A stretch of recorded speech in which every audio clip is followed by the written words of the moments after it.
Express Financial for all your financial needs. Express Financial is consumer lending at its very best. They also have a host of dealer service programs with quick approvals. There are 3 ways to apply. Over the phone at 637-9834. You may visit their office in person at 600 Harmon Loop Road across the street from Costules. Or you can also visit their webpage and apply at myexpressfinancial.com. In most cases, you'll get your money the same day. What's for breakfast at KFC under $3.95, you ask? What's for breakfast at KFC that's different than the other guys, you ask? KFC's chicken wrap, sausage wrap, the Colonel's chicken congee, chicken fried steak, sausage biscuit and gravy, and biscuit sandwiches made with KFC's original fluffy biscuits. All for under $3.95 and all only at KFC. Plus, with waffles and the Colonel's chicken fried rice, we've got something for everyone. So visit KFC for breakfast today. It's finger-licking good. 2 men are ordered to stand trial in the suspected murder of California college student Kristen Smart 25 years ago. A California judge ruled there is probable cause that Paul Flores, who is now 44 years old, killed Smart and that his father, Ruben, helped him dispose of the body. According to witnesses, Flores was the last person seen with a very intoxicated Smart in 1996 at Cal Poly State University. Prosecutors believe Flores killed her while trying to rape her in his dorm room, then buried her under a deck behind his father's home. They also believe the body has since been moved. Paul will stand trial on a murder charge. Ruben will face a charge as an accomplice. Defense attorneys say the prosecution didn't provide enough evidence. Fox's Rob Dawson. Britney Spears is formally asking a judge to end the conservatorship that has controlled her life and money for 13 years, mainly through her father, who requested an end earlier this month. Her lawyers have accused him of profiting from it, and in a court filing today, emphasized the top priority is removing him from the arrangement, calling it a necessary first step towards her freedom. There's a hearing set for next week. The Fed's latest take on the economy. The central bank will be keeping interest rates unchanged to near 0% and will maintain their current pace of asset purchases, Fed Chair Jerome Powell. These measures, along with our strong guidance on interest rates and on our balance sheet, will ensure that monetary policy will continue to support the economy until the recovery is complete. The Fed is moving up its timetable for a potential rate hike to 2022 from 2023 as the economy and inflation pick up. In addition, the Fed will likely begin slowing the pace of its monthly bond purchases soon if the economy keeps improving. They have been intended to lower long-term loan rates to encourage borrowing and spending. Fox's Hillary Barsky. At the close, the Dow up 338 points. I'm Lisa Brady. This is Fox News. Here at Guam Auto Spot, we have the best selection in Buick, GMC, Mitsubishi, and used cars, like the 2021 Mitsubishi Mirage, as low as $127 per paycheck, 0 down. Or this 2021 Buick Encore, as low as $237 per paycheck, 0 down for 72 months. Call 478-AUTO to schedule a test drive or get pre-approved online at guamautospot.com. You know all those amazing photos and videos saved on your camera roll capturing your love for Guam? We want to see it. Log on to visitguam.com/Instagram to submit your best moments for a chance to win weekly prizes. The Guam Visitors Bureau will choose a weekly winner, so share your love for our island paradise now and win. Brought to you by GVB. Thank you for making Guam a better place to live, work, and visit. Need to finish the job or start one the right way? Get the right stuff at East West Rental Center. You can switch to easy mode using industrial strength equipment. With years of experience helping builders, East West Rental gives you exactly what you need. Tools for landscaping, concrete, lifts, trucks, tables, tents, chairs, water blasters, excavators, forklifts, air compressors, and more. Call East West Rental Center at 646-1463 or visit them in Upper Tumont. Open Monday to Saturday from 7 to 5, Sundays 8 to 5.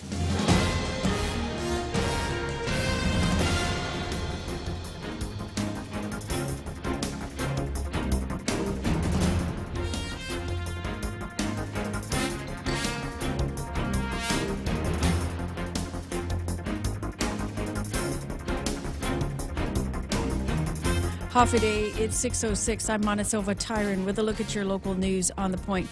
Yet another COVID death was recorded yesterday, bringing us to 182 related to the coronavirus. And this latest death, a 76-year-old man who was not vaccinated and tested positive earlier this month. He died at GRMC, was also reported to have had underlying health conditions. Meanwhile, health officials continue to urge people to look for emergency warning signs for COVID. Seek medical care immediately or call 911 if you have any trouble breathing, persistent pain or pressure in the chest, new confusion, inability to wake or stay awake, or bluish lips or face. Now, there are currently 72 people in the hospital with COVID-19, 12 in intensive care, and 8 of them still on ventilators. Yesterday, the Department of Public Health also counted 138 new cases of COVID out of 1,426 people who were tested the day before yesterday. Meanwhile, weather permitting, the testing will continue this morning at the Tees and Carnival grounds. It runs from 8 a.m. until noon. Also, the vaccination clinics are scheduled today at the University of Guam Fieldhouse and also at the Micronesia Mall. Well, it's not the first time the Department of Corrections has dealt with an outbreak of COVID within its facility, and this morning, Candid News reports another situation at DOC involving more than a dozen detainees there. Candid News reports that the Deputy Director of DOC, Bob Camacho, has confirmed the coronavirus outbreak within the prison. Now, it's not clear if the virus spread was at the Agana or Manilao facility, nor was it reported the severity of the cases within the facilities. Candid did confirm that 16 detainees tested positive for COVID-19, while 2 inmates were being treated for the disease. Meanwhile, the potential spread of the virus in the department has affected at least one criminal case. Guam Daily Post reports that accused murderer 27-year-old John Bass may have his trial delayed, as his attorney told the court that she's not been able to meet with her client because of his potential exposure to another COVID patient. Bass is accused of stabbing and killing his girlfriend and stabbing her daughter while she tried to fight him off.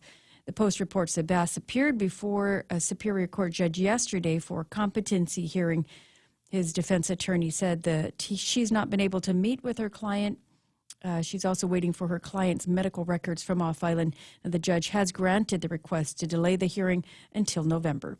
We'll have more news right after this. Save big on new markdowns during Furniture Kathy Styles inventory clearance sale throughout the month of September. Find a polystered bed frames below $500, sofas as low as $599, and a wide selection of furniture up to 50% off. We offer free design consultation and financing with up to 12 months of zero interest to help you get a home you love today. Follow us on social media, visit our website at FurnitureKathyStyles.com, or call us at 300-9590 for more information. If you're not buying from us, you're paying too much.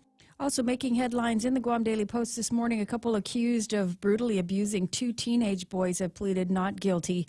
37-year-old David Martinez Kanata and 29-year-old Sherry Tyron Nauta were arrested after 2 teenage boys were found injured, tied up for days, beaten, and left to starve. The couple have pleaded not guilty to 2 counts of child abuse and felonious restraint, both as third-degree felonies. Nauta was also charged with assault as a misdemeanor. According to court documents, the victims are ages 13 and 16.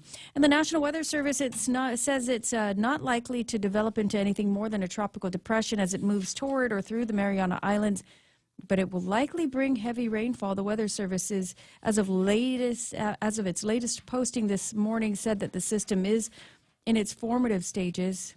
There remains some uncertainty in regards to how fast the disturbance will organize, how strong it will be, and the track of the system. That said, though, they do say that expect some periods of heavy showers and thunderstorms. Also, stay tuned to the point for updates on any sort of flood watch or warnings that might be coming throughout the day. And those are your top stories on this Thursday morning. It is September 23rd. Good morning, Mary. Here's your weather. 18 cameras are going off in the wrong direction. What did I do? Did I do something wrong in that thing? Yeah, man, it's a full moon lately. Is it? I'm just saying, I'm emotional. All right, so for Mary, who's listening, today is the 23rd of September. It's and Thursday. It's 6/11, and it's Thursday. For those of you that are doing that, sorry, a little bit. I got to decompress my head here for just a second and figure out where we are. Is that new confusion? It's the new confusion. I think I've got new confusion. Uh-oh. And I got a little tight. I got a little tightness in my stomach. because I had skirt steak last night. Oh, sweet. Yeah. How's that new Quest card working out for you? I'm jealous. Dude, you can tell. Everybody's got a Quest card because their kids in public school last year, and they're all going to pay less. Dude, save some T-bone for somebody else. Yeah, no whack, you left. Where's the flang? Oh, so wait, I have a question. I can't find a flang. So the SNAP card, when you use it, it applies to the letter of your last name. It what? Yeah, doesn't it? So the last... No, or the... Is this new confusion? Wait, no, not the letter of your last name. Is maybe the date of your birthday? Okay, well, I don't know what you're trying to say. 0, I'm 1, still 2? I'm still lost. Yeah, when the money's released. Like okay. the first There's a day of the release of month, the money. second, third, fourth, fifth, all the way up. So to it doesn't come in all one boom. Yeah, so not I everybody. see what Yeah. you're saying. But Okay. how does it? Is it based on the first of the first letter of your last For name? when they put the money in, I don't know. I'm not in the program. I'm Yeah, just saying there's a lot of people with Quest so cards. I'm wondering, does that apply also to the school PEBT cards? I don't know. And then, what are the limits on it? Because you got the regular SNAP card that you obviously wouldn't be able to use like in a restaurant. But there's a guy, Mike something, on Facebook that was bragging that he was able to use his SNAP card at Lone Star. And I'm going, hey. Well, Is that possible? Nice. But yeah, there's a influx of people working with their new for the first time ever SNAP cards. Going, this is amazing. So I can literally put whatever I want to in the card, and the government is going to pay for it. How long has this been out? Can we do this all the time? And the answer is yes. So enjoy it while it lasts. And I know everybody pondering the idea of quitting their job and just going down the SNAP program and eat steaks and lobster all the time. Flood watch in effect from 10 this morning through Friday afternoon. There's a high risk of rip currents in effect from 10 this morning through Friday afternoon along east-facing reefs. And it makes sense, too, because we've got a visitor in the area, according to the Joint Typhoon Warning Center and the guys over at the JIC. This is the latest prediction for what's going to be happening with this storm. It is not Invest 99W. Now it is Tropical Depression, 20? It's got a number. On the way, one of these days, maybe it'll get a name if it develops any further. But right now, it's important to point out that they're talking about maybe a pass in and around the Guam area about 10 o'clock tonight. Winds that time somewhere between 40 and 50 miles an hour, so it's just under destructive. Just keep listening to the broadcast. We'll get the guys from the National Weather Service, because the question is, what is going to be going through the Mariana Islands and Guam over the next 12, 24 hours? I'm kind of curious about that, because it looks like it wants to blow itself out, but maybe it'll do some reorganization as the sun comes up. High risk of rip currents again. Windy, cloudy with occasionally locally heavy showers and isolated thunderstorms. We've got northeast winds 10 to 20 miles an hour this morning, increasing to between 25 and 30 in the afternoon. Tonight, breezy, cloudy, occasionally locally heavy showers and isolated thunderstorms. And they're talking about north winds 15 to 25 miles an hour, shifting to the south after midnight, lows about 75 degrees. So that's what they're saying. That's going to be the worst of it is winds over at my house about 30 miles an hour. Right? Yeah. You take on lights or no? No, I don't know. I put the lights. I use black tie wrap for that, dude. Oh, nice. I was using the It's good not stuff. going nowhere. No, I don't think so. I got the other stuff. I anchored it into the concrete, man, because I watch YouTube. Anyway, so for tomorrow, breezy conditions are going to be continuing here. If the sun comes out today, 90-degree heat index. Sunset tonight is going to be at, 6:16 in the morning. Now, you might be wondering, Ray, what are the chances here we might be able to get some incredible sunrise pictures up? And the answer is stop asking. It's not going to happen. You can wish for it, but forget about it. This is what it looked like out of Sarita Garin's balcony here this morning as she was looking out on the western side of the island. Don't know that I got anything from the eastern side just yet. Now, she did send me a video. Is this sunset? This might be sunset last night. Yeah? Well, it's not sunrise this morning, that's for sure. But it was only good for like a second because I was out there doing my thing last night after I was trying to find some flank and T-bone over at the Payless. Just where did it all go, people? Where did it? But FYI, you can get 2 12-packs of Michelob Ultra for $30. I'm just saying that because I think a lot of people are they're pretending to be keto and they're buying the low carb beer and it's like two grams of carbs, so you can eat like 20 of them. Is that weather guy on one? Yeah, Mr. Paul Stanko from the NWS. All right, National Weather Service on the line, 6:16 in the morning. Hi, Ray Gibson over here. Good morning, Paul. Oh, good morning, Ray. Half a day to all the listeners also. Hey, so I'm just calling in for this morning's take on what's going to be happening with this depression. I don't know, what do we got? What are we calling it? Depression, disturbance, circulation. What's the number now? Well, right now it is actually a tropical depression, so we can go ahead and call it tropical depression. It's 20W, so the 20th tropical cyclone of the year in the West Pacific. All right. So TD20, and what is it up to right now? I was trying to get a look at the satellite imagery to see what was going on. This is an image that I downloaded about an hour ago. I can refresh it. I don't know how much of that has changed, but give me your impression of what the storm is doing right now, location, etc. Well, right now it's at around 11.7 north and 147 east based on our satellite. And the Joint Typhoon Warning Center is in fair agreement with that. They think it might be a little east of that, but we're only about 20 or 30 miles off from each other. All right. And so as I'm looking at it now, it doesn't look like, I mean, it's had opportunity. It doesn't look as, it looks less organized than it did yesterday. Are you seeing the same? Well, I can see what you're looking at there, that the amount of convection has decreased in area. And by convection, I just mean the showers and the thunderstorm. Okay. What that has allowed us to do is to see where the center actually is. And so that's a blessing. Mm-hmm. That's how we can get much closer to where the center is between us and JTWC. We can see it better. Okay, and now that you've got that center fixed a little bit better, what is it indicating in terms of travel through the Mariana Islands and about when we might be able to expect the closest point of approach? Well, the farthest north I see it going in any of our projections is southern Rota. Okay. And the farthest south that I've seen it go is somewhat south of Guam. So I think what we could definitely say is that Guam is in the crosshairs. Not necessarily a direct hit, but it's not going to be far away. Yeah, I'm not worrying too much about it because I don't believe it has its COVID-19 vaccination, so I think it's going to give us a pass here on this one. What are the anticipated strength of this storm by the time it gets out here, Paul? It's going to be a minimal tropical storm, no more than 40 knots as it passes by here, and probably 30 or 35. Okay. Well, it doesn't sound like it's something that I need to worry about too much. What are the chances of any kind of rapid intensification between now and later this evening? Not very good the way it currently looks. It's still struggling to get thunderstorms over its center. So one last thing before I let you go here, because here's what I've got in my head is the storm is going to be moving through the Marianas, probably going to make a pretty close point of approach to Guam, bringing some knockdown to banana tree strength winds to the island, and maybe a little bit of rain along with it. But I think after it gets to be Friday afternoon into Saturday, Sunday, we might be talking about some incredible grill mark weekends, right? Well, this one's going to turn into a slow mover is what it looks like. So it'll still be a little bit breezy, and it may be a little bit showery, too.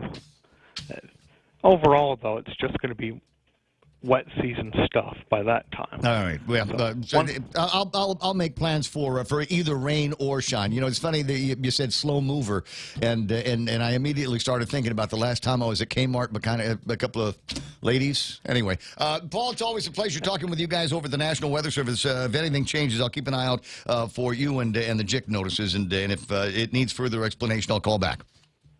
You got it. Thanks, Ray. I appreciate it. I'll talk to you soon. Paul Stanko, the National Weather Service, and the guys out there obviously working really, really hard. Just going to wish this thing would spin up a little bit more and turn into something, but it ain't going to happen. It looks like we're going to get another kind of pass. But keep your radio on and stay here. If it looks like things are going to be changing out in the next little bit, I will be sure to let you know about it. 20 after 6 o'clock in the morning, news and weather together, brought to you by Bank Pacific, banking on the Pacific for 67 years. Do you have arm or hand pain that prevents a good night's sleep? Or do you drop things or have difficulty in holding or doing your usual daily activities? Then have Dr. Jerome Landstrom, a board-certified hand surgeon and combat veteran with over 25 years of experience in diagnosing and treating upper extremity and hand problems. Let him provide care to you and your loved ones. Call 671-646-HAND for an appointment and visit his website at www.pacifichandsurgery.com.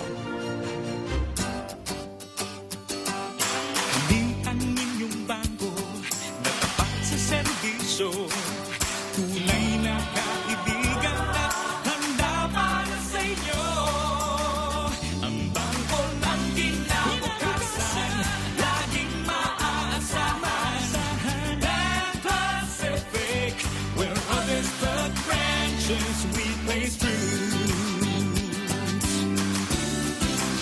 I see it 621 Ray Gibson Show, brought to you by APL American President Lines, a global presence with a local home.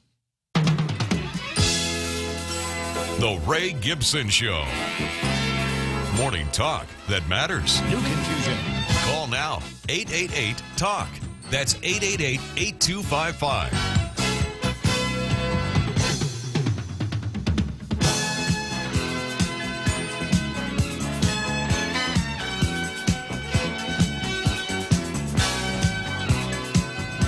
Is Nick Perlowski online already?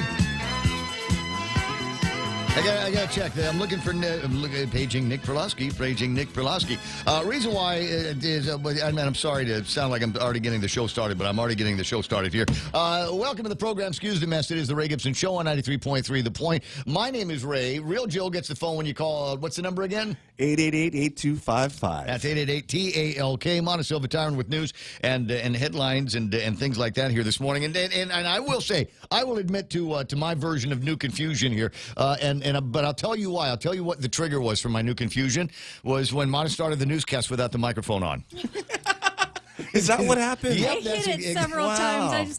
I just, did it I'm again. sorry, that's my bad. She touched something on her little consolette over there and then just started reading. And I'm going, the music is playing, but you're not actually on the air here right now. And I think that just triggered me through the rest of the newscast. And when she threw to the weather, I was completely unprepared for it. But I want to say that we recovered. But I can't because I'm still kind of, you know what it is? I'm going to use that. Confused? I'm going to use that from now on. I want to thank the guys over at the Department of Public Health and Social Services for giving us a new excuse to come up with stuff. Now, I have new confusion. I don't think I can come to work today. We have next level confusion. I got you know what? I got 5G confusion. That's going to. I don't want to call it the new confusion. That's like old and busted. I got 5G confusion here. That's what's going to be happening. You know why? Because it's been a year and a half of virtually my lifestyle is exactly the same. Although I got a note when I went to go and check out the Pathfinder over at Nissan. I said I got my buddy Brian Downey. Brian Downey comes over. He says, "You're not running these days, are you?" And he strokes my belly. Oh, nice. Yeah. Like I was. Wow, that's a lot of trust, Ray. I was like 8 months pregnant. You just rolled on your back. Not running these days, are you? And then Cosendo.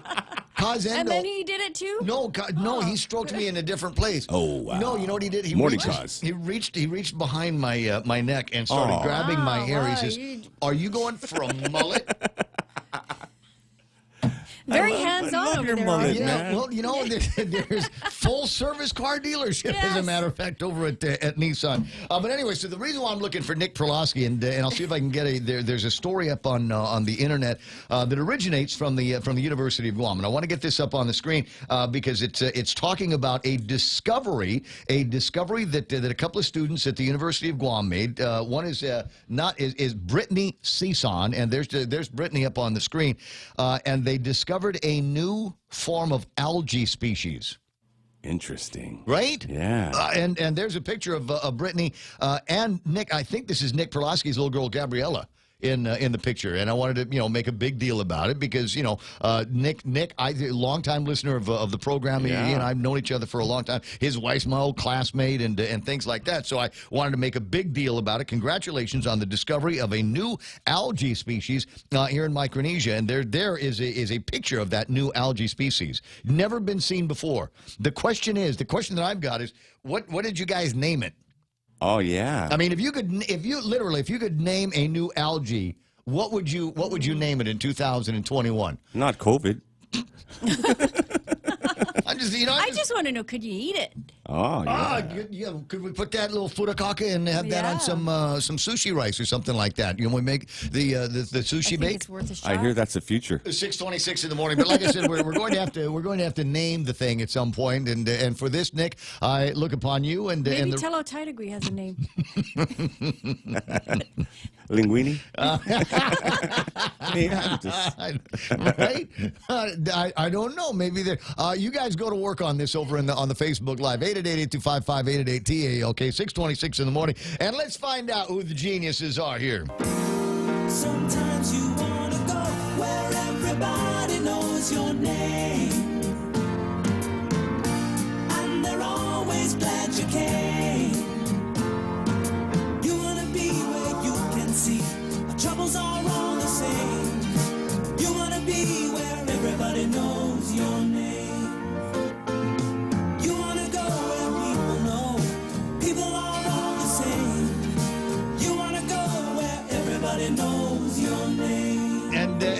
if you don't like them, just go over to the YouTube side. Now you have an alternative. And I'll start with the YouTube guys. James Howard's already there. Gemma Bustamante online. And Elvis Canetta saying, good morning, YouTubers. Resistance to the resistance is futile. I appreciate that. And Gemma says that would be nice if you could use those Quest cards in the restaurant. I think. I don't want to say that you can. I don't think you can because the Quest card that uses a different kind of swiper, isn't it? Yeah, but I don't think you can buy hot prepared foods with Quest cards. Right. That's and apparently beer and deodorant are off the list as well. Wow. Yeah, cigarettes too. I was checking. Oh, cigarettes. but Ken, now Ken, how would I like you've got the Snappy card thing, right? The little Questy card, and I've seen people go and get cash from the card. Oh, hold on. And then turn around and buy cigarettes with the cash that they got from the card. Right? I don't know about that. You witnessed a crime, Ray. What is was I witnessing? We need to put you under protection, bro. So I mean, there's some kind of Section 8 strategy going on here, and I don't know exactly what it is. And the reason why I bring it up, like I said, I'm hanging out over at Payless yesterday, and I'm going, just thinking about grabbing a couple of pieces of meat, and saute making, I wanted to make a skirt steak with Italian dressing. Oh, wow. That's the way I like that. You throw that in the oven for a few minutes and get it nice and brown, and it just gets up that juice. But the thing is, now you get all these people with their Quest cards. I mean, regular people, regular Quest users, and then you've got all the new ones that got those Quest cards from the Department of Education. And all of a sudden, you know what? Everybody, you've all become meat snobs. Everybody hanging out over at the meat section over at Payless, looking over every single cut that they've got like they're Bobby frickin' Flay. Yeah, you got to check the marbling rate. Yeah, is marbling good? Marbling good on that. And I'm going, 2 weeks ago, you'd be happy with 4 cans of Spam, right? But now, all of a sudden, you got to take a look at the meat, and you're ringing the bell for the guy in the back to come out. Man. Yeah, excuse me, do you have anything that's got a little bit more marbling on this? Do you have something that's got more of a, I don't know, like a Wagyu feel here?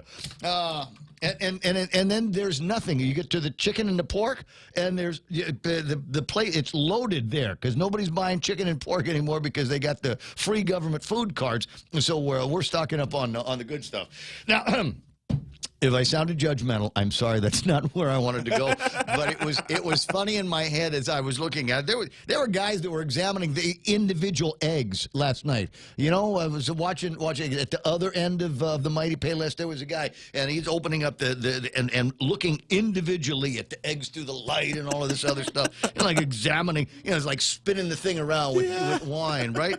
At any rate, and so here I am, no Quest card, right? So I'm just kind of ambling around there looking at. Can I still get 3 cans of pork and beans for $3? And the answer was, I don't know. Yeah. Try it. 6:30 in the morning. 888-8255. All right. Online here, Raspberry saying it's too cold outside. Responding to somebody that beat him, saying, good morning, need more coffee. Sabine Chargalov, hello. Still in Colorado. Is it chilly there? Anthony Bennett, Lujan, Duenas, Eunice Mendiola. There's Sandra Ray just said, all kids almost back to school. Can I tell you what? I mentioned this to Mana, and she kind of rolled her eyes on this for a little bit. But 6:30 in the morning, and one of the things that I noticed about today, I'm actually surprised, is that the bedwetters and Twitchers in the government of Guam haven't declared today a school holiday, right? Nobody's going around, hey, what time is, what time are we going into condition 2? Right? Yeah. I'm not hearing about that, and I think the reason is number one, I think the general mild nature of the storm. We don't need to open up any of the school campuses for shelters at this point. And what the heck? Why bother? All of the kids are still online learning for the most part right about now. Anyway, Ken Augustin is there. Good morning to Marla Carbolito, Ken Polino, and Jane Nauta. Therese Uggan is watching the program, and somebody asking me online, hey Ray, are you trying to grow a mullet? And the answer is no, I'm not trying to grow a mullet. It's possible that it might end up that way. Now, Cody's wife, Amanda, has been waiting for me to call in the schedule to find out when I can get in there and, get an actual haircut from an actual haircut professional. And every day I look at the gift certificates that she gave me, but there's always something else I got to do. Yeah. Like yesterday, I got to go check out the Pathfinder, but I don't know. Maybe I don't, in the next couple of days. Who else is playing around? Jolynn Mansfield is there. Felix Bumba. Good morning, Jay Rojas, who says that Mona Silva so pretty. Like Kennedy Robinson. And aloha, happy birthday to you. There's Nick Perlosky online. Rick Mendiola, Mark Cruz doing his wave. Manny and Ning Regis is watching the program from the Consolidated Commission on Utilities and celebrating. Was it an anniversary or was it Lou's birthday? Sanchez. There was did you see it in the Facebook? I know you follow. Are you still in jail? Yeah. But it was a nice picture of Lou and Simon groveling, talking about how lucky he was to have her. Now, it could have been her birthday, could have been an anniversary. Cy will tell us a little bit later. Hoffa, Rick Mendiola, Olivia Marie Akfadzi, Palacios is online. Emil Marino and Zoe Bamba. Rick Mendiola. John Ray Titano is hanging out. So is the incredible Ken Augustin. The mom of the show, Pam Duvall, is there. Colin Clark, J.B. St. Nicholas. Sandra saying, is that why the shelves are sort of bare? Yeah, because everybody got that free government money in the card now, so they're taking it for a ride. But I don't think they're like $1,200, but it's not all $1,200 at once. I think they're breaking it down, so that obviously the grocery stores don't run out of everything all at once, with everybody going in and getting $1,200. So could you, and again, get back to me on the Section 8 science behind how do I get the card? Actually, I'm not eligible, but how would one get the card, get cash out so that they could buy, a 3 or 4 cubic foot freezer? So you've got someplace to stash all that Wagyu beef and the T-bones and the flank steak and all of that. Who else is playing around? Neri Ishizu. Good morning to you. Pretty Sarita Garin. Anyone know if Teigen testing is canceled again this morning because of the weather? Real Joe, reach out to Chanel. I will. And see what we can find out here. Kennedy Robinson is there. Benita Camacho Garrido. Did you just say something nasty that I didn't hear? Oh, no. Okay, just checking. I got Carolyn Long. Good morning to you. Jolynn Mansfield. Julie Kenga. John Farnham is in. Benita Camacho Garrido and Raspberry. Darren Maltog. Good morning to you. And I think I already said Benita Camacho Garrido, didn't I? I did. Okay, Grace Kipsey. I hope that's the right pronunciation. Grace Arejo Kipsey is watching the show, and so is Gregory Kaiser. Mike Grace Blas checking in here this morning, and a whole bunch of people. I'm looking for Felbert. There he is. Felbert Girinario saying, good morning, Guam. Fel, recently a big contributor. He's actually sending messages to the Points Facebook page. Oh, nice. Morning, Fel. Okay, Fel, I gotta say this so I can control your expectations, or at least manage the expectations better.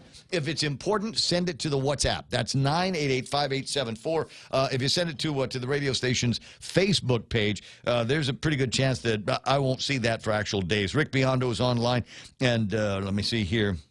Is it? I'm looking for some new names. There's Cheryl Ochai, Drew Tenorio, lots of new names, as a matter of fact. Are you noticing this? I am. It's like there's like a migration of people that have discovered just how great the point is. Do me a favor, press the share button on whatever it is that you're watching or listening on, and share. If you've made this discovery of non-state-run media, then by all means share it with others of like mind. You can share it with other people that might disagree with us, because frankly it makes the conversations that much more interesting to me. I got let me see, Lady D is checking in. Man, I'm sorry, just a zillion names here. Benny, Tricia is hanging out, and so many more. 888-825-888-TALK. Tina Garcia. If I'm not getting to your name, I'm sorry. It's just there's a massive crowd here of people tuned in to find out what possible name we could give this new algae discovery that Nick's daughter came up with over at the University of Guam. You got the telephone numbers. Don't be shy about using them. And where do we go from here? Is it table of contents time? Do I jump into that? Okay, tell you what. After headlines, we'll jump into the table of contents, and I'll give you an idea of some of the things I hope we'll be talking about here today. The National Weather Service's Tropical Depression 20W looks like it will be continuing its way toward Rota or Guam, and will likely be a minimal tropical depression when it does get this way. It does appear that it will have winds around 40 or nothing more than 40 knots. Also, it's not likely to bring more than heavy rainfall. Now, they do say stay tuned for any advisories that could include some flood watches or flash flood warnings throughout the day. Meanwhile, there's another COVID death that was recorded yesterday, this one bringing us to 182. A 76-year-old man was not vaccinated. He tested positive for COVID-19 and died at GRMC. He was also said to have had underlying health conditions. Meanwhile, the Joint Information Center confirms another 138 new cases out of 1,400 people who were tested day before yesterday. There are 72 people in the hospital, 12 in intensive care, and 8 of those still on ventilators. And the Department of Corrections is confirming that there is somewhat of an outbreak of COVID within its facility. It was reported on Candid News that there are at least 16 detainees who tested positive, and 2 inmates who are being treated for COVID-19. And those are your headlines right here on The Point. All right, got it. A buddy of mine saying better luck next time, and sending me the same picture that you had sent me with regard to the installments that they're making, the installments that they're making on these little Quest cards. So the first one was worth $310. The one that will infuse the cards this weekend will be worth almost $300. And then there's one for $215 at the end of all of this. And they will coincide, according to this little article, with when the kids were missing the food distribution in the schools. So the question that I have, and I just thinking about it loud off the top of my head now, the question that I have is, what is the value? How many of the meals were missed that the government is trying to make up for, right? How many of those meals were missed? And then you take, what is that? There's $700 to $600 worth of food, meals in there, plus another $200 coming up a little bit later on. So there a lot of money worth of food that they're making up for. And then when you find out how many meals were missed and then divide that by how much money's in there, that should give us an idea of how much each individual meal was, right? Typically 180 school days. Okay. But I don't know if we've missed a full 180 days last year. Well, but my point is there's a finite number, and you take one number and divide it by the other, and then we'll find out what they believe. Are they just looking at lunch and breakfast, or are they just looking at one meal? I don't know. It'll be interesting to find out, because I'm curious as to what value they're placing on these meals that the kids supposedly missed over the course of that public school year. And would it surprise us that the little boxes of food that they get in the school systems that we're actually charging them that much for those meals, considering kids hate cafeteria food, right? 6:39 in the morning. All right, table of contents on the way. Don't move. Haffaday, this is Severina. Here at APL, our expertise and extensive network can help you grow your business and reach out to more global markets. As a responsible carrier, APL is also committed to a sustainable future, whether it's protecting the environment or investing our efforts in giving back to the community. Our dedicated teams in Guam, Saipan, and on U.S. mainland are here to support you. Call 588-4651 or visit www.apl.com. Family Finance has been serving the people of Guam since 1959, and they'll continue to be there for you in the years to come. Whether you're looking to get a personal loan for that summer staycation or paying off those long overdue bills, Family Finance has got you covered. Apply for a personal loan from $1,000 up to $3,900 by calling Family Finance. Again, 475-4545, Upper Tumon at 647-5626, or in Dededo at 633-4473. Family Finance, serving the people of Guam since 1959. 6:40 in the morning, and maybe you're like Simon Sanchez, got an awesome spouse in there, and wondering, where can I go so we can get a nice meal in there, groovy atmosphere, and but without spending a whole lot of money. Right? It's like, groovy spouse, but still don't want to spend a whole lot of cash. Did that when we were dating. Married now, right?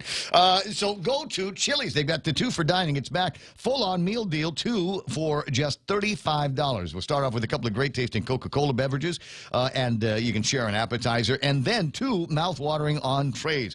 They invented personal fajitas, and that's one of them. Mouth-watering honey chipotle steak and shrimp.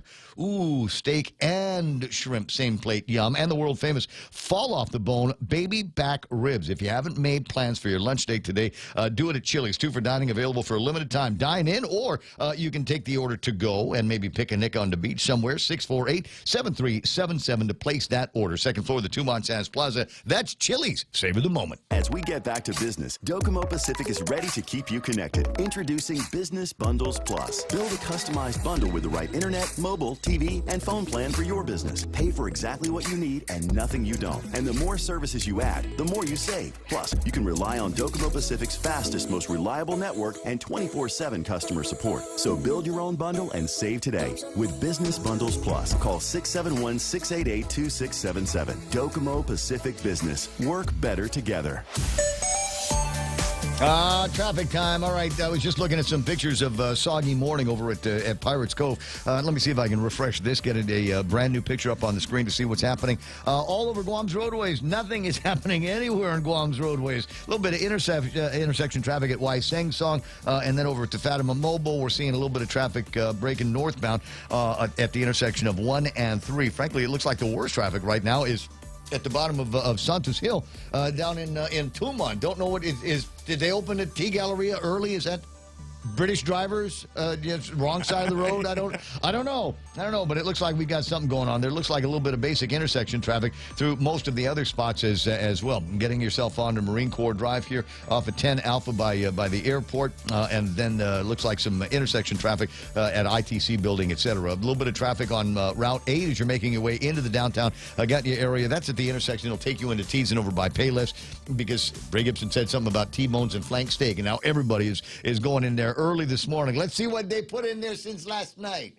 Huh? Let's see what new chow they got in there. Let me see. Hold on. Let me just scan around and see if there's anything happening on 4. Okay, nothing major there. And zooming out to see if there's any traffic over at Big Navy in Sumayan. Wouldn't you know it, there is. It's 6:43. There's your right now traffic on the point. Raise your glasses for a toast, because First Hawaiian Bank now turns your meals into a reason to celebrate. Every dollar you spend on dining purchases, including fast food, earns you up to 3 times United miles. Simply use your First Hawaiian Bank United credit card and start reaping the most rewarding credit card experience on island. Terms and restrictions apply. Don't have a First Hawaiian Bank credit card? Visit any branch or FHB.com to apply today. With First Hawaiian Bank, it all starts with yes. It's the $60 family platter combo at Applebee's to go. You get your choice of boneless wings or mozzarella sticks, a large house salad, and a choice from one of these platters. The St. Louis Ribs family platter, the miso salmon family platter, the island pork chop platter, the pot roast family platter, and the salmon alfredo family platter. Can't dine in? No problem. Order the $60 family platter by calling Applebee's at 648-2337. Applebee's, open Sunday to Wednesday, 11 a.m. to 9 p.m., and Thursday to Saturday from 11 a.m. to 10 p.m. So 644 888-8255 888 okay, 988-5874 for the deal on the WhatsApp. The meme machine is what we call that. So if you've run across some interesting videos or interesting little memes or things like that, or maybe just something interesting going on in your life, sunrise, sunset, soggy day over at the eastern side of the island, love to see what's going on in your life. Now, Sarah sent me this picture. Now, and everybody jokes about me and my one-eyed cat. Yeah. Sarah's got me beat. She's got a cat with no head. Oh, wow. See it? I want one of those, man. Cool. But anyway, actually, I think the cat's just helping out with some online learning that might be going on over at the house. But thanks for sending it over. I appreciate it. 888-8255, 888-TAA. Okay, what was I supposed to tell everybody about? New car over at Nissan. You know what I saw yesterday? Pathfinder. Saw the one I wanted to. Saw the one I wanted. And the guy says, you want to take it out for a test drive? I said, I need to go to the transmitter day. And I said, okay, not today for the test drive. Because otherwise it's going to get red dirt, and we're gonna have to discount it for somebody. But just an awesome ride. Got on the inside of it. The technology is incredible. And the guy attached his phone and started playing "Juicy" by Lizzo. On that 20 speaker Bose system that they got on the inside of it. Guys, you got to go and take a look. I'm serious. The all new Pathfinder, this thing just from the ground up, it is totally new. Captain seats, and I was thinking about the old Chevy van days from the 70s, captain seats, right? Where where it's the front driver's seat that swivels, right? Yeah. Okay, it's not. It's the ones in the back, and so they've got these cool armrests. And if you're like a mom or a dad, but mostly a mom, and you got kids that got to get in the car. It's like you got to open the door for them, and then you've got to you got to pull the handle and then move the seat forward. This thing has got a button. You press the button, and it automatically moves the seat forward and then tilts it so the kids can get into the back of the back. Oh, that's of, sweet. Of the Pathfinder. All right, and they got another really, really cool feature that I like. It is perfect, especially if you got that Quest card and you're coming out of Payless with bags and bags and bags of food. Your arms are full of the bags, right? And so you got the hatch open, you put the thing in, you got more bags in your hand, and you're going, okay, I can't reach up there to close it. Oh my gosh, I can't reach up to close the hatch back. All you got to do is like kick your foot underneath the gizmo, the tow bar, the tow hitch. And there's a sensor there, and when it detects your foot, it will start closing the door for you. This is neat. The only thing it didn't do is drive me home yesterday. But you got to see it, and there's more stuff that I can tell you about it, and I will a little bit later on. In the meantime, check it out. Go for a test drive. Call the guys over at Nissan. Tell them what your credit history is, and I'll bet you they can get you into that thing with, like, I don't know, maybe super low down payment, if at all, super low interest rate, and plenty more. Find the guys over at Nissan today.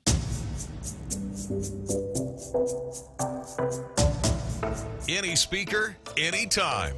The Ray Gibson Show. Cat with no head. Call now. 888-TALK. That's 888-8255.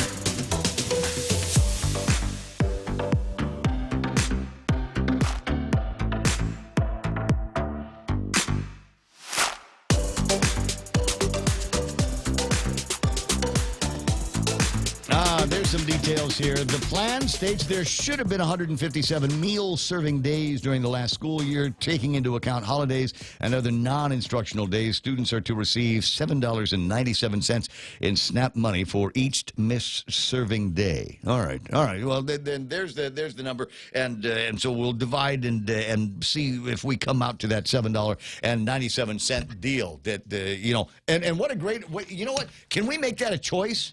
Is there any way that we can make that a choice? Why don't we just permanize this plan? This is me thinking off the top of my head again. I should have been a politician. So instead of the schools providing meals for the kids, how about we just give you a SNAP card that's good for $797 a day by 157 meal days, right? We'll just give you that card right now. And you can worry about what it is that you're going to be packing for lunch with for the kids. Wouldn't that make better sense to put the parents in the driver's seat of what foods they will provide for their children on a daily basis, as opposed to the school system and their vendors? Yeah, but they got dietitians and everybody involved to make sure they get. So how come the kids are still fat? Not all of them, obviously, but after school snacks, right? There's a whole bunch. You get these little pokey kids running around with their King Carb drinks loaded with sugar, and you wonder, how come they're fat? I don't know. Put them on a keto diet. Make Kenley and Guerrero the dietitian for the Department of Education. That's the way we'll do that. All right. You got the telephone number. Don't be shy about doing that. And a related topic, a story from Yahoo Finance. Why top diabetes doctors and an AI artificial intelligence company are headed to the Pacific Island. Destination Guam, they say. Ground zero. Right? Ground zero? Leading the study, there's a couple of things in the newspaper about this already. Leading the study will be the world's top medical experts in diabetes, healthcare, and technology, specifically around artificial intelligence and wearable technology. So we got these guys here. Guam, it says, is an ideal place to study diabetes using AI. Guam uniquely positioned to create meaningful impact around the study globally, and most importantly, allow us to leave a positive legacy of making an impact in the community for those who suffer with diabetes. Guam not only provides us with a very sizable representative sample for our study, but also gives us ethnic diversity, presence of most chronic diseases, and a sophisticated medical community. The island is also small enough so that we can conduct a controlled and efficient study where we are able to directly engage many of the key stakeholders in the healthcare ecosystem. And that's what they're talking about. They're talking about hooking up with GRMC, American Medical Center, and even Calvo Select Care is going to be there in there providing historical claims data to assist with the study, as well as recruiting participants, et cetera, et cetera. So AI health and a couple of big shots are coming out here to study diabetes here on Guam, because nobody beats Guam when it comes to diabetes, apparently. As you Nobody said, does it better Real than Joe, Guam. ground zero. One of the things that I'm concerned about losing now is our reputation as being the most COVID place on the planet. Apparently, there are some states. Somebody sent me a thing this morning that had the breakdown of the number of increases in COVID-19, and the point that they're making in this is there's a whole lot of states where we have a whole lot of COVID-19 going on, a whole lot of breakthrough cases going on, despite the fact that their vaccination rates are way up in the double digits. What's going on? How could it be that the vaccinations rates are up so high, yet the number of new positive tests are likewise also up so high? We'll see if we can get some kind of answers to all of that. I do want to do a shout to Vince, and I hope, Vince, that you're online and will help and with the understanding for our listeners in the course of the day. Vince called up yesterday and pointed me in the direction of a Project Veritas video, and the upshot of the video was that they had a patient had heart issues here, and they gave him the also COVID-19, so they gave him the vaccine, and I want to say the patient died anyway, and all of the nursing people around there were saying that vaccine is full of blank. And they used that language quite a number of times in that video.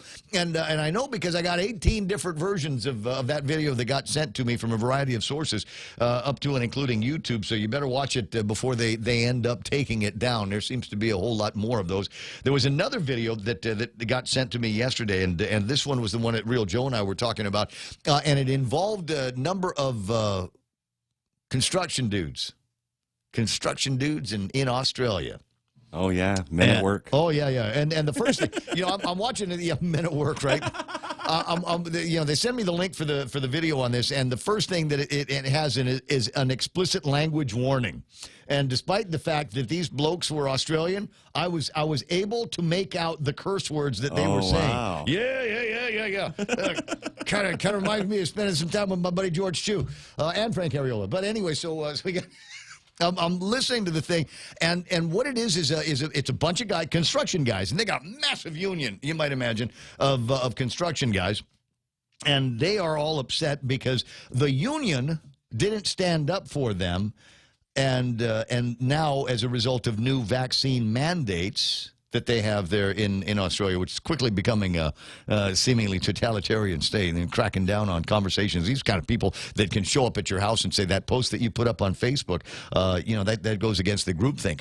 But anyway, so you get these guys out there, and they're all big, burly men at work construction dudes at the front door of their union, and they are this side, just this close to violent, right? They're throwing bottles and cans and things like that. But you're waiting for somebody, something to drop. Oh, Lord, and then all hell will break loose. But they were complaining because they had expected the union to stand up and make it so that these employees did not have to go through this vaccine mandate. And as it turns out, that didn't happen. And there's, these guys are looking for necks to wring, basically. And the neck that they were most interested in wringing was their union representatives that were hiding in the building and would not come out under pain of death.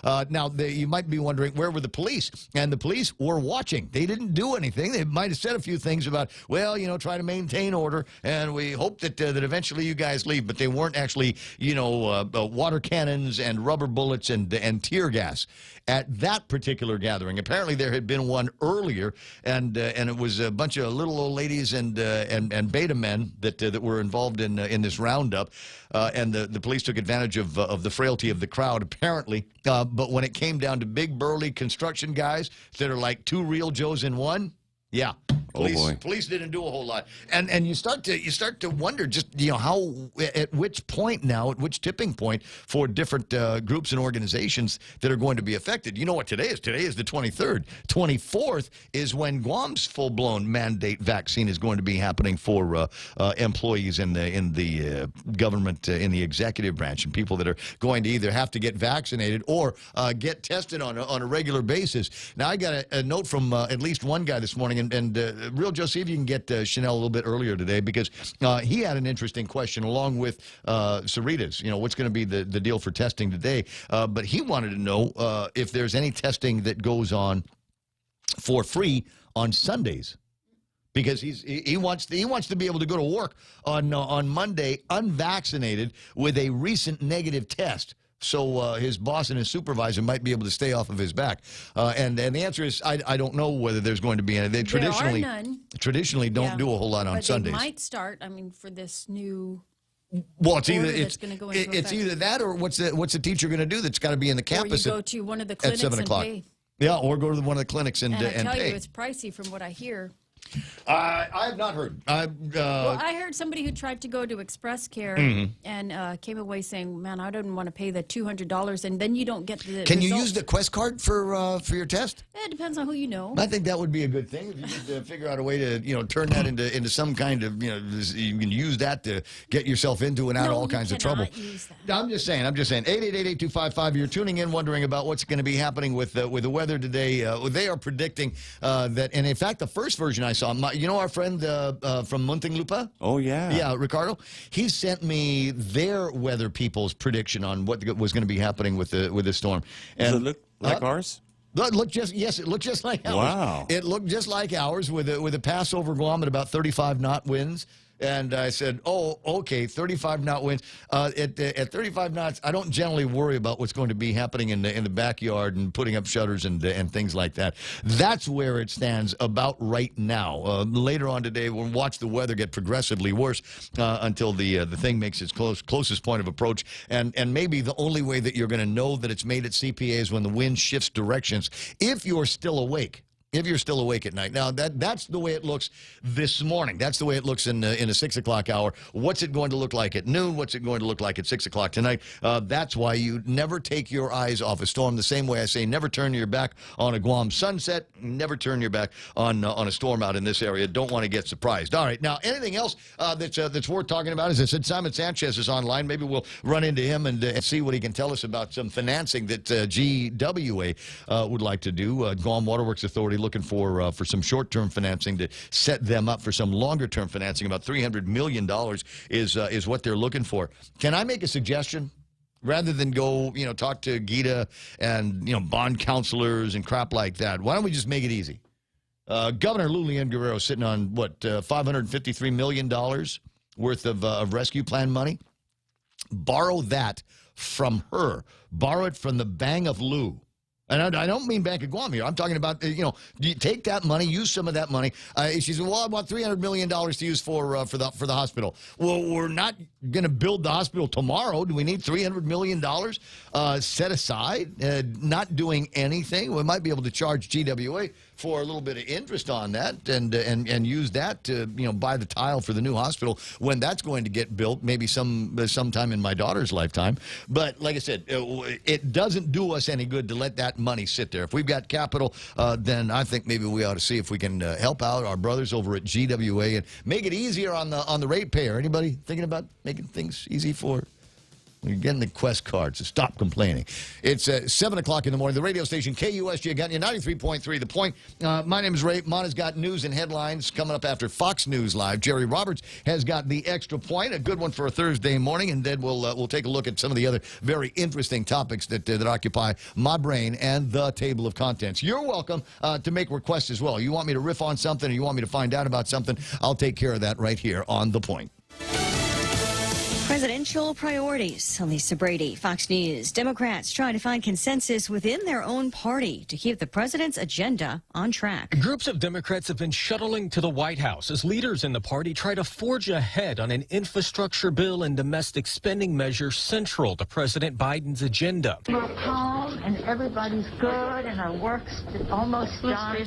House Speaker Nancy Pelosi returned from a meeting with the president non-committal when asked if she still planned to hold a vote early next week on a bipartisan $1 trillion infrastructure bill. We are on schedule. That's all I will say. Progressive Democrats are threatening to withhold support for the infrastructure package unless a larger reconciliation bill is approved first. On Capitol Hill, Jared Halpern, Fox News. Homeland Security officials say some of the migrants being removed from Del Rio, Texas, are being released in the U.S., but they're not confirming reports. It's thousands being told to appear for future processing dates. Instead, the White House is emphasizing a DHS probe of the treatment of migrants by border agents on horseback. They're split reins so that we can make immediate reactions. Brandon Judd, president of the National Border Patrol Council, telling Fox's Martha McCallum. Those reins are a little bit longer so that the horse can take the proper cues. We will twirl those reins to keep people away from the horses for their own protection. Those horses can step on people. The horses can kick people, causing injury. So we will twirl those reins to keep people away. Republicans say the migrant surge is driven by mixed messaging from the Biden administration, which blames a broken immigration system on the Trump administration.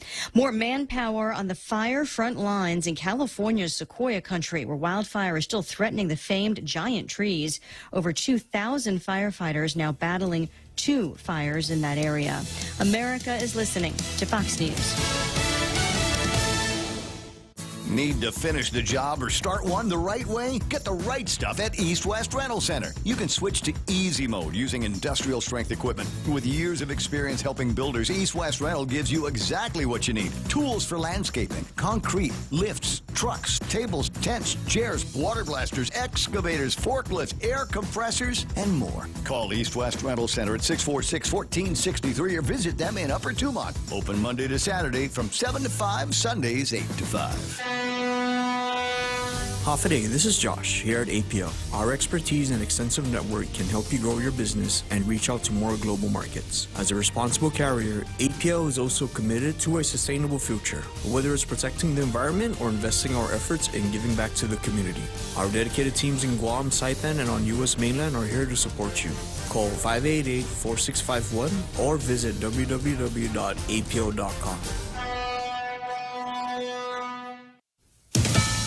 A body found in New York's Central Park with a rope around the neck. The NYPD confirming that it was a 26-year-old man discovered on the ground, face up.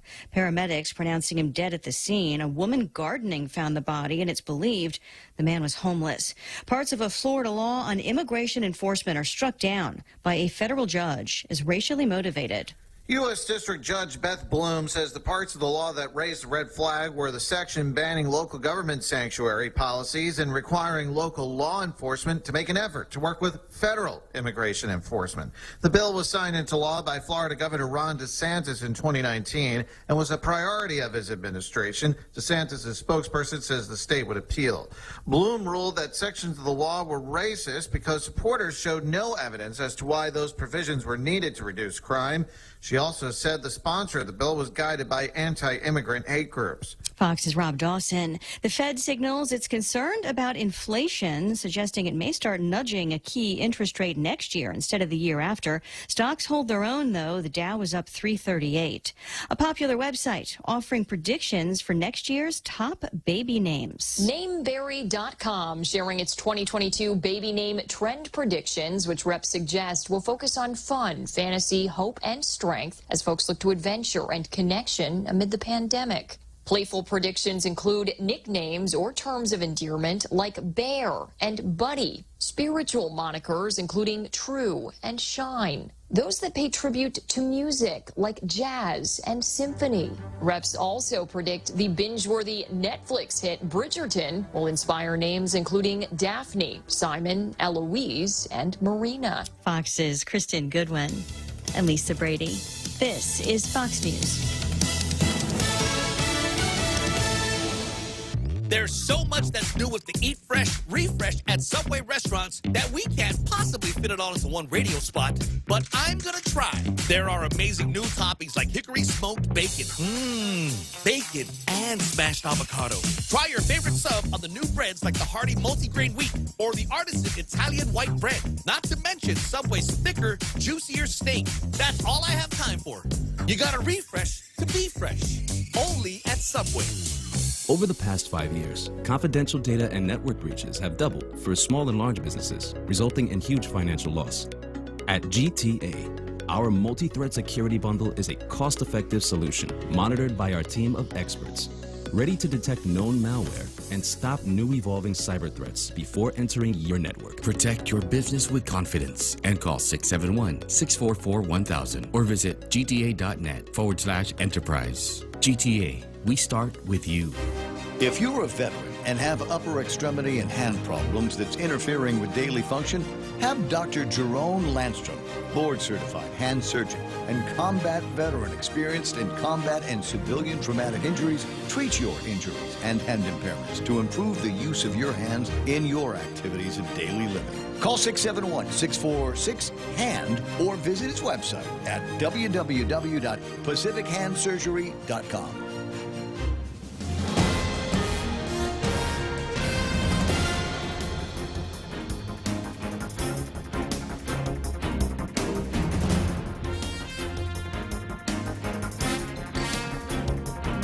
Half a day is 7:06. I'm Montesova Tyron with a look at your local news on the point. The National Weather Service says that the Tropical Depression 20W is looking like it will continue to move toward Rota or Guam and will likely be a minimal tropical storm when it does get this way.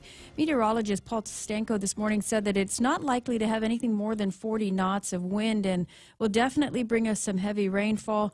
The Weather Service also has a flood watch in effect this morning, and it will continue all the way through tomorrow afternoon. Now, you should also monitor for local forecasts and be prepared to take action should any flash flood warnings be issued. There was another COVID death that was recorded yesterday, bringing us to 182 related to COVID-19. This latest recording was of a 76-year-old man who was not vaccinated, also tested positive earlier this month. He died at GRMC and was also reported to have had underlying health conditions. Meanwhile, health officials continue to urge people to look for emergency warning signs for COVID-19. This as they continue to see people being brought to the hospital dead on arrival. They say that you should seek emergency medical care immediately or call 911 if you have trouble breathing, persistent pain or pressure in your chest, new confusion, inability to wake or stay awake, or bluish lips or face. Meanwhile, from the Joint Information Center this morning, there are 72 people in the hospital with COVID-19, 12 in the intensive care unit, and 8 still on ventilators. Yesterday, the JIC also reported that they had confirmed 138 new cases of COVID-19 out of 1,426 people who were tested on Tuesday. That brings our total now to 13,997 officially reported cases. Weather permitting, the testing will continue this morning at Tidzin in the Carnival Grounds. It runs from 8 until noon. Also, the vaccination clinics continue today. There is one scheduled for the University of Guam Field House at 11 o'clock, and then the other one also taking place starting at 11 o'clock at the Micronesia Mall in Dededo. Well, more news right after this. As we get back to business, Docomo Pacific is ready to keep you connected. Introducing Business Bundles Plus. Build a customized bundle with the right internet, mobile, TV, and phone plan for your business. Pay for exactly what you need and nothing you don't. And the more services you add, the more you save. Plus, you can rely on Docomo Pacific's fastest, most reliable network and 24/7 customer support. So build your own bundle and save today with Business Bundles Plus. Call 671-688-2677. Docomo Pacific Business. Work better together. The Guam Waterworks Authority is seeking an additional $300 million in borrowing authority as well as authority to establish a commercial paper program. They discussed the plan in a working session this week, and they'll meet again next week, Tuesday, and go over a draft resolution and a proposal. As reported in the Guam Daily Post, GWA needs to plan for the next set of capital improvement projects in its master plan, particularly the projects that are likely to be included in an upcoming consent decree with the U.S. EPA. Commercial paper is essentially a form of short-term debt, and a tax-exempt commercial paper program could be used for the short-term finance of project construction and other qualified costs. According to the Post, GWA is hoping to get legislation for both the borrowing authorization and the commercial paper by the end of January of 2022. It's not the first time the Department of Corrections has dealt with an outbreak of COVID within its facility, and this morning, Candid News reports another situation at DOC involving more than a dozen detainees there. Candid News reports that the Deputy Director, Bob Camacho, has confirmed that there is a coronavirus outbreak within the prison. There's about 16 detainees who tested positive and 2 inmates who are being treated for the disease. It's not clear if it affected the Agana facility or the Mangilao compound, nor was it reported the severity of the cases within either of the facilities. And those are your top stories here on The Point. Here's Ray with your weather. I can't remember. Were they in the forced vaccination over at the prison? Were they asked to mandate, or are they testing out there? What's the I don't protocol? know how they're handling the prisoners, but I know the employees would have to fall under the rest of the government of Guam. So they would have to get something like that. All right, 7:11 in the morning. Get to the weather in just a second. One of the other things that we were talking about is this new confusion and sudden confusion. I think is where it was. I know we've been having a good time with this, but I actually looked it up.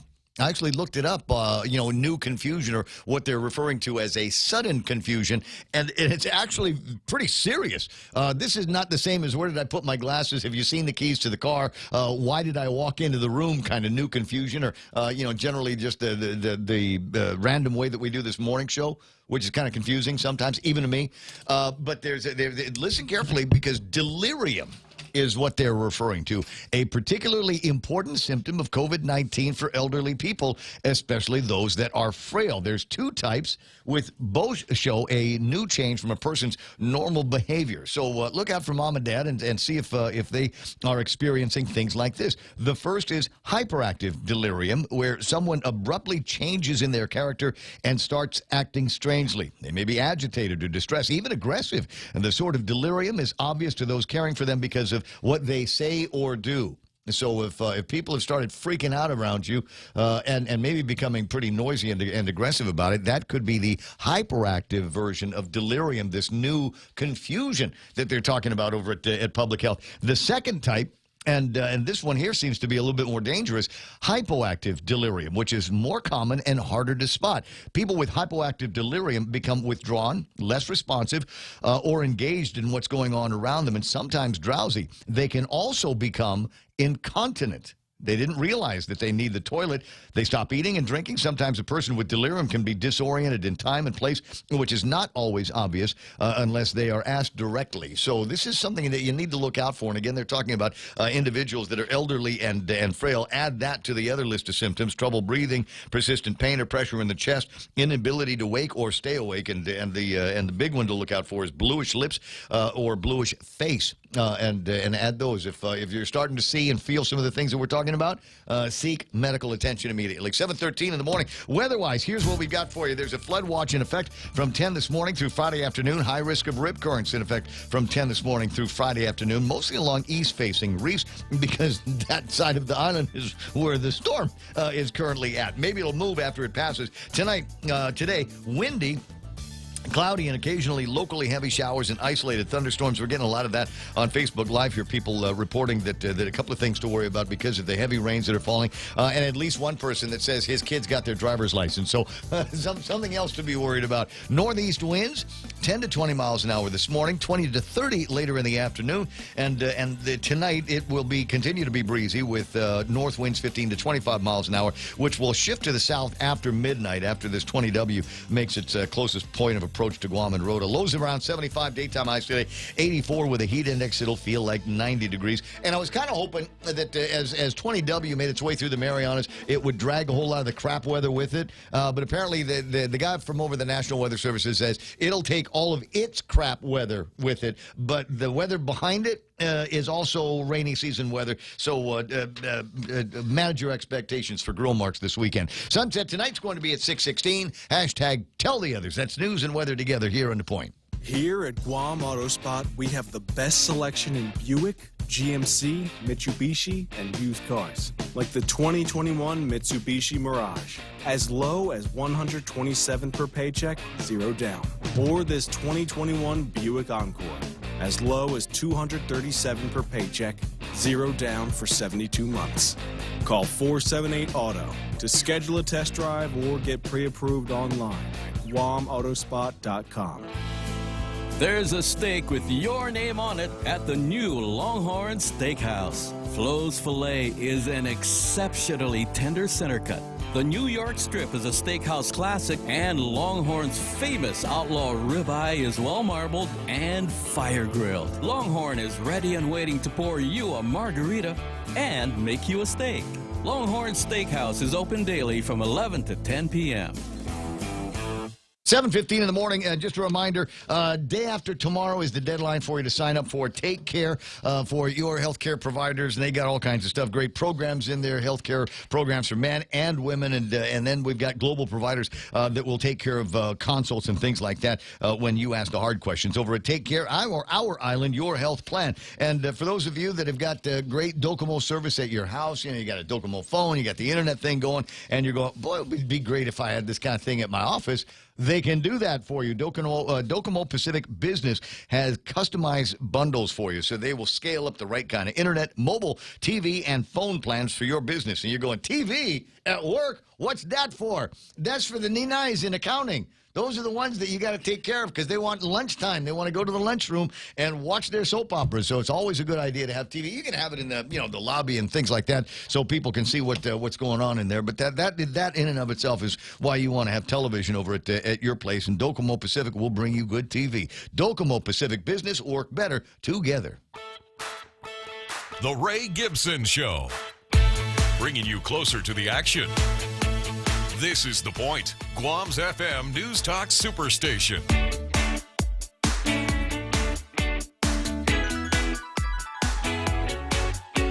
It is 7:17, Ray Gibson Show, and 93.3 The Point. My name is Ray. Great to be here with you and everybody. And yeah, I am noting, Sarita is noting as well that there's all kinds of new names floating around on the Facebook Live here, and I'm always delighted to see things like that. Old friends like Gary Hare and Sandra Regis and Francis Duffy and all kinds of other great folks that are checking us out here in the morning. Australia is the model for the New World Order, says Mike Grace Bloss.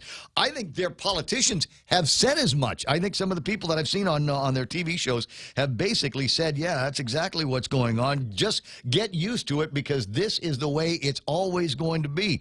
And I thought, well, that's interesting. They said the quiet parts out loud in some of the presentations that they're making in their media out there.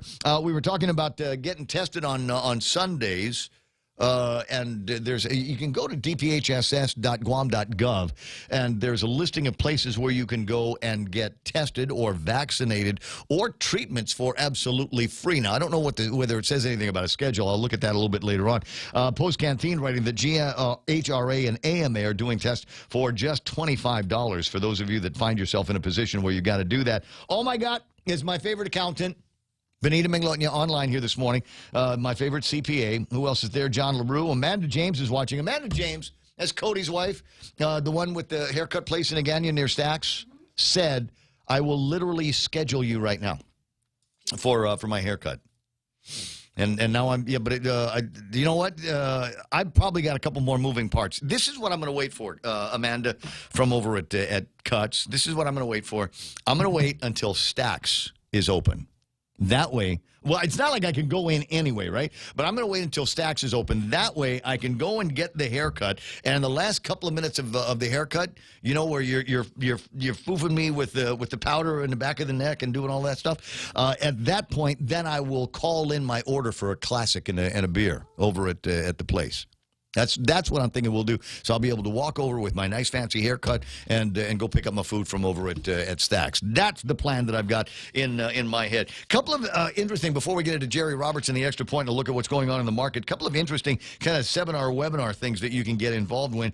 One of them is happening today. FAR clauses explained. This is with the Guam PTAC. Confused by all the FAR clauses referenced in government solicitations, Guam PTAC will demystify the federal acquisition regulations. Join us as we explain many of the common FAR clauses found in federal solicitations. And next week, Thursday, this would be good, the Government of Guam procurement. Guam PTAC will explain Government of Guam procurement to the best of anybody's abilities, and where to find opportunities and how to submit your bids. Of course, the only reason why that isn't seem to be working these days is the sheer volume of sole source procurement that's taking place. So but at least get the webinar in and try your luck down the road. Bob Kelly, a frequent contributor of the program, tomorrow will be a speaker in an international forum. Yeah, this is a big deal. It is a Southeast Asia ICT forum. where they are going to be talking about the Internet of Things for home and business applications. And Bob Kelly, among other things, is a worldwide respected, noted individual. I have no doubt about that. In the field of Internet of Things. I'll give you one of my favorite Internet of Things deals that Bob and I have worked on. In fact, we liked it so much for the transmitter set. I got one for my house. I have got for the house a box that talks to it talks to the modem and it talks to the air conditioner. Does it do so behind your back? It does so behind my back, yes. Okay. No, the things that it says about me. You know, I'm down to 72 degrees, and he still has night sweats. I don't understand what's going on. But the cool thing about it is I can log into the program and turn on and off the air conditioner. Using the app, and it will tell me what the current temperature in the house is, what the current humidity in the house is, what kind of power it has, that kind of thing. So I mean, it is a great device. But the real fun with Internet of Things deals come when we start including things like geofencing, and it knows when I'm a mile away from the house, and it will shut itself off. It knows when I'm within a mile of the house and turn itself on. Hey, nice. That way, when I walk into the house, first thing I don't have to lean over and turn on the air conditioner. It's already on and has cooled the house down to a decent temperature in the couple of minutes it takes me to get from when it kicks on to the front door. I'm just expanding on the thought. Just as you're talking, I'm thinking about the JFK fence and geofencing. And how could that apply? Is it working in your head? I think somebody pranked it again in the last couple of days. It's Could missing Internet another of pole. Things solve that problem? The Internet, no. The only solution to that problem, Jerry, is for me to become the governor of Guam and make that my first duty. It might be the only duty. Make me the governor of Guam for 24 hours. It'll be the first and maybe the last thing I do And with you'll the resign executive right at authority. that point. I'll give it over to Mike Nicholas. I'll say, Mikey, you do this. Carl, you do this. I wanted to become the governor to take care of that one niggling thing in my mind in that ugly, god-awful, butt-ugly chain link fence. So what we've derived from this conversation so far is that Ray perceives himself as being the front runner on a ticket with Mike San Nicolas playing number 2.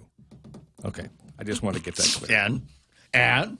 Come on. It's okay with me, boss. Does it sound all that bad? I work for you. It's okay with me. 722, Jerry Roberts in the studio. We'll extra point in a second, and here is predictions based on where we are with Tappas Crude this morning. S&P 500, NASDAQ, and the Dow Jones Industrial Average all back in the green here. 41 points green for the S&P. 43.95 is where it closed. The NASDAQ closed 14,896. It's climbing up there. Going to be 15,000 before long. Up by 150 points. Dow Jones has recovered, not all of what it lost in the last few days, but it's certainly doing well today. 338 points worth of a bounce for them. 34,258.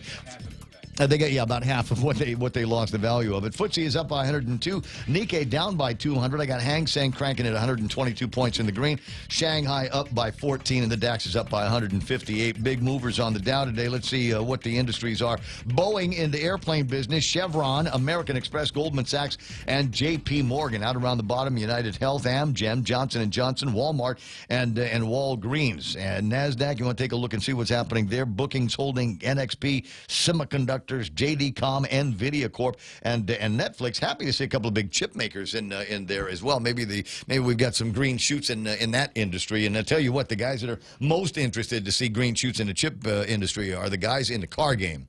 Oh, yeah. That has seriously slowed down the availability of all kinds of models and causing folks to skip entire model years. 7:24 in the morning. We'll look at a couple of numbers here for you. Oil trading at $72 a gallon. That is up by $100.51. And I got gold trading just off by about $1, $1,700.68. Now you might be wondering, Ray, what about Tappas Crude? Ray, what about Tappas Crude? $75 plus. It bounced back up. It was at 75 before, went down 73.85 or something like that. Now back over 75. It's Thursday at 7:24. 7:24, but it's not Friday at 10 yet. So I'm thinking that maybe they'll think about it for about a day, and then they'll just whack us with about 20 cents probably. Ouch! I don't know. Ouch! There's 20 cents a gallon. Listen, it's $4.75 now, right? Okay. The high water mark has usually been $4.95. and they feel that they've squeezed people enough at that point, so they back down a little bit. Yeah. So they're probably going to go right to $4.95 and bypass $4.85. And Can you imagine $5 gas? They're in California. There are places. Have you heard? Yes. There are places in Over. California over the $8 a gallon gas. In some places, and what is arguably one of the largest economies on the planet. That's courtesy of a lot of taxes too. Oh yeah, no doubt. Well, people always ask me. Well, they don't always ask me, but they say, Ray, well, how can the government of Guam help out the average guy? Right? How can the government of Guam help out the average guy? Eliminate the liquid fuels tax for a little bit, baby. We're not using that money anyway. I mean, all of the money that's going into road construction, et cetera, is big federal contract dollars. So where's the money going, right? It goes to places like I think they're going to fix the spalling over at Government House with some of that money, or not Government House, the governor's office. I think there might be some other work going on at Government House. So some of it goes off to the University of Guam to fund certain other deals going on in that part of the island's economy. Before we go to the extra point, yes, Jerry, you're almost 60 years old. Thank you. God bless you for noticing. Thank you. So it used to be the World Health Organization had said that 60 years old was the gateway to old, quote unquote old. Now they've revised their numbers. Okay, can I give you the new ones? Oh God! Now you know that I do nothing in my life without first checking with the World Health Organization. So here we go. 0 to 17, you're underage. 18 to 65 years old, you are youth or young people. 18 to 65. Wow. 66 to 79, you're middle-aged. 80 to 99, you're elderly or senior. And 100 plus, you're long-lived elderly. They've now reduced all of mankind into 5 categories. There they are. 18 to 65? 18 to 65 is youth or young people. Okay, I'm not going to complain. That's because there's certain people that would look at tighter demographic spreads, and one of the reasons why I bring that up is from time to time I will mention a person and their age, and the response that I get is far too young for you. But now, if you're between 18 and 65, and that's what you're saying, is that it's the same bracket. It's the same demographic cell, if you will. 18 to 65. If you find a woman who's under 65 years of age, she's a youth or a young person. Between 18 and 65. And so are you at this point. Yes, so we're, there's no reason, there's nothing there that would prevent us. But if they're 0 to 17, you still go to jail. Lock up your daughters. It's Maybe. 7. What's that, Gerald? I said maybe. Maybe. It's Guam. 7:28. Jerry Roberts in the Extra Point, brought to you by Guam Insurance Services. What time is it? 7:28. You want to wait? I think we should wait. All right. Does that mean I got to kill some time between now and the bottom of the? You want to do news now, Mana? Okay, gotcha. She's just kind of sitting around listening to the action. All right, Mana Silva Tyrant with a big look at news and headlines being brought to you by Loli Camet of Remax Diamond Realty for all of your real estate needs. Call Auntie Loli at 688-6743 and get the bugs killed in the house with a quick call from Top End Pest Control. Ken and Karen standing by to do that for you. 487-5657. And you can judge a company by the company by who supports them, who does business with Ken and Karen. Gov Guam. First, if they discover like caterpillars, scorpions, black widow spiders, and things like that over at the port or the governor's office, Ken, first guy they call to eliminate that. So get that first-class service at your house as well. It's also brought to you by Rudy and the team over at Burger King, the new Garlic and Bacon King waiting for you, and an opportunity. There was a survey that was conducted recently, and they were talking about our favorite driving foods. You're in the car, maybe that new Nissan Pathfinder I was talking about, and it's got it's got this place in it, Real Joe? For your CDs. Oh wow! Yeah, it's got a holder on the back. You can put all your Case Logic for your CDs. It doesn't have to actually have a CD player in it, but it's got the place for it. But it's also got a place near the shift knob, which is more of a mouse than it is a shifting thing. But it's also got a spot in there, absolutely perfect for a Burger King fries deal, but not fries in there. The fries are good. But if I was going to eat in that car, onion rings with BK's zesty sauce. Try that for lunch today, would you? 7:29 in the morning, and Mana Silva Tyrant's got news. Mana, what happened? Well, the National Weather Service says it's going to come this way, but it will likely be a minimal tropical storm when it gets here. They continue to watch Tropical Depression 20W. It is moving toward Guam and Rota, and they say throughout the day you can expect some heavy weather, expect some Heavy rain to continue with a flash or flood warning or flood watch in effect for this morning. That will continue until tomorrow. Meanwhile, there was another COVID-related death recorded. This one, the 182nd, is 76-year-old man who wasn't vaccinated, died at GRMC. He also did have underlying health conditions. And there was another 138 new cases recorded out of 1,426 tested the day before yesterday. 72 people in the hospital, 12 of them in intensive care. Those are your headlines right here on The Point. 7:30, Janella Carrera Chanel from DPHSS going to be on with us in a little bit. She'll be talking about the possibility of what testing is going to be taking place today, given the weather forecast and what the options are for anybody, government of Guam, or somebody who has to now be tested as a part of being able to continue to go to work. Maybe there's something that you might be able to do on Sunday so that on Monday morning you're ready with your test results. Question. Now, when you get her on the phone, can you ask her a question in regards to the PCR test itself? Are they still using the old PCR test, the one that has the inability to distinguish between COVID and the flu? Are they still using that particular test? Because there was, if you recall, George Macris had mentioned the other day that the flu is coming on strong. We've seen those advisories. So we want to know if they're using the test that can distinguish between the cold and COVID-19. Yeah. Gotcha. Because there is no flu anymore. We don't have the flu. Hasn't been, yeah. No. 7:31.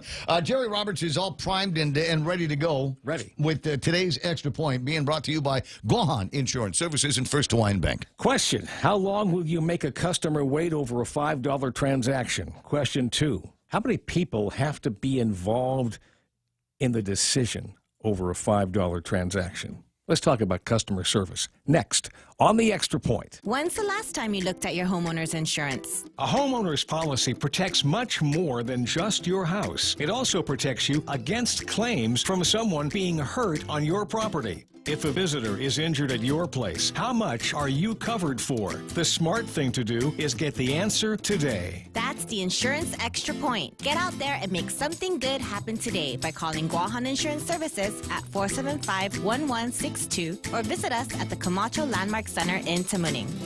Raise your glasses for a toast because First Hawaiian Bank now turns your meals into a reason to celebrate. Every dollar you spend on dining purchases, including fast food, earns you up to 3 times United miles. Simply use your First Hawaiian Bank United credit card and start reaping the most rewarding credit card experience on island. Terms and restrictions apply. Don't have a First Hawaiian Bank credit card? Visit any branch or FHB.com to apply today. With First Hawaiian Bank, it all starts with yes. I train companies in customer service, so I'm always on the lookout for both good and not so good consumer experiences. While they may wind up here on the Extra Point or in my weekly column in the Guam Daily Post, they'll almost certainly find a spot in a future training class, and students can learn from the positives and negatives that I see in my travels. I had to return an item yesterday. It only happened a couple of times with this particular retailer, and I didn't anticipate any difficulties. I'd bring it back and get a credit, which was fine, as I had to pick up some other things. On the way out the door, I grabbed the 4 most recent receipts from that store, and I figured it had to be in there somewhere. Arriving, I presented the item to a lady at the service counter and indicated something was wrong with it. I'd like a refund. First thing she said was, "We don't accept a refund unless you have a receipt." I pulled out the receipts from my pocket, handing them to her. I had 4 of them dating back to August 27th. I'm actually in this company's operation about twice a week, so I was missing a couple of receipts. Among the missing receipts was, you guessed it, the one that included the transaction for the item. Lady said, "Sorry, sir, we need a receipt for this item." "I suppose I left it at home," I said, "but this item is only sold by your store. Nobody else in Guam has it." She turned away and consulted another woman. When she came back to me, she said again, "I'm sorry, we can't refund unless you have a receipt." I had now been at the counter for about 5 minutes. I asked if there was anybody else I could talk with. After a couple of minutes, a youthful manager came to me and he repeated the process. Basically, he used the same statements the woman had made, and he seemed a bit miffed that I had not taken the hint and left. I again mentioned that his store was the only one that sold this particular item. He walked away from the counter, picked up the phone to call somebody. I had spoken to 2 people with some level of authority and had now been standing there for maybe 8 minutes. As he was talking on the phone, I looked behind me and saw a line of customers growing, people waiting to come to the counter to do their business. So I stepped aside to let them handle their transactions. The young manager finished his call, and I figured had an answer. Instead, he picked up the phone again and was discussing the issue with the same person or perhaps somebody else.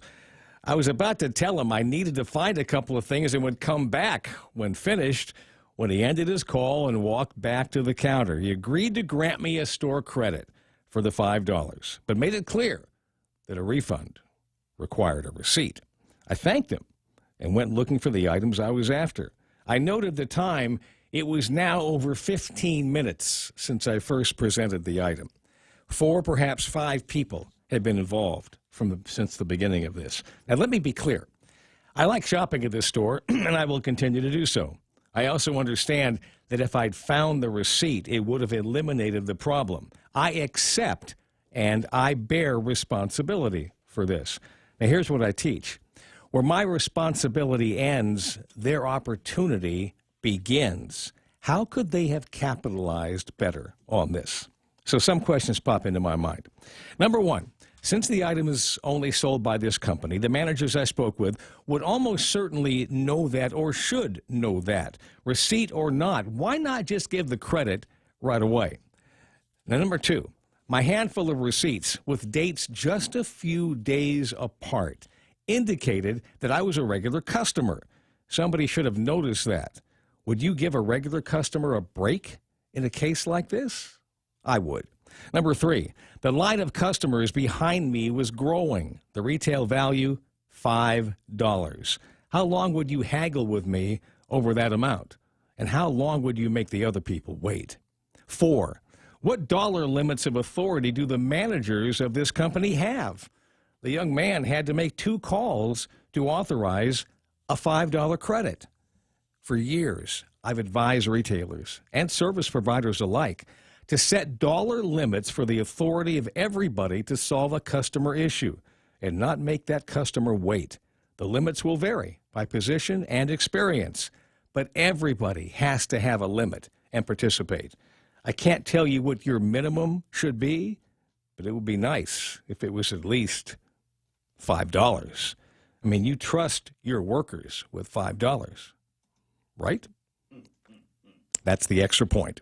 Be responsible and make something good happen today. For 93.3, The Ray Gibson Show, Guahan Insurance Services, and First Hawaiian Bank. I'm Jerry Roberts. So I would have stopped with. Do you see this bundle of receipts? You don't remember when I was in buying the gizmo that only you sell, and that I've apparently come in 3 or 4 times before to make the deal. I could have done that. Yeah. Interesting. Now there's a. She looked over. The woman looked over and scanned the receipts at one by one and didn't find the item. But does she scan the item? I mean, wouldn't you just scan the item if it pops up in your system? They did scan the item. The young man scanned the item, but apparently whatever popped up did not show something. So I had them give. I asked them to ask somebody about that. I mean, don't you have it in your database? And he came back and said, that's when he came back and gave the number. And it wasn't exactly 5, it was 5 and a few cents. Well, did you go home and get the receipt, though?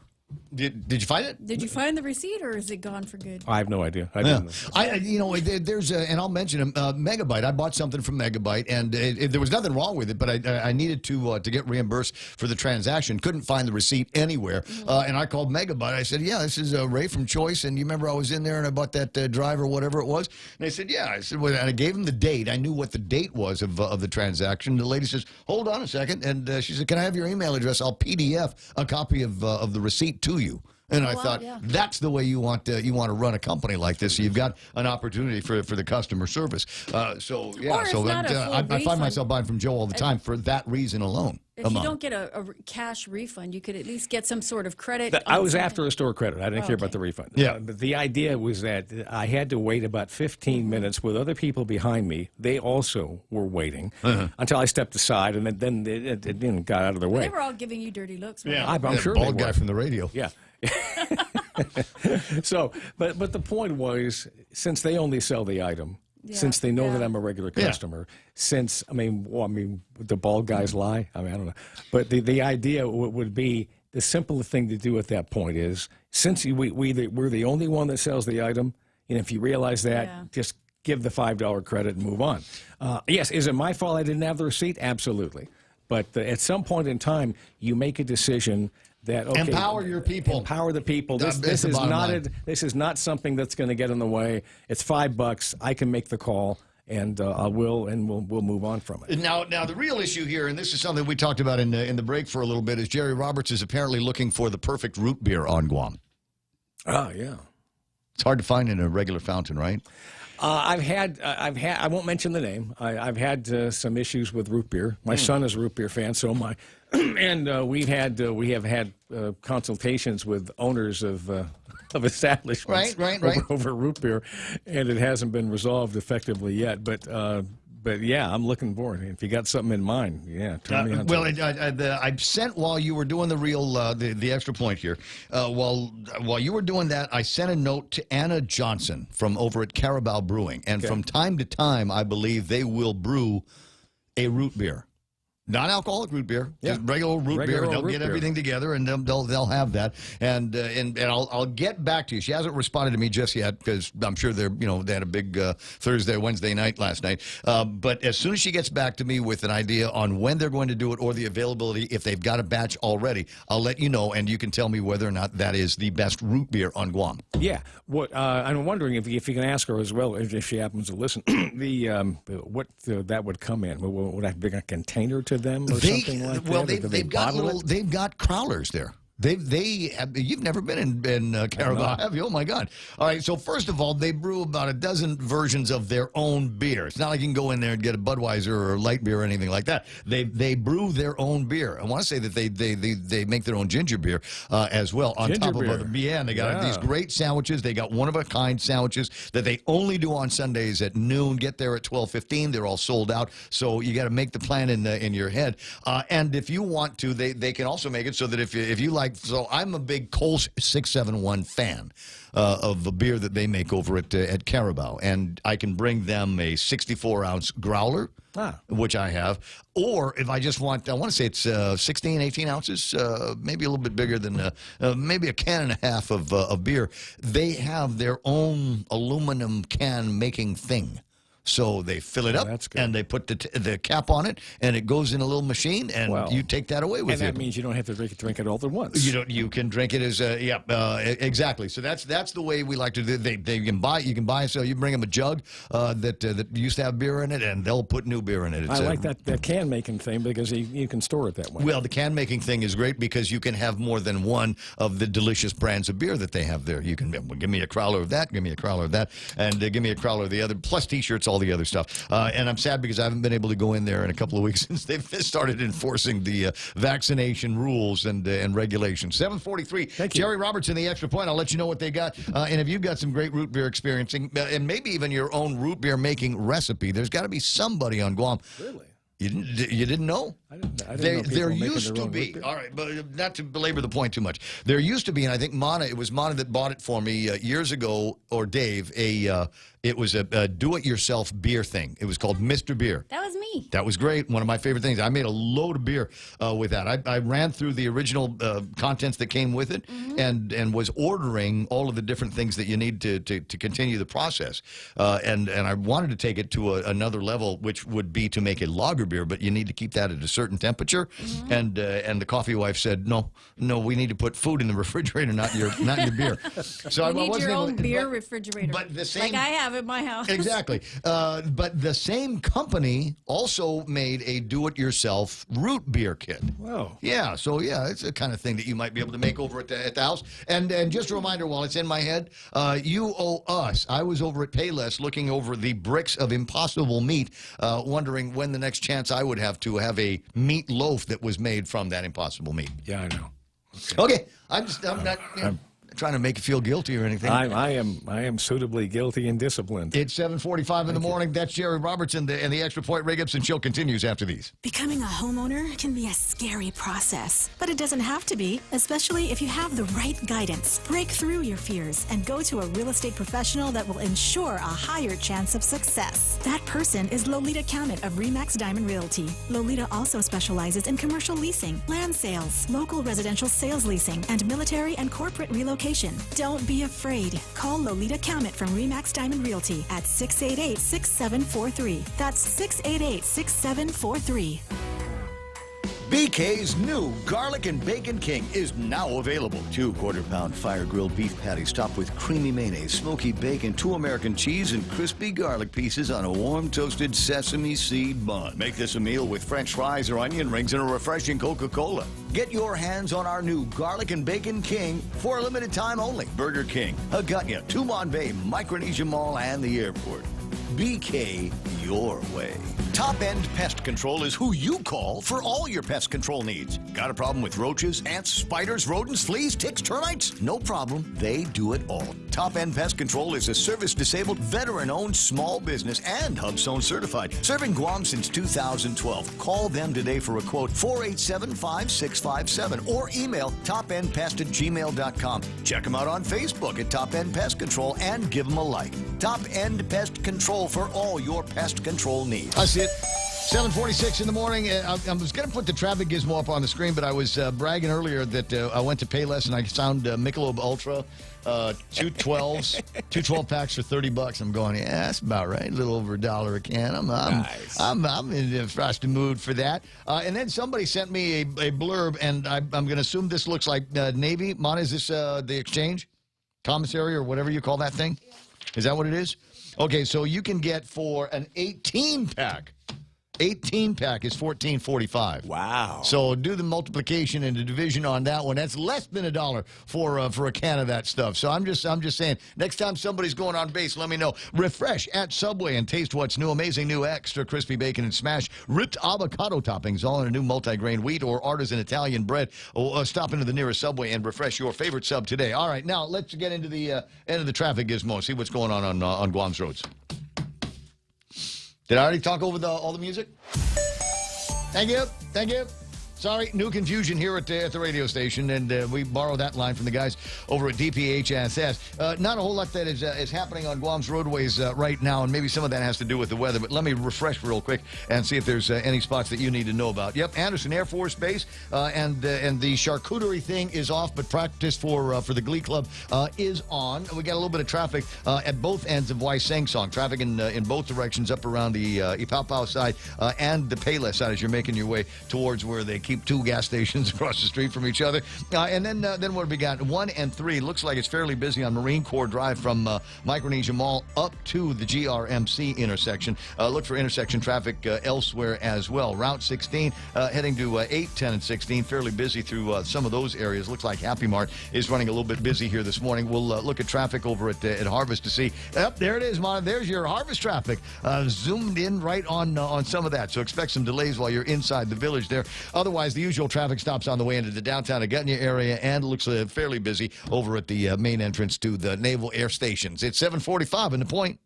Need to finish the job or start one the right way? Get the right stuff at East West Rental Center. You can switch to easy mode using industrial strength equipment. With years of experience helping builders, East West Rental gives you exactly what you need. Tools for landscaping, concrete, lifts, trucks, tables, tents, chairs, water blasters, excavators, forklifts, air compressors, and more. Call East West Rental Center at 646-1463 or visit them in Upper Tumon. Open Monday to Saturday from 7 to 5, Sundays 8 to 5. You know all those amazing photos and videos saved on your camera roll capturing your love for Guam? We want to see it. Log on to visitguam.com/Instaguam to submit your best moments for a chance to win weekly prizes. The Guam Visitors Bureau will choose a weekly winner, so share your love for our island paradise now and win. Brought to you by GVB. Thank you for making Guam a better place to live, work, and visit.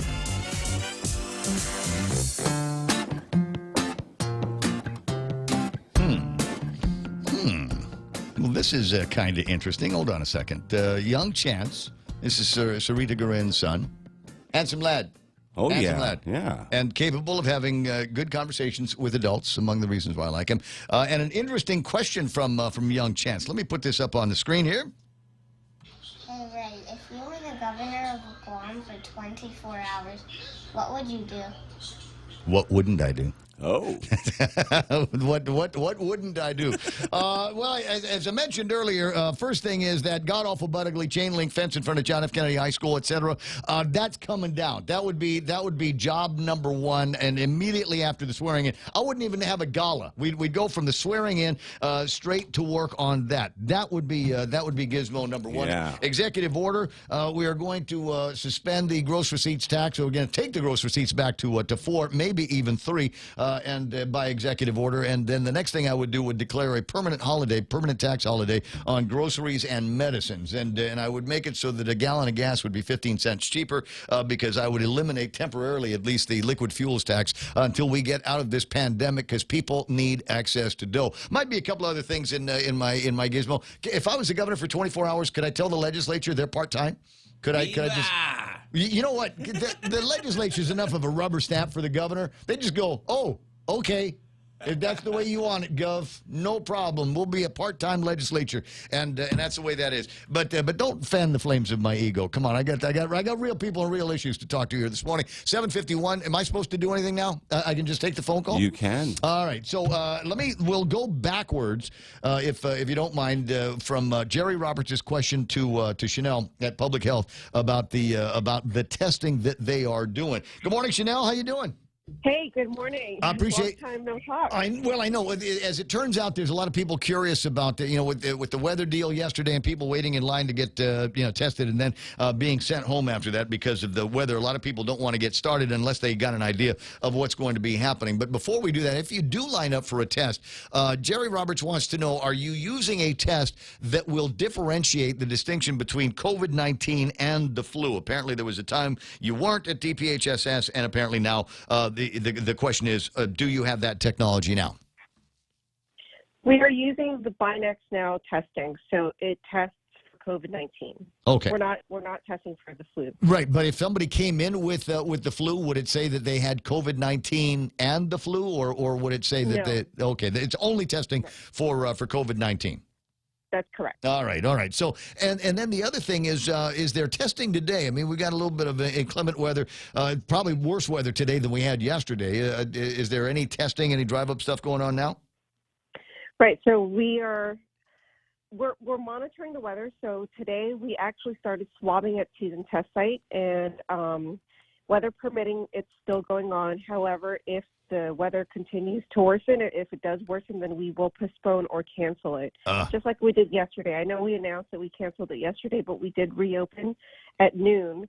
So if we have to do that again, then we'll do that again. So for now, it's still open. We actually did start swabbing, but if the rain worsens, then we will have to cancel or postpone it. Right. That would be, out of an abundance of caution, obviously, for the people that are involved as well as the testees. And then it brought up another question, and there's the executive branch mandate begins over the weekend. Tomorrow, I think, is the first day, right? Yeah. Yes, all right. Executive branch employees of the government of Guam either have to be vaccinated or test every week in order to continue to hit their job sites and meet that new requirement for their employment in at least the government of Guam.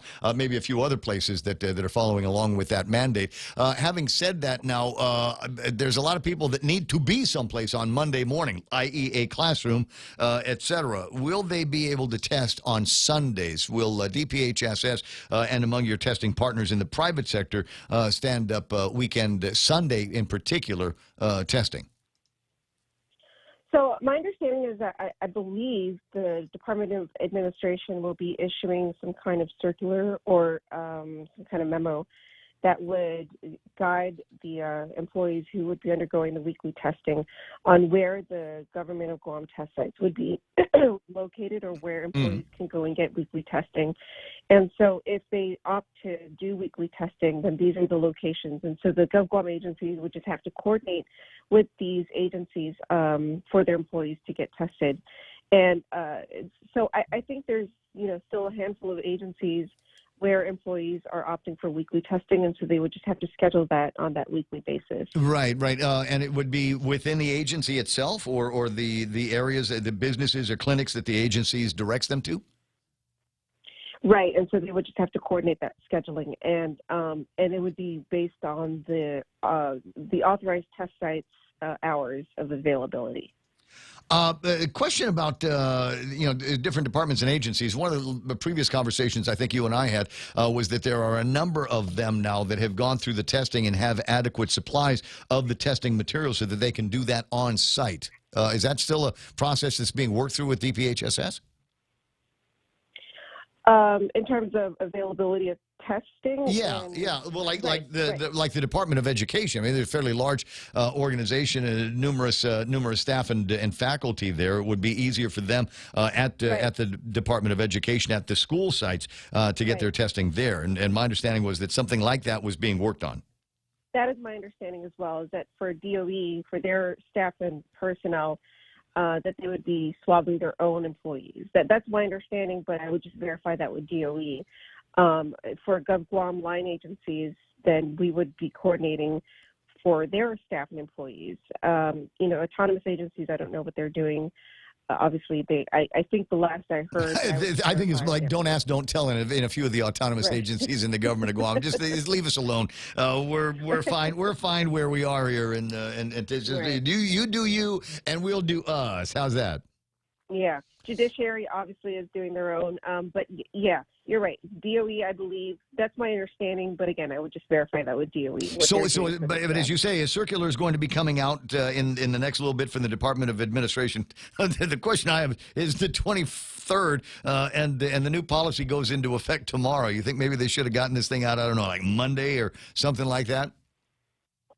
Well, the thing is, it begins tomorrow, but, it's within the week. So it's not like if there's a hard deadline, you have to actually start testing tomorrow. You have the full week, really. So tomorrow, and then, you have until next Friday. So that's the full week. Yeah, well, I think the point is that there's a lot of people that want to get in front of this. I think I know of a bunch of people that are going to say, I'm still not going to get vaccinated, but I'd still like to, be able to, be in charge of what's going to be happening with my own testing, et cetera. So the faster that information can come out, I think the better. 7:57 and change. Chanel, always fun talking with you. I got a bunch of other stuff we're going to get around to this morning. But if anybody calls in with any more questions, I'm going to just have Real Joe beep you, all right? Sure, of course. Roger that. All right, you have a fantastic day. That's Janella Carrera. She works for the Department of Public Health and Social Services. So there's the deal on Sunday testing. It doesn't look like that's going to be an issue because the many of the relevant agencies that are doing this will have some kind of guidance for you soon. Maybe probably, I don't know. But there will be some kind of guidance that comes out that says if you are an executive branch employee, this is where you will go and test. And hopefully it will be someplace that is convenient, maybe steps away from your office, and something that can be done in a reasonably short amount of time, because otherwise what we see these days is people lining up at 6 o'clock in the morning up in Tiedzen for tests, and then waiting out the results for a day and a half before anybody knows what's going on. In the meantime, if you are still on the other side of this issue, and I know many people that are, in fact, the crazy thing, are you ready for the craziness this morning? Oh, I'm ready. I'm so ready. All right, here's the craziness this morning. Black Lives Matters and I. And I. And I. And I'm doing a little bit more research on exactly what their position here is. But it looks like the people at Black Lives Matters are going to be conducting protests against the mandate, against the vaccine mandate in New York. I told you about that, right? A bunch of people from visitors in New York, from Texas, people of color, showed up at a restaurant, and it's like they let everybody else in, but they were a little bit more aggressive about testing the vaccination status of the African American customers, and naturally a ruckus ensued. And now Black Lives Matters is making that particular restaurant the focal point of their protest that lashes out against the entire mandate, vaccine mandate, saying that's not good for minorities and especially African Americans. And there's a whole big, massive demographic of African Americans in a certain age group for whom the vaccine, ain't gonna happen. Make a TikTok video. Yeah. Coming soon. 7:59 and change. Closing in on 8 o'clock in the morning. It's the Ray Gibson Show on 93.3 KUSG. I got you. This is The Point.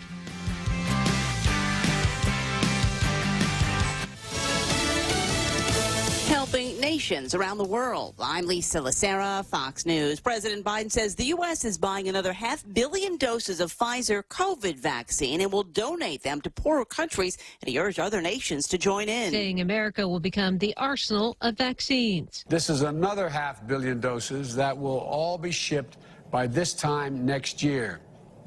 And it brings our total commitment of donated vaccines to over 1.1 billion. Speaking at a virtual summit on the sidelines of the United Nations General Assembly, the president said he'd like to see a second UN COVID summit in early 2022.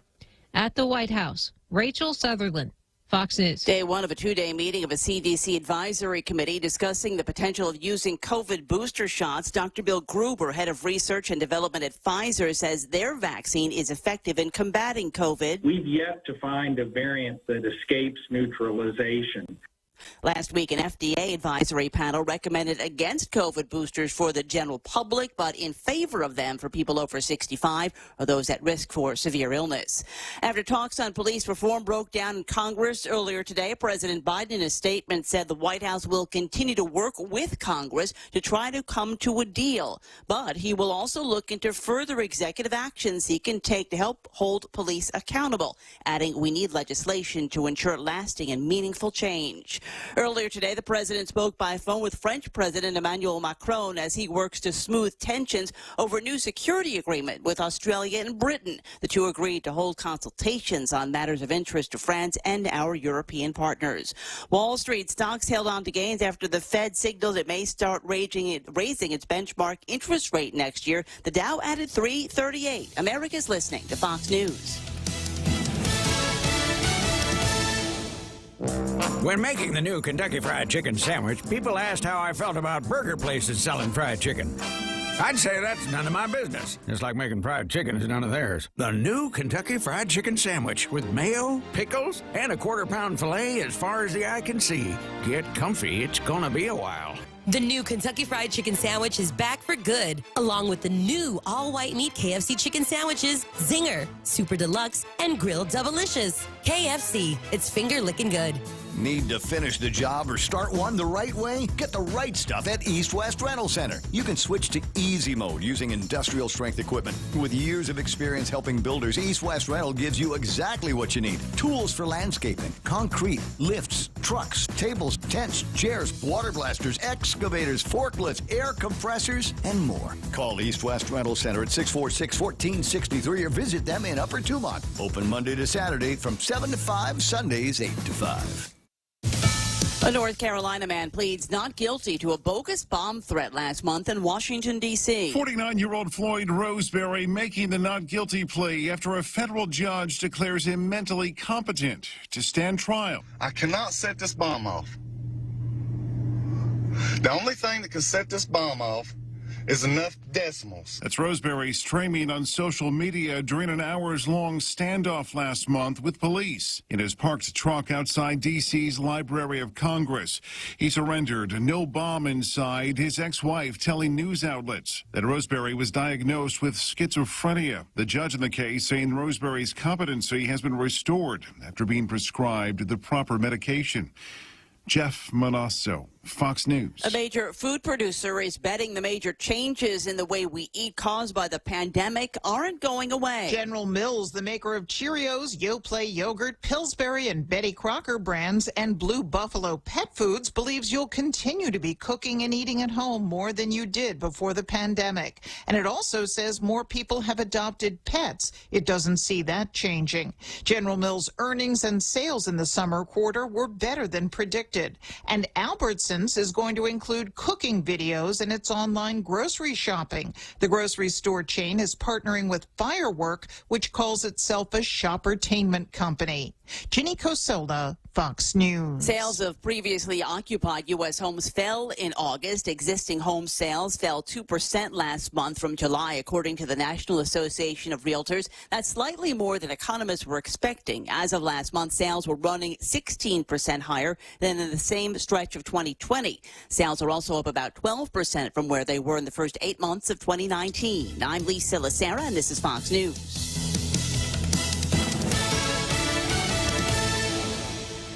There's so much that's new with the Eat Fresh, Refresh at Subway restaurants that we can't possibly fit it all into one radio spot, but I'm gonna try. There are amazing new toppings like hickory smoked bacon, bacon and smashed avocado. Try your favorite sub on the new breads like the hearty multigrain wheat or the artisan Italian white bread. Not to mention Subway's thicker, juicier steak. That's all I have time for. You gotta refresh to be fresh. Only at Subway.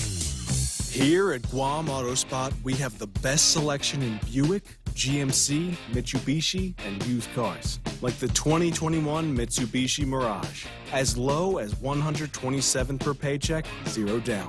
Or this 2021 Buick Encore, as low as $237 per paycheck, 0 down for 72 months. Call 478-AUTO to schedule a test drive or get pre-approved online at guamautospot.com. Leah Dunca from Security Title here with a little information about trusts. A trust is a legal entity capable of owning property. It can protect property from issues such as lawsuits or divorce and can be used to distribute property and avoid probate. Many trusts start as revocable but become irrevocable when the initial trustees die. Work with your estate planning attorney to see if a trust is a good fit for your family property. Call the professionals at Security Title. We are here to help. Your local news is brought to you by Nambo Insurance. Skip the line. Pay online. It's fast, it's easy, and it's secure. Visit nambo.com for more information.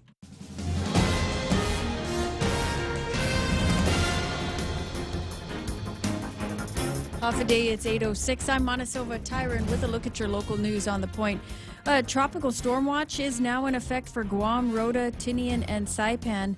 This as of the latest report that was posted on the National Weather Service's website this morning at 7:30. A tropical storm watch means that a tropical storm condition, the conditions are sustained winds of about 39 to 74 miles per hour are possible through Friday morning. The tropical depression 20W is currently 175 miles east-southeast of Guam. Presently, it is moving west-northwest at 14 miles per hour. Maximum sustained winds are about 35 miles per hour. Now, 20W is forecast to intensify through Saturday, possibly becoming a tropical storm by tonight. Meteorologist Paul Stanko did say this morning that it's expected to be a minimal tropical storm when it gets to this area and will bring heavy showers and winds of about 40 knots. There's also a flood advisory in effect through tomorrow. Another COVID-related fatality was recorded yesterday, bringing us to 182. A 76-year-old man who was not vaccinated passed away at the Guam Regional Medical Center. He was also reported to have had underlying health conditions and tested positive earlier this month. Meanwhile, health officials continue to urge people to look out for emergency warning signs for COVID-19 and seek emergency medical care immediately if they do have any symptoms. There are currently 72 hospitalized with COVID-19, 12 in intensive care, and 8 still on ventilators. Also from the JIC this morning, the Department of Public Health recorded 138 new cases of COVID-19 out of 1,426 tests performed on Tuesday. A total of 13,997 officially confirmed cases have been recorded on Guam. Meanwhile, weather permitting, the testing will continue this morning at the Tees and Carnival grounds. It runs from 8 a.m. until noon, and vaccination clinics also on schedule today at the UOG Fieldhouse and at the Micronesia Mall. It's not the first time the Department of Corrections has dealt with an outbreak of COVID within its facility, and this morning Candid News is reporting another situation at DOC involving more than a dozen detainees. Candid News reports that the deputy director over there, Bob Camacho, has confirmed that at least 16 detainees have tested positive for COVID, while 2 inmates are being treated for the disease. Also, one of the cases One case has been affected because of the spread of the virus at the Department of Corrections. The Guam Daily Post reporting accused murderer 27-year-old John Bass may have his trial delayed, as his attorney told the court yesterday that she's not been able to meet with him because of his potential exposure to another COVID-positive individual. Bass is accused of stabbing and killing his girlfriend and stabbing her daughter while she tried to fight him off. The Post reports that Bass appeared before the presiding judge, Alberto La Morena, yesterday for a competency hearing. His case has been postponed or delayed until November. Well, more news right after this. Everyone has a busy schedule these days, and sometimes we forget to schedule our routine dental checkup and cleaning. Don't neglect your dental health. Schedule one today with Dr. Robert Yang and his Smile team, conveniently located at the East West Business Center on Marine Drive, Upper Tumon. Call us today at 647-8702 or 3. Again, that's 647-8702 or 647-8703. We make smiles happen. The Guam Waterworks Authority is seeking an additional $300 million in borrowing authority, as well as authority to establish a commercial paper program. They discussed this during a working session that was held this week, and we'll go over it again when they meet again next week, Tuesday. The Guam Daily Post reports that GWA needs to plan for the next set of capital improvement projects, and they're looking to use the commercial paper to essentially form a short-term debt and tax-exempt commercial paper program to be used for the short-term financing of the project, for project construction and other qualified costs. GWA is hoping to get legislation for both the borrowing authorization and the commercial paper program from the legislature by January of 2022. Also making headlines in the Post, a couple accused of brutally abusing two teenage boys have pleaded not guilty at the Superior Court. 37-year-old David Martinez Kanata and 29-year-old Sherry Tyranauta were arrested after two teenage boys were found injured, tied up for days, and beaten, left to starve. The couple pleaded not guilty to 2 counts of child abuse and felonious restraint, both as third-degree felonies. Nauta was also charged with assault as a misdemeanor, according to court documents. The victims were aged 13 and 16. And once again, a tropical storm watch now in effect for Guam, Rota, Tinian, and Saipan. That means tropical storm conditions could be felt by tomorrow morning. And those are your top stories here on The Point. I'm rolling my eyes. Moving a little bit faster and maybe a tiny bit stronger by the time it gets around Guam. It looks like the closest point of approach somewhere between 8:30, 10 o'clock, something like that this evening. So make precautions. Somewhere between, I want to say, 45-mile-an-hour winds and 50-mile-an-hour winds, which is a little bit higher than what Paul Stanko was talking about a little bit earlier. So as we've always said, this is it is a rapidly changing scenario. Follow the science, people. Follow the science. Follow the National Weather Services. Things are bound to change from time to time. So what can we tell you about weather now? We're waiting on an updated forecast, but the essential parts still remain. There's a flood watch in effect and a high risk of rip currents on the eastern side in effect starting about 10 this morning until Friday afternoon. Today it's going to be windy, cloudy, occasionally local and heavy showers and isolated thunderstorms. Winds will be picking up through the day and increasing to somewhere between 25-30. I'm sure it will be higher in gusts later this afternoon and this evening. Highs around 84 degrees. Overnight lows tonight of about 75 degrees as it makes its closest point of approach. You will know when that happens when the winds begin to shift a little bit more towards the south later on this evening. Breezy conditions following around tomorrow. Cloudy, occasionally locally heavy showers and isolated thunderstorms because we will still have the visitor here. It won't be allowed to stay because it's not vaccinated and has not tested for COVID-19. So the storm 20W will be coming right through here and then straight on out. So just transiting, folks. Just transiting. Sunrise this morning at 6:10. Sunset tonight will be at 6:16. Hashtag tell the others. That's news and weather together. This is The Point. Over the past 5 years, confidential data and network breaches have doubled for small and large businesses, resulting in huge financial loss.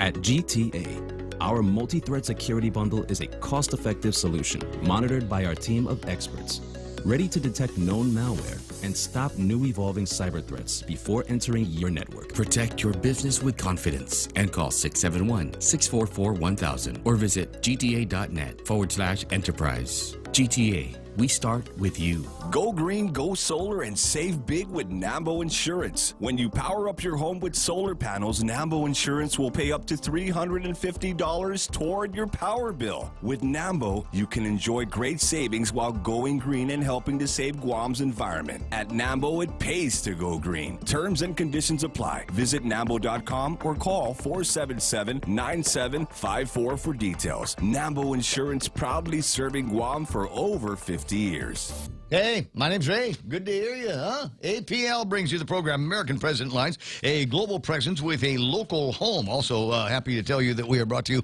by Olive Garden Restaurants with a great takeout platter. I love this. Love the price on it. $50. You ready? We can feed a ton of people on this. $50.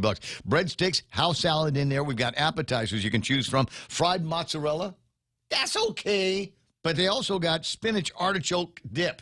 And for me, that's where a valuable app is always going to be found, in the spinach artichoke dip. So much fun to eat that. And then you can choose from the platters that are going into this takeaway here. Lasagna Classico, chicken parmesan, 5-cheese ziti al forno.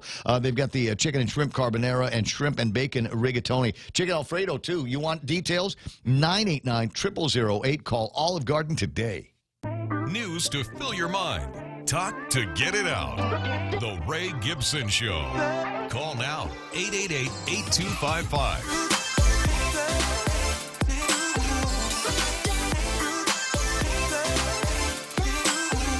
Quarter after 8 o'clock in the morning. Hi, Ray here until I'm not going to be anymore. And what will I do later? How will I pass the time as this storm, the tropical depression, makes its way around me here? Minimal storm strength winds a little bit later on today, which is why we are now in a warning situation. What are they going to do, cancel school tomorrow? As I said, I'm surprised the bedwetters haven't already done that. 8:16 in the morning. But I was thinking maybe I'd make myself some root beer. Jerry Roberts complaining about not being able to find good root beer anywhere. But, you know, you can make it yourself. And did you know that the original recipe, Real Joe, did you know that the original recipe for root beer was almost medicinal in nature? Oh, really? Yeah. Yeah. Now, a lot of root beer manufacturers, people like that, medicinal. But a lot of you know, they just go with the artificial colorings and the flavors and say, hey, it's root beer flavored drink, right? Yeah. It's not real root beer. The stuff that really goes in root beer. Are you ready? I'm ready. All right. Sassafras. Sassafras. I don't even know what sassafras is. That's moonshine. Where do they have that? What aisle at Payless can I find sassafras? So that gives root beer the distinctive, slightly mint-like flavor, traditionally used to purify the blood in folk medicine. Sassafras. There's also sarsaparilla, traditionally used as a renal tonic and to help clear up your complexion. Which is fine, because a lot more people wearing masks all the time these days, and you're getting zits right on the mask line. Just thought you'd maybe you're not seeing that. Ginger puts a rich, fiery note. Herbalists use ginger to support cardiovascular and metabolic health, as well as for nausea and stomach upset. Licorice gives the recipe a subtle anise-like sweetness that pairs well with sassafras. It also supports adrenal health and may be helpful in addressing hormonal imbalances in women. Oh, wow. Yeah. So when you know, did you just look at Mana? Yes, she just looked at me. I'm trying to poke your eyes out now. Holy crap. Oh, boy. Just wait, I got 10 minutes. This is why when I say things like this, I look at you. But you ever like normally they're the same person every day until they're not. Hand them something with licorice in it. And then there's dandelion root, which adds the subtlest bitter note to the brew. Dandelion root also supports liver health.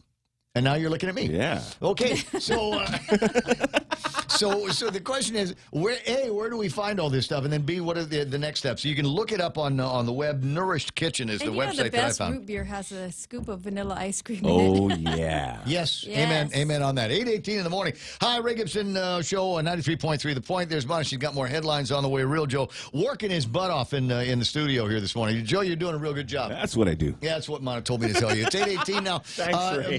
My classmate Frank Bloss is on the radio again. Good morning, Daryl. How you doing? I love that conversation. Isn't it a great conversation? It's like listening to your family, isn't it? Yep, it is. Good morning, buddy. Hey, always good good to morning. hear from. Say good morning to me. Good morning, Mona. How are you? Fantastic. Okay, all right. Now we got all the frivolity out of the way here. You're back in a newspaper today. I didn't realize you had something working on this, but you're looking for a way to put even more money in the hands of the people of Guam with a PPE rebate.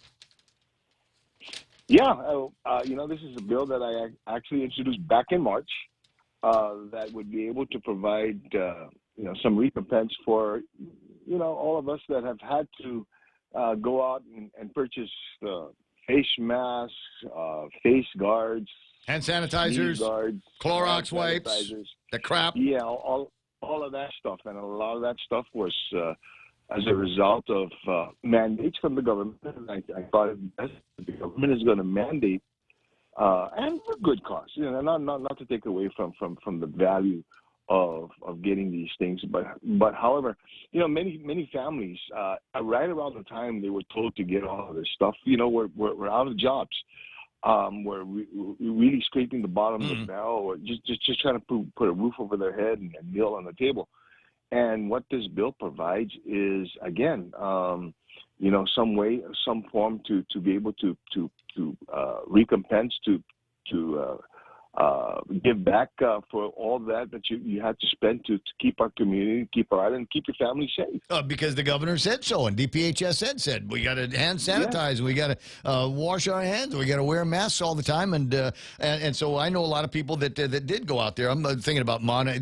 Between Mana and Mark Cruz, these guys were going to all the different places and checking on the prices and availability. I remember that. Right? Yeah. So I mean, if Home Depot was heavy on Clorox wipes and things like that, they'd message each other, and everybody kind of knew what was going on, or posted up on Facebook. So yeah, I can see where a lot of people spent extra and spent more on some of the tools that they need. So you're proposing a $500 rebate for these folks. Yeah, and so I actually people asked, there was I guess a letter from the Department of Revenue Tax and from the administration says, well, we can't do this. It's not against. I mean, it's against IRS code. And I said, I want you to look back, because we did something similar to the COLA recipients. Yeah. Back in 2006. And what I basically did was I just took the language of that law, which had already been passed in this law, and basically replaced where there was COLA reimbursements, where there was COLA payments. Now there is the money used towards the purchase of the personal protective equipment.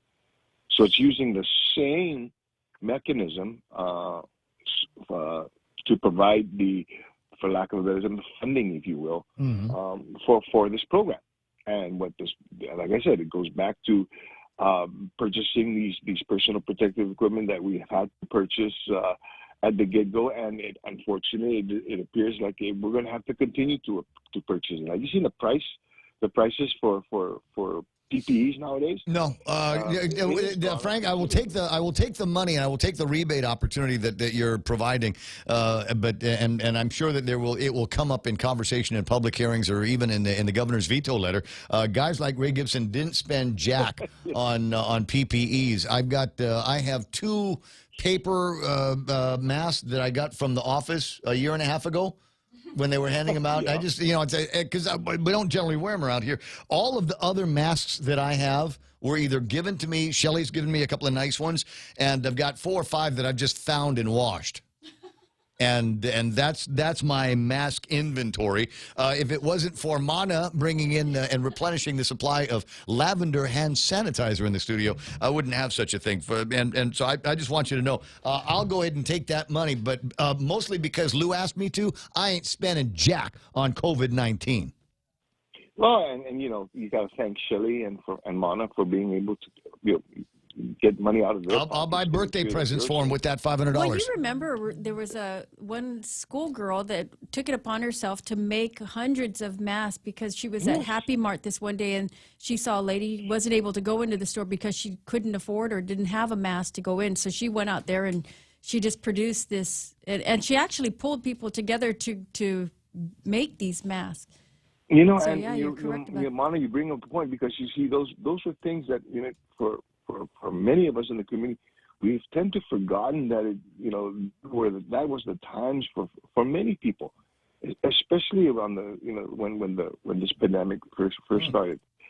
People were scrambling, and they had to choose, flip a coin between heads and tails as to whether or not they can buy these masks or they buy food. And for some people, it was very hard for them. And I still remember those days. And to this day, there are people that have had to break into their piggy banks, go into their savings accounts just to be able to survive. And part of the monies that they needed to use out of these savings accounts, were funds to purchase this personal protective equipment. Now, some people are going to say that the costs for businesses have been shifted to the customers. I agree with that to a significant degree. There's many businesses that have seen increases in their costs of doing business because now they had to buy the temperature thing for out in the front and all of the masks and gloves for all of their employees and all of the additional tools that they needed to buy to handle sanitization, especially in the food service industry. Will there be an opportunity to have a conversation about reimbursing them for those additional and unexpected costs? I know many people that have said that we just raise that like we raise the price of the food when the cost for that goes up and the cost of the employees go up and the cost of power and water. But it's possible that many of them did not pass along the additional costs to their customers because these are hard and competitive times, and so they just kind of ate it. Is there an opportunity to take this conversation and say, okay, we're going to give Ray Gibson a $500 rebate based on his PPE spends, but for the businesses, they had to spend up as well. What are we going to do for them? Well, I tell you what, this is a great starting point for that conversation. Ray, I'm that good. Okay, I'm that good. Yeah. Okay, I'll give you that much credit. Okay. But you're right, Ray. I mean, again, this is a starting point for those kind of conversations, and you're going to have business. There are going to be businesses. What about our costs and everything? And we need to have those conversations. That's what this is for. Okay, you put a bill and you send it to the meat grinder and you make the sausage, and what this bill looks like at the end of the day may look totally different from what it appeared like when you first started it. Well, then let's keep moving in that direction. There are many mandates that have been foisted on the people of Guam. I'd go so far as to say if anybody can prove they got stuck in traffic on Marine Corps Drive waiting an hour and a half to get to a guard guy to tell you to wash your hands and wear a mask everywhere, then I think those people ought to be compensated for the waste of time in lines. Anybody that's had to waste time and gasoline in the lines to get food, etc., I think that ought to be brought into the conversation as well. The unexpected consequences, unintended and expensive consequences of life in these pandemic times should not be taken out on the middle class. Yeah, and I tell you what, again, I go back to these were a lot. This bill was based on a lot of experience and a lot of observation, especially at the front end of this pandemic. Obviously, as time lapsed, and people settled into now what they needed to do, we tend to forget sometimes that it's. Before, it was very unnatural. And even for me, there's sometimes I'll walk into a store and I'm like, oh, I forgot my mask and I got to turn around and go back again. But wearing masks and hand sanitizing and everything, those were, prior to March of last year, very unnatural movements that today, are just as natural as wiping your eyes and blowing your nose. And we don't think about it.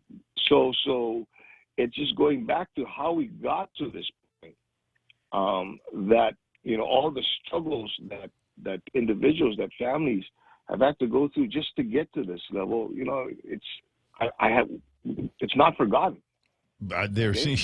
You start talking to parents that have had to reconfigure their living rooms or their dining rooms or the bedroom down the hall to become basically a classroom for the online learning. I think people are going to. I think there's going to be a whole lot of people that go, "Hey, Frank, $500 a good start. Let's make it $1,000. Let's make it $2,000 for some people. Let's find different ways for people to chime in, and we'll self-attest." That will be the good thing. That's a new word that we've gotten from public health and the governor's office is self-attestation. I will self-attest that the pandemic has cost me innumerable amounts of money because of all of these new and different things that had been mandated by the government and public health. And maybe they'll think twice the next time they start laying on rules and regulations for people to follow and live by.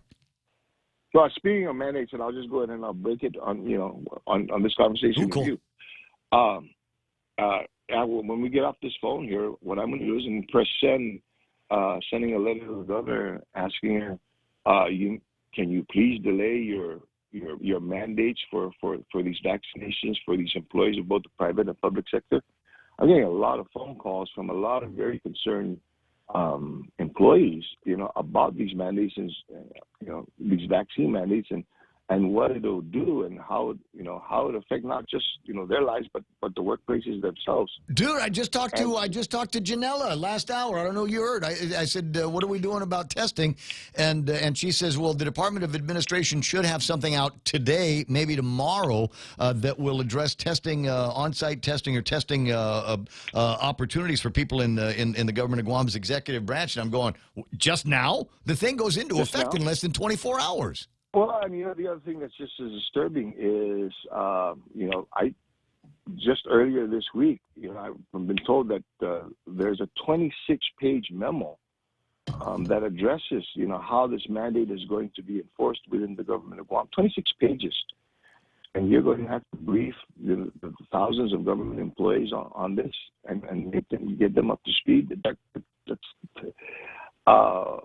Where's the unions on this? Now, you and I are not naturally union-supporting guys, but there are CBAs that have been negotiated between the government of Guam, departments and agencies, with the unions here on Guam, and it seems to me that they need to be a little bit more proactive in getting in front of all of these changes. And 26 pages of new rules and regulations for government of Guam employees to have to sort through.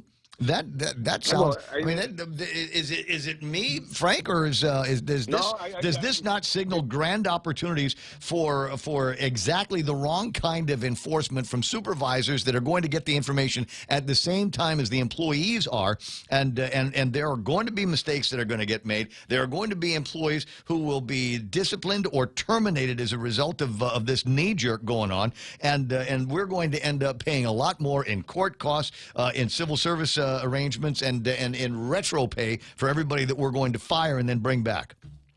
Yeah, and I tell you again, I went through that 26-page memo, and I redlined a lot of areas. I've scribbled on it, questioned. Okay, so what happens if this happens? Yep. And how this is unclear, and if it's unclear for me, what about the thousands of employees that are going to be affected or that come Monday are going to be governed by it, for lack of a better term. And I'm not just talking about the government of Guam employees. I'm talking also the mandate of the private sector. Remember, there were two different executive orders, one for the government mandate and one for the private sector mandate. There were just as many questions, that I had with regard to, again, based on some concerns that people have called my office or have stopped me in the middle of Happy Mart and to ask me about. So, sir, can you clarify this? This and this. And, no. Why would they talk to anybody over at the legislature? Frank, the legislature has been impotent with regard to the governor's executive orders and the continuing declaration of a public health emergency that we all know better about. And so I know how we can. You don't need to send the governor a note here. You can just go into the office today and send a note to all of your colleagues. I think you only need a majority of the people that are there, which is 14 now, right? Right. Yeah. So only need a simple majority of the 14 people over at the legislature to carry a resolution that would end this nonsense and not bully employees of the government of Guam and bullies of the private sector that have to get vaccinated in order to meet the requirements, the new requirements of their job. Just saying. Just got to throw that in there. I know you're just saying that the time that it takes to be able to do, to muster that up and to get everybody into one building to be able to do this. Well, I know, but Frank, I mean, look, Lou is not scared of the legislature, and the last people she's going to be scared of is you and Jimmy. I know. People have asked me, says, "What do you expect her to do?" And I said, "Well, hopefully, I would hope that first she reads the letter, and maybe she'll say, you know what, yeah, that makes sense. Maybe we should look at this, or call me and find out, what's your problem now, Frank?" Okay. What's your problem now? It's funny. 8:34. Okay, so I'm going to let you go so you can get that process started with the governor. On the other hand, you might also want to see if you can reach out to Nate Berg. I'll describe why I feel that way in a few minutes, but PDN's got an interesting story about the governor actually saying the words, "The virus is going to be with us. Guam must accept that this virus is going to be with us. We need to move on with some normalcy in our lives." The governor actually said that, and I'm sitting here going, yeah, well, if there's anybody that can move forward with normalcy and turn us into Denmark and Singapore, gee, I wonder who that could be, Lou. Duh. Frank? All right, well, listen, I'm going to let you go. I'll talk about that in a second. You let me know what the response is from Adeloop after you send the send button. All right, buddy. You take care. You know I will. Hug and a kiss to Tilly. I'll see you soon. Maybe even at Happy Mart. It's 8:35 in the morning. You know, it's been in forever since I've been to Happy Mart. Do they still have? There's a place in the freezer section there where they had for years. It was dried beef and dried pork. In little vacuum-sealed bags. Oh, yeah. There was a family up in, I want to say, Jigo that put all that stuff together. Do you know if they still have that? It was frozen, and the idea was, you take it and you put it over the grill while you're cooking everything else for your vegetarian meals. And then you had your own version of Tanatla right there. Right then and there, bro. Nice. I know. I haven't been there. It's no parking, man. It's packed all the time. You know why? Everybody got Quest, bro. Everybody got the Quest. 8:35 in the morning, Monty. You think you're about ready for that last look at news, Sure. headlines, etc.? All right, we'll get around to doing that after these. Half a day, this is Honey. Here at APL, our expertise and extensive network can help you grow your business and reach out to more global markets. As a responsible carrier, APL is also committed to a sustainable future, whether it's protecting the environment or investing our efforts in giving back to the community. Our dedicated teams in Guam, Saipan, and on U.S. mainland are here to support you. Call 588-4651 or visit apl.com. It's a takeout platter special for $50 at Olive Garden. The special comes with breadsticks and house salad. Your choice of appetizer, fried mozzarella, or spinach artichoke dip. Platter choices include lasagna classico, chicken parmigiana, 5-cheese ziti al forno, chicken and shrimp carbonara, shrimp and bacon rigatone, and chicken alfredo. For the $50 takeout platter special, call Olive Garden at 989-0008.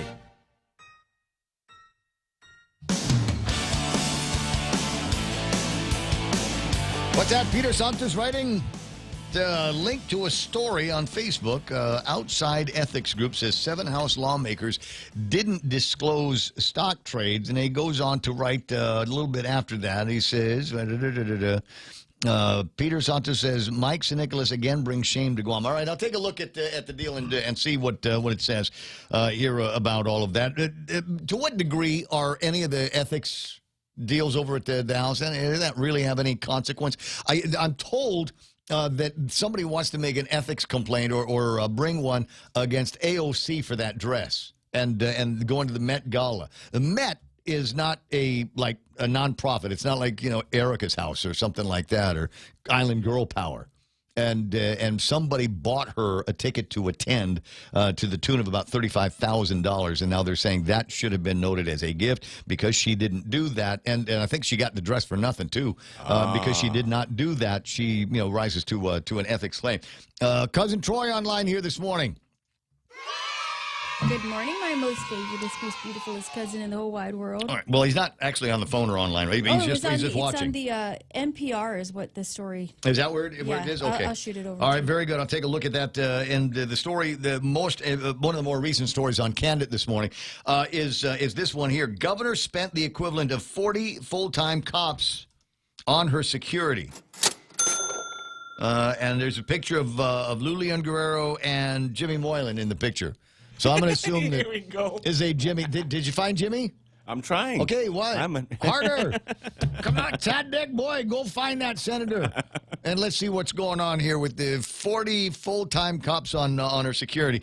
And again, the reason why this is telling is you might be able to look it up on the record. I'm sure it's out there somewhere where she said she wasn't going to be using as much security as the previous administration had, and certainly wasn't going to be a whole lot by way of overtime. Crystal Paco San Augustine from the governor's office says, that Jimmy Moylan, he's taking it out of context. He's not looking at the overall context of the cost of security going up because of COVID-19.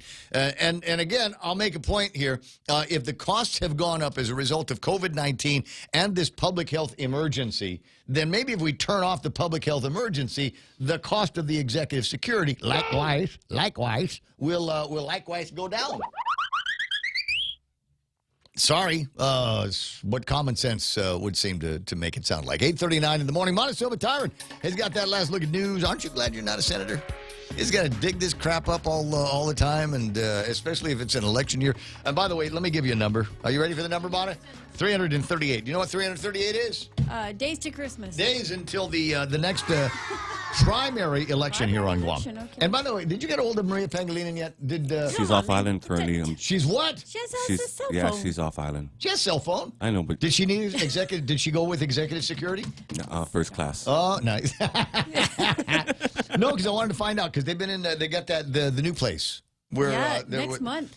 No, I think they were supposed to be moving in like now. So I'm okay. wondering if it's I thought true. they go in at the beginning of the fiscal year. But that's next week. But I was, I think that's when the lease starts. But the move is supposed to be underway like now. And the thing that I wanted to find out, is it true? I've heard from a couple of my sources over at the election. Those stripper bars. Yeah, in her office. Her office. Never have stripper bars. I didn't know. The pool.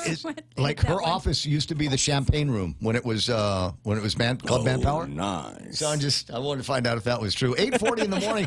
We better get you out of here. Montecillo Tyron with that last look at big news and headline. Hop 'em on. Well, there is a tropical storm watch now in effect for Guam. Actually, the tropical storm watch means that there could be tropical storm conditions possible by tonight. The National Weather Service expecting winds of about 50 miles per hour.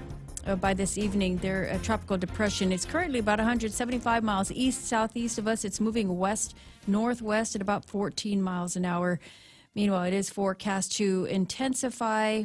Meteorologists say we should expect some increasing weather. It mostly rained throughout the day, and there is a flood advisory in effect through tomorrow.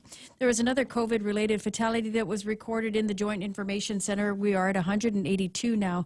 A 76-year-old man who was not vaccinated and tested positive, died at GRMC, was also reported to have had underlying health conditions. Also, there were another 138 new cases out of 1,426 people were tested. On Tuesday, 72 people in the hospital with 12 in intensive care. And weather permitting, the testing will continue this morning at the Tees and Carnival grounds. It runs from 8 until noon. Also, vaccination clinics continuing at the University of Guam Fieldhouse and at the Micronesian Mall. That starts at 8 o'clock for both sites. And those are your headlines right here on The Point. All right, got 5 pages worth of a complaint that has been taken through CLC, Advancing Democracy Through Law. And this is sent to Chairman Mike Barnes, Office of Congressional Ethics. Dear Chairman Barnes and Co-Chairman Vinovich, Vinova, Campaign Legal Center respectfully request that the Office of Congressional Ethics investigate Delegate Michael Sinicolas for possible violation of the Stock Act and House rules. In 2019 and 2020, Delegate Sinicolas made securities transactions worth between $15,000 and $52,000 without filing periodic transaction reports, as was required by the Stock Act and House rules. An OCE investigation is necessary to determine whether his failure to file was knowing knowing and willful. The Stock Act requires prompt reporting when a stock transaction occurs, yet members of Congress are avoiding scrutiny by the nature of their stock trades by not disclosing the trades, claiming that they were unaware of the transactions. The harm is that this trend could quickly defeat one of the purposes of the Stock Act, which is real-time disclosure of potential conflicts of interest. If members are not held accountable for late filing of PTRs, many may simply wait until their annual financial disclosures to reveal stock trades and pay nominal late fees, thereby circumventing the Stock Act. Bailiff whack his PP. There's more to the thing. I'm sure you'll be able to find this. Mona was able to find the report on the NPR site. Is that what you managed to? Yeah, I just Google searched it. Oh, so it's going to be fairly easy. I Googled it, and NPR popped up first. Does it say anything about Lulian Guerrero in there I yet? didn't read it. I just copied it. Okay. I sent you the URL, and then the URL? Let you read it. 844-888-8255-888-TALK. Mona's going to jam, and then it's going to be me and Real Joe keeping things interesting, keeping it tight right here on The Ray Gibson Show. Raise your glasses for a toast because First Hawaiian Bank now turns your meals into a reason to celebrate. Every dollar you spend on dining purchases, including fast food, earns you up to 3 times United miles. Simply use your First Hawaiian Bank United credit card and start reaping the most rewarding credit card experience on island. Terms and restrictions apply. Don't have a First Hawaiian Bank credit card? Visit any branch or FHB.com to apply today. With First Hawaiian Bank, it all starts with yes. Save big on new markdowns during Furniture Cathy Styles inventory clearance sale throughout the month of September. Find upholstered bed frames below $500, sofas as low as $599, and a wide selection of furniture up to 50% off. We offer free design consultation and financing with up to 12 months of zero interest to help you get a home you love today. Follow us on social media, visit our website at FurnitureCathyStyles.com, or call us at 300-9590 for more information. If you're not buying from us, you're paying too much. Many luhuds and many now. Go si Ray Gibson. Tao mong to tumairi with a reminder. Day after tomorrow is the deadline for you to sign up for Take Care, GovGuam employees and retirees. Those are the guys that you need to talk to. And they might still have, there might be still one more Saturday in September for you to go by their little health fair that they've got over at the Micronesia Mall. Great opportunity to find out about the great healthcare plans that they've got, global partners, and all of the other things that they do, and maybe even win yourself some free swag. In the meantime, go find whoever it is that you got to talk to and make sure that Take Care is part of your medical insurance future.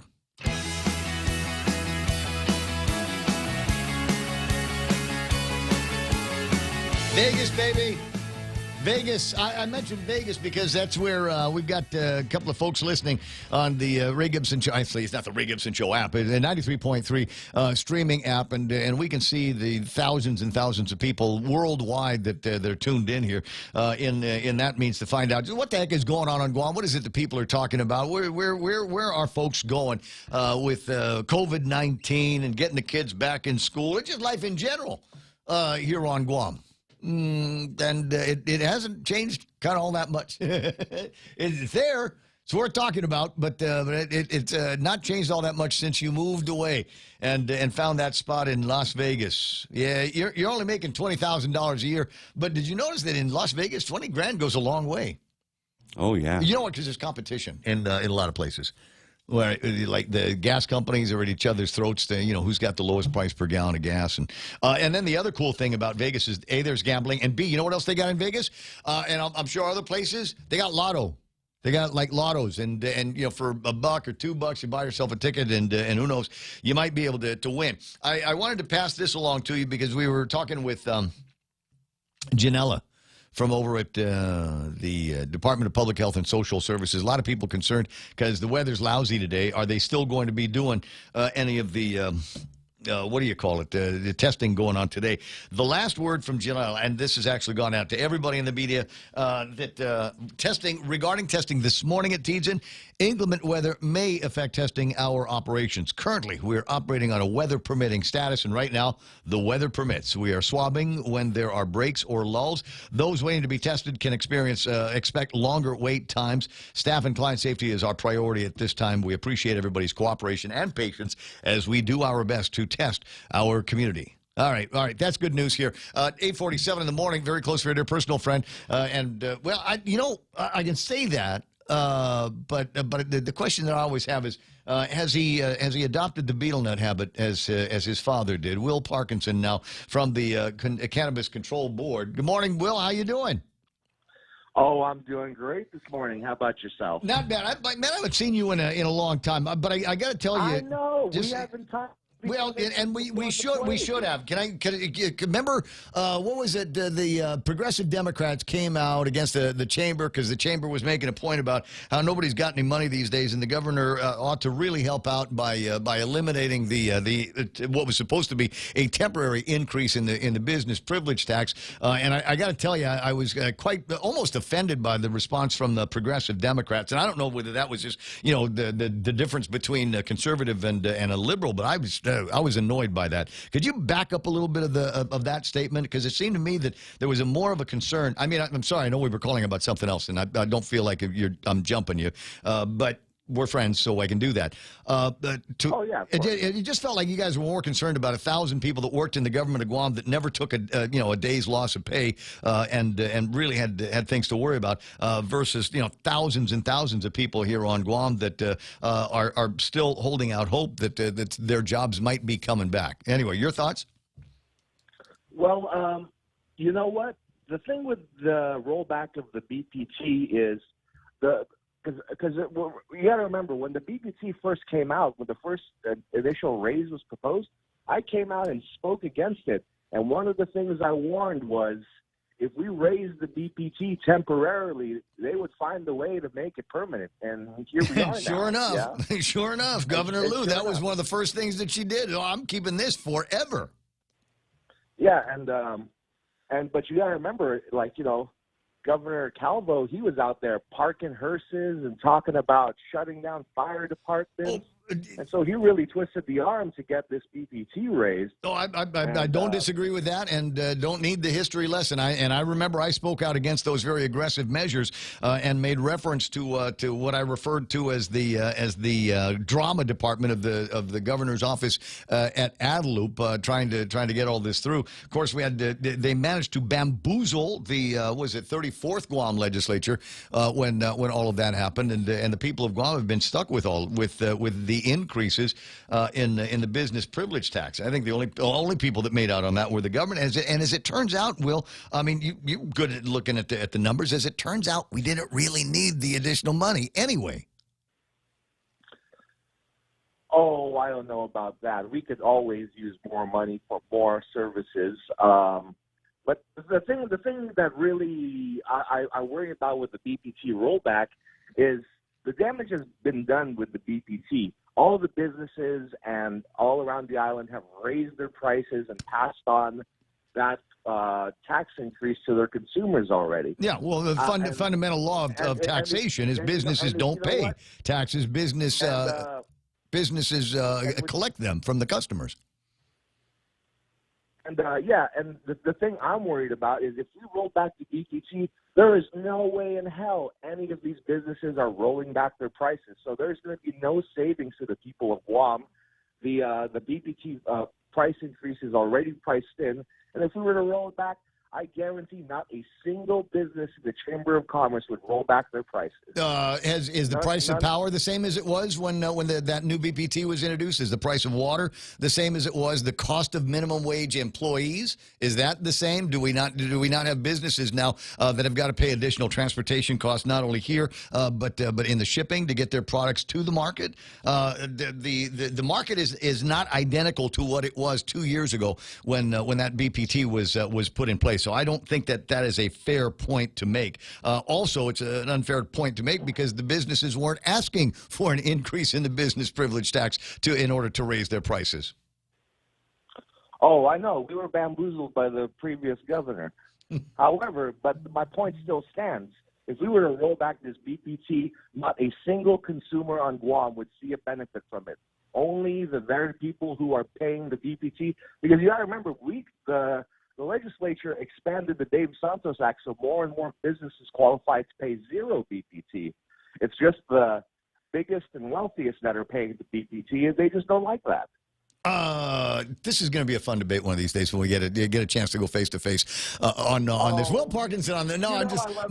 Well, because you're also I'll throw in I will because I will throw in the invisible hand, and what will generally happen is if the business has an opportunity or is faced with competition with somebody that's selling a widget for a little bit less, they will look for an opportunity to drop the price in order to bring in more customers. Loss leaders. I think you're ignoring the invisible hand of commerce and competition when we do this. But that's I said. Well, there's also the hand of the federal government we got to worry about. They got it written into the ARP Act that if we were to cut taxes, we would have to give back a commensurate amount of the same money to the federal government because we cannot offset our tax cuts with ARP money. Does it not sound like a degree of extortion? It's like, hey, you better make it so that everybody has to buckle their seatbelts or we're going to stop giving you highway money. We're going to make it so that you have to raise the drinking age to 21. Otherwise, we're not going to give you highway money. 8:53 in the morning. Exercise of soft power has always been the American way. Yeah, right. All right, let me get into the conversation. Always, as I say, fun to talk with Will Parkinson on a number of issues. But the one that is where a lot of people are waiting on here is where are we with the Cannabis Control Act? Thank you very much for the sound effects, Real Joe. Where are we with that? My understanding is that you guys over on the Cannabis Control Board are just about all done and have finalized the drafts and sent them up to wherever they're supposed to go. Yeah, so what happened was a few months ago, we had finalized our version of the rules. Mm-hmm. We had kicked it over to the governor's office for their look-through on it. And they had their changes that they would like to see done, and we incorporated whatever changes we could make. And then now we kicked it to the Attorney General's office, and the Attorney General's office has gone through their look-through, and they've given us a list of things that they would like to change. And that's currently where we're at right now. I haven't actually seen what the Attorney General's office highlighted as points of concern, but that's what I believe Vanessa Williams has said that we are going to address in the next couple of meetings. And so we will address those concerns by the AG, and then when that's done, we'll take it back to them. And if they are satisfied, it then goes on to the legislature for final yes or no approval, or they can do nothing and it lapses into law in 90 days. Okay. Is there going to be any degree of horse trading that needs to be done between the Cannabis Control Board and the Attorney General's office? Or can addressing their concerns be just thanks, leaving, noted, have a nice day? Honestly, I couldn't tell you. I'd have to look at each of their concerns. Because otherwise, what's the point of the Cannabis Control Board? We just send everything over to Levin Camacho and let him be in charge of writing the rules and regulations. Yeah, and I mean, really, the thing is, we just have to look at each of their concerns on their own merits. Because it really is a case by case basis. I can't just blanket say no. We're gonna because he might have good points. He might have good points, and we really have to be thoughtful about what kind of advice all these professionals are giving us. Yeah, well, and my understanding is that you have been there has already been some decent and productive conversations between the Cannabis Control Board and the Attorney General's office. Yes, we've had some back and forth conversations early in the process when they were helping us when we were looking to initially draft it. We had some meetings with the Attorney General's office just to kind of help guide us in the right direction in terms of the law, in terms of the laws of the land. And, they've been very helpful and cooperative partner in this whole thing.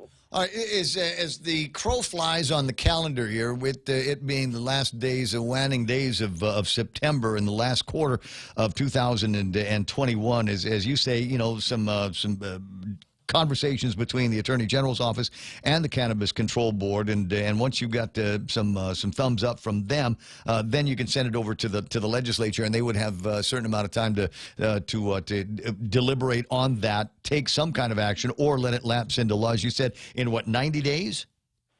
Yes. So unless it takes a long time for the responses from the Cannabis Control Board and the Attorney General's office, there is a possibility that we might have this ratified now and put into actual operational rules in the first part of 2022. You're absolutely correct. Like there is an eagerness on our part, and like for myself, there is my own personal heartache to get this out. Like I know we're behind. Like the world dealt us a shitty hand at a real critical time, but I like whatever it takes to get this out. Like lock me in for the weekend, and whatever it takes to hammer it out, I'm willing to do. Do you need any more help from members of the community? I've got a couple of guys online that James Howard in particular, and I'm sure that there's a whole lot of other people. I mean, it feels to me that there's a little bit of push me, pull me on this, where you've got people saying, okay, well, let's scale it up real big, and there will be all these costs and license fees, et cetera, and we got stratospheric costs for being able to get into the cannabis business, as opposed to let's go laissez-faire on this, make it easy and accessible for anybody that wants to either grow it or test it or sell it and get that commerce starting to move right away, because Guam does need another industry around here. Yeah, I believe the current sections of the rules that we gotta currently worry about right now are sections of DRT and Department of Public Health, and so I think once we get those squared away, I don't think we're going to be having the same amount of deliberation we did as in the initial drafting of the rules. When the governor sent her issues to be looked at, I mean, it took us a meeting to get it squared, but it was just a single issue regarding qualifications of one of the personnel licenses. Right. Yeah, well, ask me. I think those are a little bit pricey. 8:59 and change. Fox News coming up in just a second. Now, what about in terms of finance and banking and things like that? Marijuana is still what is it? Title I. No, it's not one. It's the first Schedule? one. Schedule 1. Okay. Schedule 1 drug here, and there are still impediments now for being able to put that money into someplace safe like a bank. Obviously nothing that can be done by the Cannabis Control Board in business here on Guam. But how will we see to being able to fiscally account for all of the dollars that are moving through? Now I believe. Legislature or Clint Rigel is working on the Safe Banking Act, some sort of legislation that will allow the banks to be a legal mechanism to, take part in the industry. I'm sorry. I misspoke. Not the legislature. Congress. I think Amazon.com is yes. Wrong branch of government. This is state banking's a little above the legislature's pay grade. No. Yeah, there's not much that they can do about that over at the 36 Guam legislature, as highfalutin as they seem to be. I agree. There's a lot going on. No matter what this August body wants. We'll watch and see, because it seems to me that's one of those places. The guys online are saying you got to hurry up. The Saipan has already got 2 dispensaries up there. So we're already behind in the process. Will be fun to get together in the studio one of these days. We'll chew some pugwa. I'll tell you about how much fun I used to have with your old man. Oh yeah, anytime. Hey, and my wife's finally coming to Guam this weekend. We should do some lunch sometime. Introduce you. I'd love that. We need to do that outdoors because I'm unvaccinated and nobody can let me in. Hey, absolutely, man. Like, vaccinated or not, I've still got nothing but love for you. All right, Will. I'll talk to you pretty soon. 888-8255-888 TALK is the telephone number around these parts. Fox News Live already in progress. Far has yet to be discovered. Fox's Phil Keating in Venice, Florida. Petito's remains were positively identified yesterday after being recovered over the weekend in Grand Teton National Park in Wyoming. A federal judge has dismissed some of the biggest remaining lawsuits over Ohio State's failure to stop sexual abuse. America is listening to Fox News.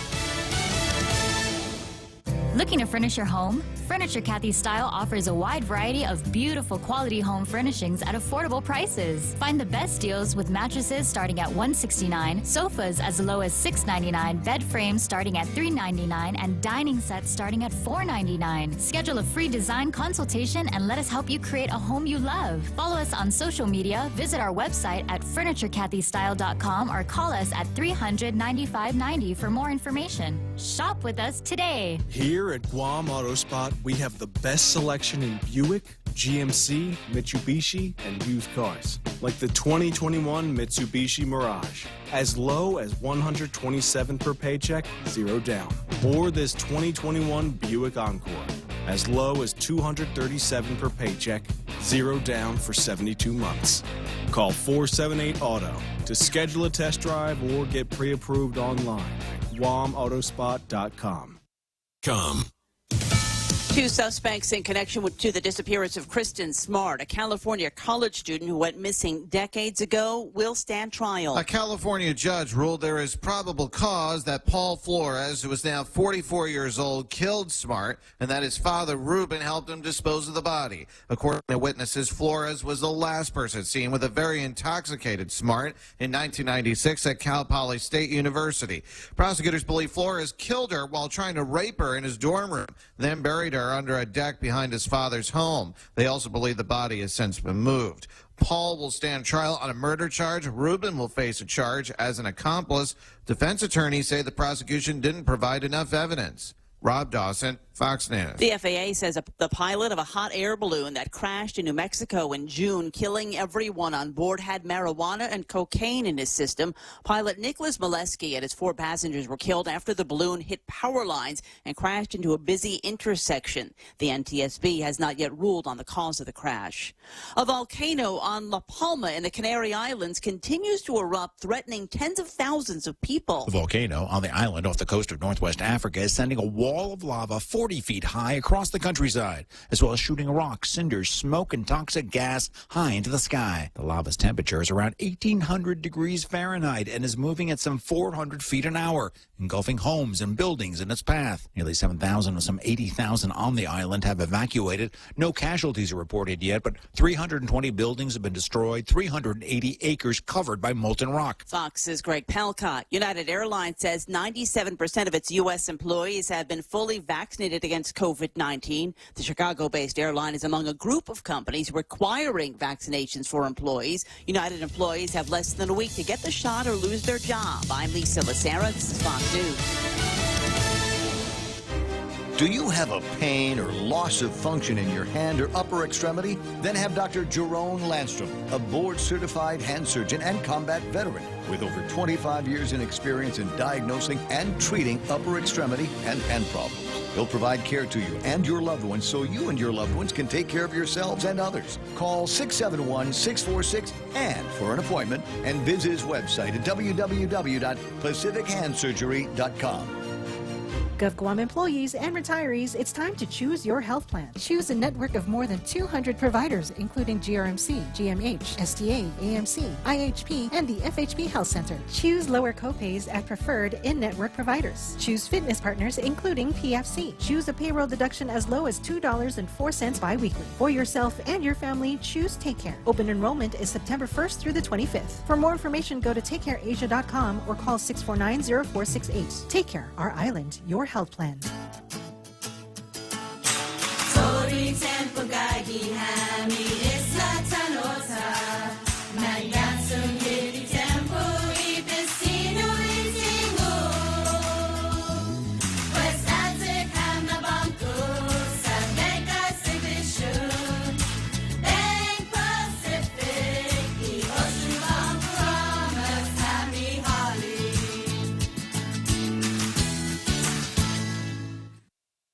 Yep. So probably had just the carbs that come in Ultra Beer last night for all day yesterday. And so my buddy Andy came by with some donuts and coffee. Oh, yeah. Thank you, Andy. Andy. He misses me. He misses me. He's one of the guys I hang out with when we're over at Carabao, but I'm not vaccinated, so they can't let me in.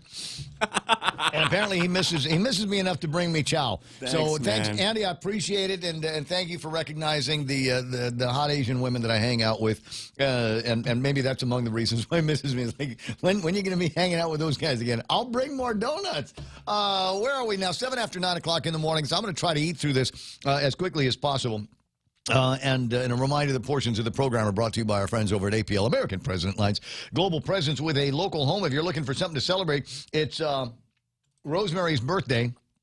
That's one of the hot ladies that lives with under the Duval roof in Gigo. Happy birthday. Happy birthday to you. Happy 23rd. And there's young Millie, who is our favorite kid on the planet. She is the destroyer of the world. Yes. But she is our favorite kid in the whole planet, and you cannot turn down the cute whatsoever. Now you can see where she got it from. Happy birthday to you. Ray Gibson Show is also brought to you by the guys over at Pieology. As I swallow and ponder the idea of putting together my own kind of Pieology pizzas, and you can get a couple of them with the Pepsi and all of that stuff. They do fundraisers, so if you got to raise some money for your kids, car washes and things like that don't work anymore, then what you want to do is you want to have a Pieology night. You go find Champ; he'll tell you how all of that works, and just enjoy the great pizzas. You know they're great because you practically make them yourself at Pieology. Real Talk Radio is back. The Ray Gibson Show. Morning talk that matters. Call now, 888-TALK.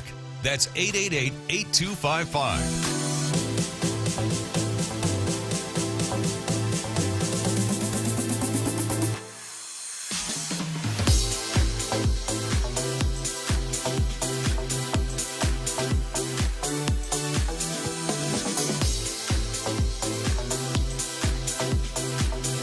So I was looking for someplace to put these donuts down. Thanks again, Andy.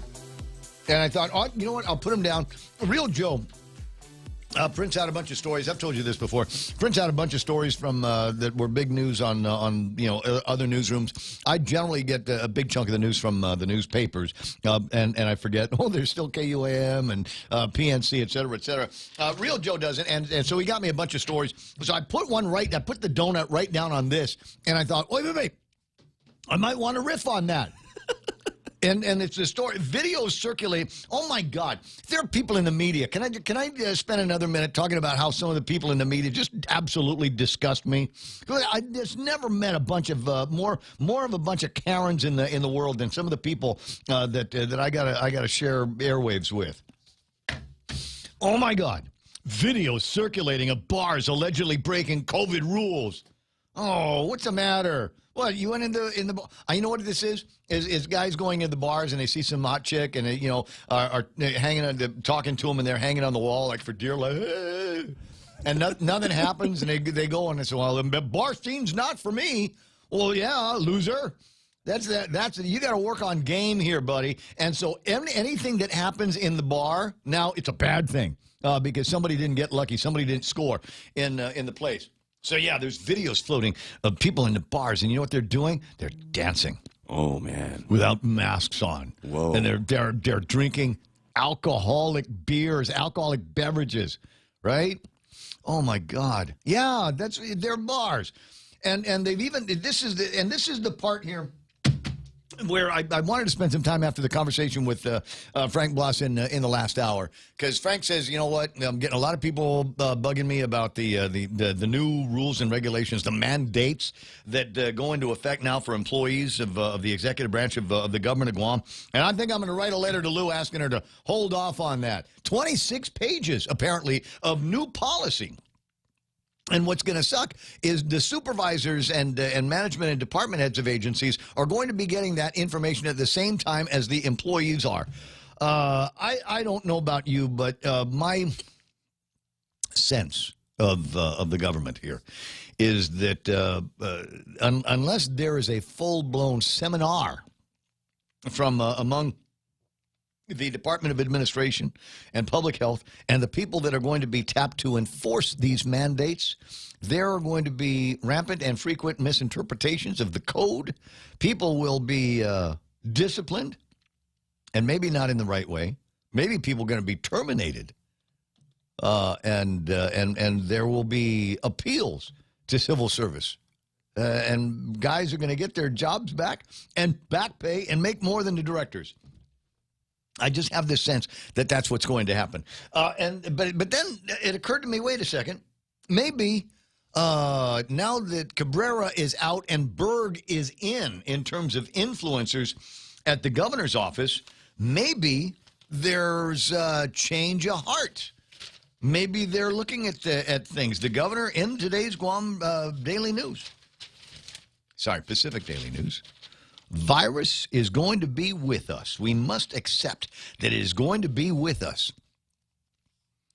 Has she been listening to this show? She's been listening to you, man. Have I not? Because I heard you say that 1,000 times. Right? It's here.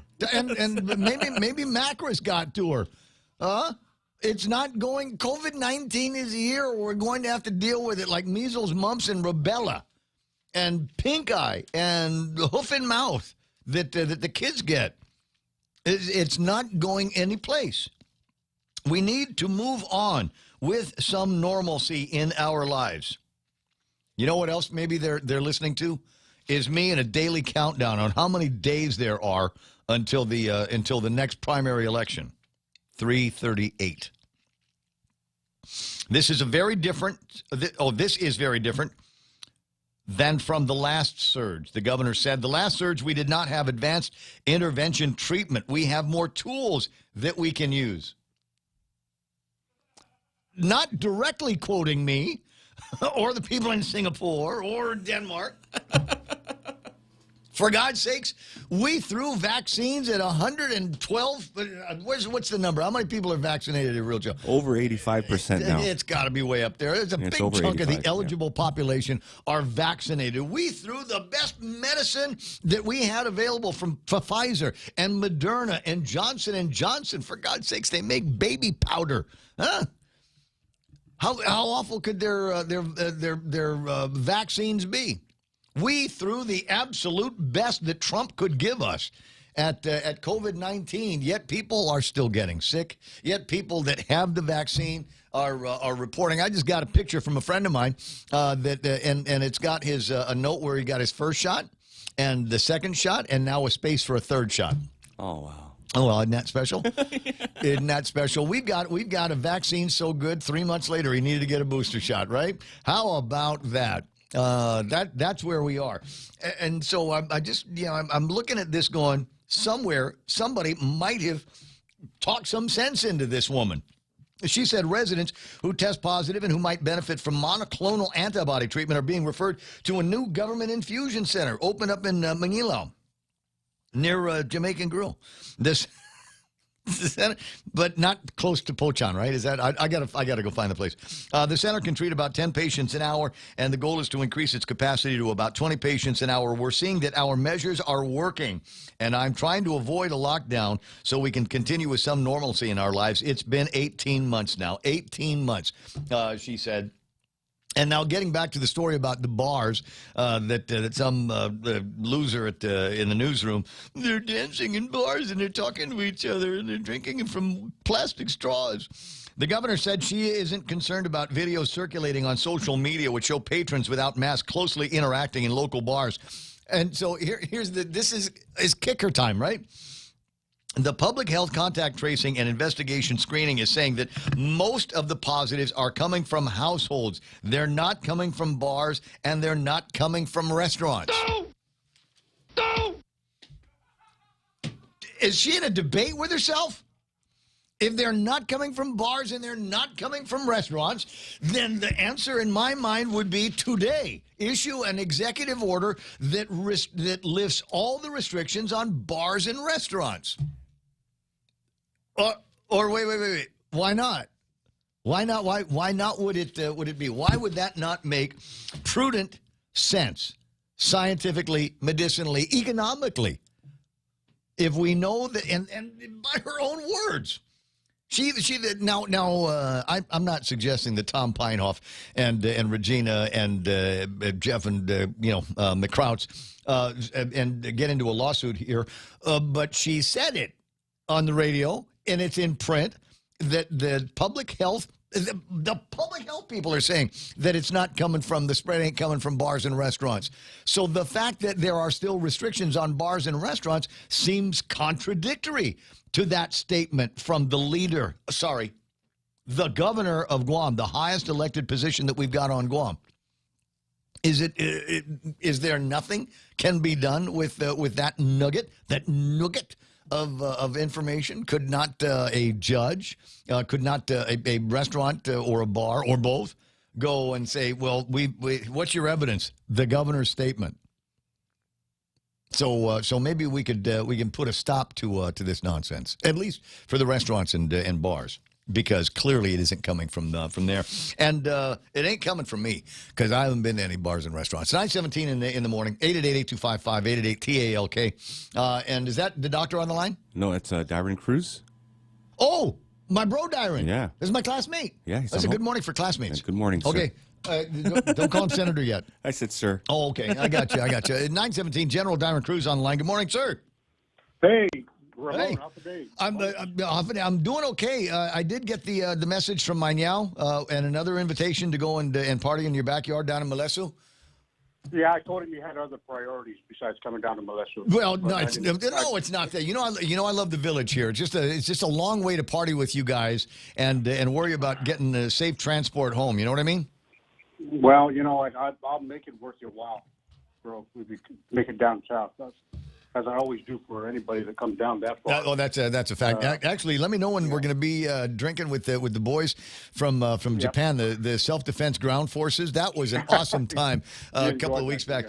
So anyway, Darren's on the line, and he was among those that sent me. I don't know if I'll be able to get the graphic back up on the screen real quick, but there is going to be a run/walk that's going to be taking place this weekend, right? I mean, never mind the weather. I think everything ought to be cleared up by Sunday.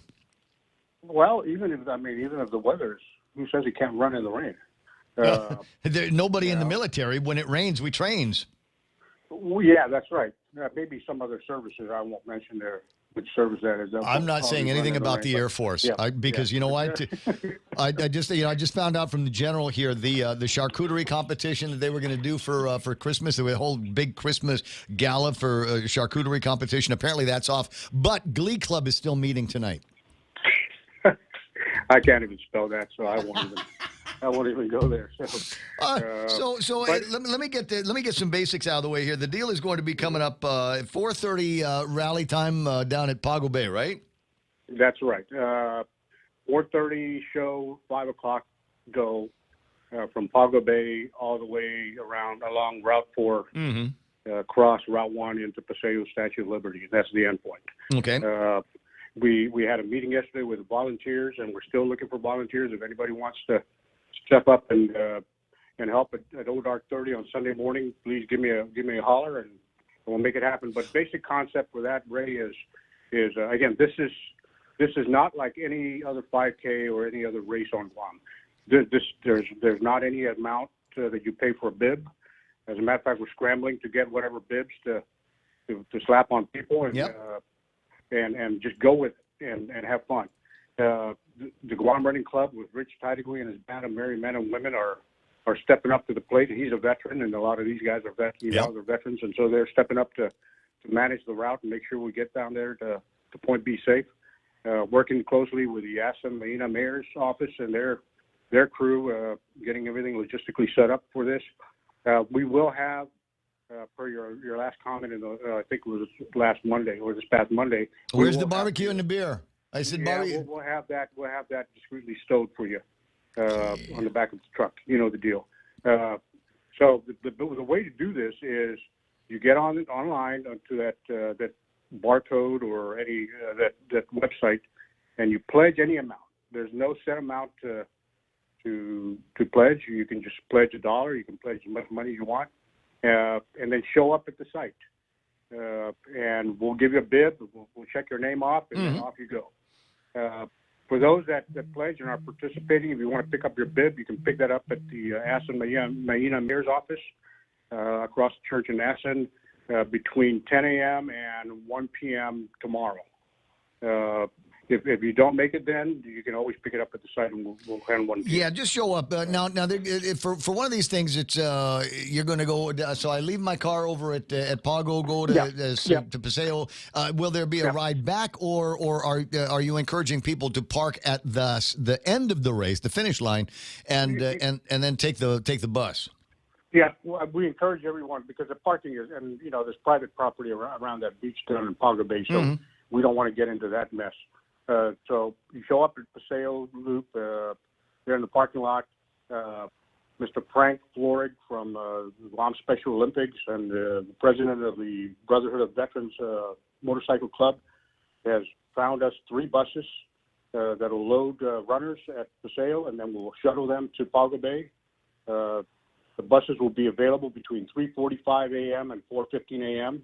Last bus leaves at 4:15 to Pago Bay. So jump on that, and we'll take you down there, and then run the route, walk the route, or walk the route. Yeah. You know what? I'm hoping. And I don't know if you've had a chance to send a note to, I call him Commissioner Gamboa, but you know Roy Gamboa, and they've got that other Warriors group out there, and we got together for that deal on liberation, another one of these wet running around and walking days, but we had that walk that took us from Camp Assen all the way to Paseo with a couple of interesting stops along the way to observe the history of the Marianas and work that the Liberators had done all those years ago, and veterans that continue to fight on our behalf around here. So I hope that there's a good mixture from all of the military and veterans communities that we've got here on Guam. And the sole purpose of this, again is to raise some funds and awareness for the Gold Star family memorial. Yes. And if I may, Ray, just a few seconds to chime in on that and give you an update. There was a public hearing last week, Tuesday. Folks came up on Zoom and testified for, and really there wasn't any testimony against the bill. It was just areas of concern, caution statements. But that thing is now, I believe, at the governor's office for her signature. And somebody asked me, he said, well, has the bill been passed? And I said, well, the site dedication is supposed to be tomorrow at 9 at 9 a.m., but it's going to apply this. So that's a tell-all. Cutting it close. Pretty much a foregone conclusion that this thing is a go. So that's happening. But I heard just a few minutes ago that I think that ceremony is postponed because of weather. So I'm thinking, I'm not sure why, but that's what I heard. Well, just anything. We'll just do a quick Zoom thing in the conference and get it out of the way so that everybody knows. The Cross Island Liberty Run and Walk again Sunday, September the 26th. And whatever, if you're asked to make a donation, make it as big as possible. And remember what the cause for this is an opportunity for all of us to show our appreciation, not just to the men and women that have lost their lives in service to our country, but their families as well, who laid that costly price. Yeah. So that's a big deal. Well, you call in anytime you want to. It's tomorrow is Friday, so maybe a quick blurb and a reminder from everybody to get them moving on whatever steps they've got to take a few steps for the Gold Star family. Will do. All right, Thanks buddy. so much, Ray. No, always fun talking with you. And yeah, who knows? Maybe we'll do something next 3-day, 4-day weekend. Maybe we'll do a thing down at Melissa. So we just have a good time and crash. Well, I have 6 Saturdays and a Sunday, so any time you want to use one of those Saturdays, we can make that happen. I'll work on that, Brett. I'll talk to you pretty soon, Darren. You have a great day. Yes. It's 9:25 in the morning. A classmate from back in the day, and good friend and good patriot as well. General. What kind of a work week is that, man? 6 Saturdays and a Sunday? So every once in a while, I've never complained. I've never questioned my own life choices. But, closing in on 59 years of age and a lot of my buddies graduated with me at Father Duenas in a Class 8, even guys at 78, 79, that chose, and I think correctly at the time, to join the military one way or the other, have had, in many cases, notable careers in the military, and for which they have served and now are retired. Got some retirement money coming in. And I keep thinking about that, going, my God, if I'd have gotten started about the same time with those guys, I would be retired too. And I would have been a retired general, guaranteed. Because I would have bitched and moaned and complained all the way until somebody said, please give him a star. Please just give the guy a star and he'll shut up. Anyway, so I've never really questioned that. But it would be interesting to see what turns my life would have been through if I had taken that turn on the trail. On the other hand, maybe you've seen movies like Animal House, where I would have been one of those guys where my own men would have shot me in Vietnam. Like John Kerry, they all wanted to shoot him. You remember that? Yeah. All right. So that's one of the things that's going on. What was I ranting about before that? Did I want to go back to the rant, or was I done? I don't know. You were talking about the governor contradicting yourself. Okay. not the first time, but I'm just saying, if that's what the case is, it's in the newspaper. It's on the scripts from the PNC. Doctor says she's not worried about that at all because the spread ain't coming from the bars. It ain't coming from the restaurants. The people at the Department of Public Health and Social Services say the spread ain't coming from the. So the question that I have is, why are there still restrictions on bars and restaurants? Why, as an unvaccinated citizen and taxpayer and voter, am I barred from participating and ordering my favorites inside the bar, actually sitting down at a bar and with both elbows down and a cold beer in front of me, or likewise having a meal with some friends on real china and silverware, cloth napkins? Well, not cloth napkins everywhere. I told you we went to Moses the other day, and to go, I ordered to go. Tinatla Cutney, it's favorite. Miami likes the ahi poke, and she got the house tea, which is very good. Oh yeah. At Moses, and so we get home, and she's looking in the bag. I said, "What you looking for?" Is straw. I said, "Oh, here's the straw." And I gave her the straw, and she shot me this look, and I very rarely ever see this look. But when I get it from a woman in our family, it's usually, and thank God it wasn't directed at me. I hand her the straw, and she regarded the straw and said, "It's paper." Oh wow. It's a paper straw, and she's as environmentally conscious as most other 17-year-olds.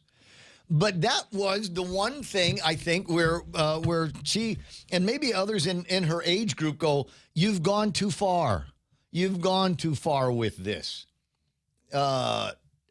Just how bad is the plastic straw problem? I mean, really, on a global, compare it to the pandemic scale, how bad is that? Now, I'm going to give Moses the benefit of the doubt. I'd like to think that maybe they've got a big shipment of plastic straws coming in, and they just need to dispense with it, liquidate what they've already got in the inventory on the paper straws. For which I say, burn them. We'll have a barbecue in the back, and we'll use that to start the fires. The paper straws. There's a reason. And when I was a kid, we drank from paper straws. This is not new technology. It's always been out there. We had paper straws years before we had plastic straws. And the reason why we went to plastic straws was because number one, you could have a plastic straw in your drink the entire time, as opposed to a plastic straw, which goes soft in about 30 seconds in liquid because it's made of pulp. And then the other thing about a paper straw is, try as they might, it still imparts a taste, doesn't it? You ever? Oh, yeah. You drink it from the paper straw, and pretty soon your drink starts tasting like a paper straw. Yeah. So that's it. I'm giving you guys the benefit of the doubt. There's all kinds of other crap that we've got to worry about in our lives in 2021, and it seems to me, for as bad as everything else has gotten, and the obvious contradictions in thought between math and science and policy, the thing that we could do, that we could all agree on. Is plastic straws. I mean, how much longer do we have to live? When does the poison in the vaccine kick in? I'm kidding. Some of you are already nodding your head. Yeah, right. That's what we want to know.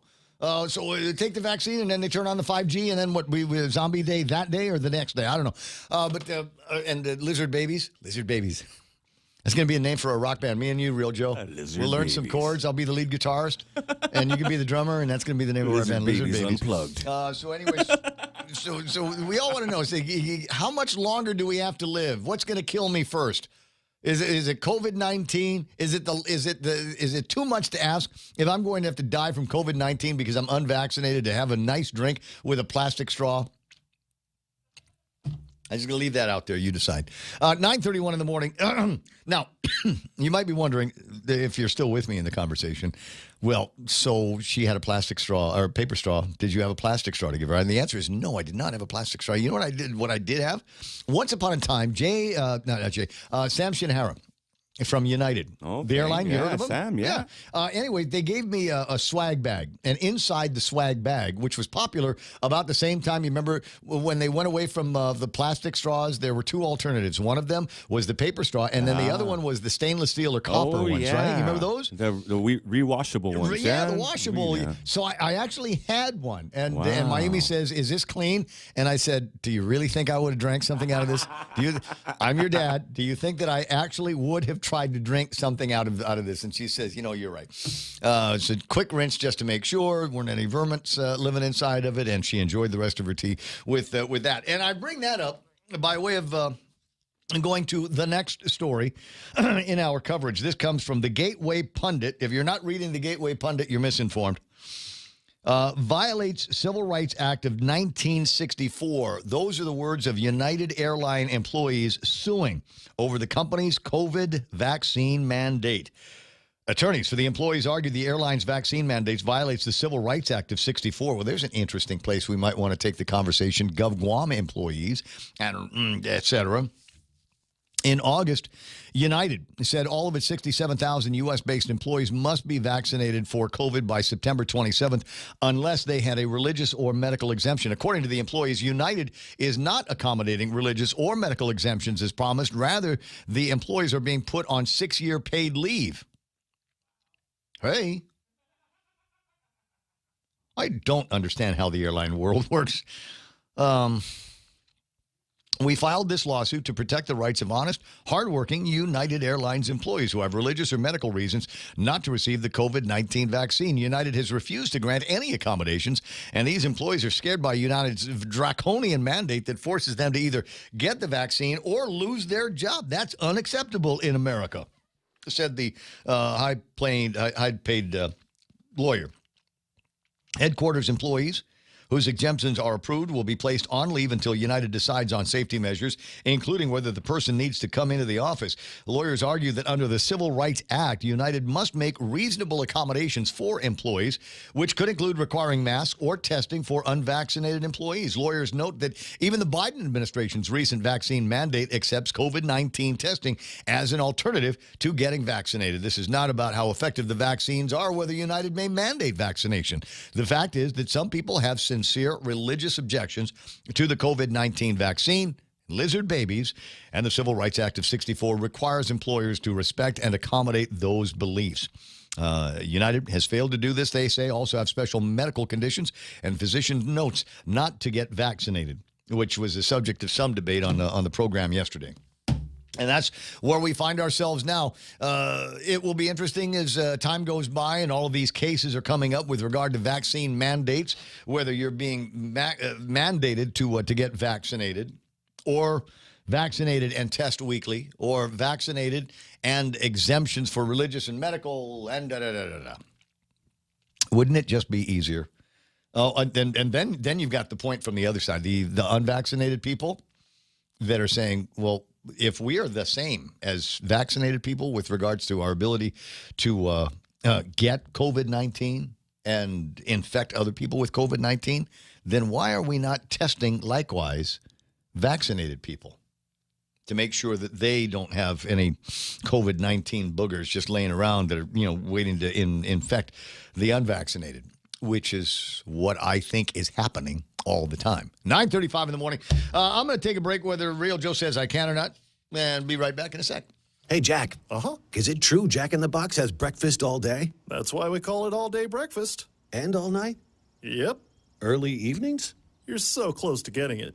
All-day breakfast with freshly cracked eggs. Only at Jack in the Box. Family Finance has been serving the people of Guam since 1959, and they'll continue to be there for you in the years to come. Whether you're looking to get a personal loan for that summer staycation or paying off those long overdue bills, Family Finance has got you covered. Apply for a personal loan from $1,000 up to $3,900 by calling Family Finance. Agana, 475-4545, Upper Tumon at 647-5626, or in Dededo at 633-4473. Family Finance, serving the people of Guam since 1959. Go green, go solar, and save big with Nambo Insurance. When you power up your home with solar panels, Nambo Insurance will pay up to $350 toward your power bill. With Nambo, you can enjoy great savings while going green and helping to save Guam's environment. At Nambo, it pays to go green. Terms and conditions apply. Visit Nambo.com or call 477-9754 for details. Nambo Insurance, proudly serving Guam for over 50 years. As we get back to business, Docomo Pacific is ready to keep you connected. Introducing Business Bundles Plus. Build a customized bundle with the right internet, mobile, TV, and phone plan for your business. Pay for exactly what you need and nothing you don't. And the more services you add, the more you save. Plus, you can rely on Docomo Pacific's fastest, most reliable network and 24/7 customer support. So build your own bundle and save today with Business Bundles Plus. Call 671-688-2677. Docomo Pacific Business. Work better together. Yeah. I hear what you're saying, Alan. A buddy of mine, Alan, writing in on the meme machine, that basically saying if the data says the spread starts at home, how long before Kim Jong-lu? Is that another name that they're calling her? I don't know. How long before she opens COVID concentration camps or starts removing children from the homes of the unvaccinated? She's all in on this globalist agenda, seriously looking into Florida on this point. I'd not pondered that thought in a while. There was some conversation early in some of the testing, even before the vaccination, I recall, and they were saying that you go and you get yourself tested, and if you come out positive, and there might be somebody from public health that says, "Okay, Real Joe, you're positive," and then he follows you home and goes, "Oh, you live with kids and old people. Maybe you need to go to the facility, the isolation facility."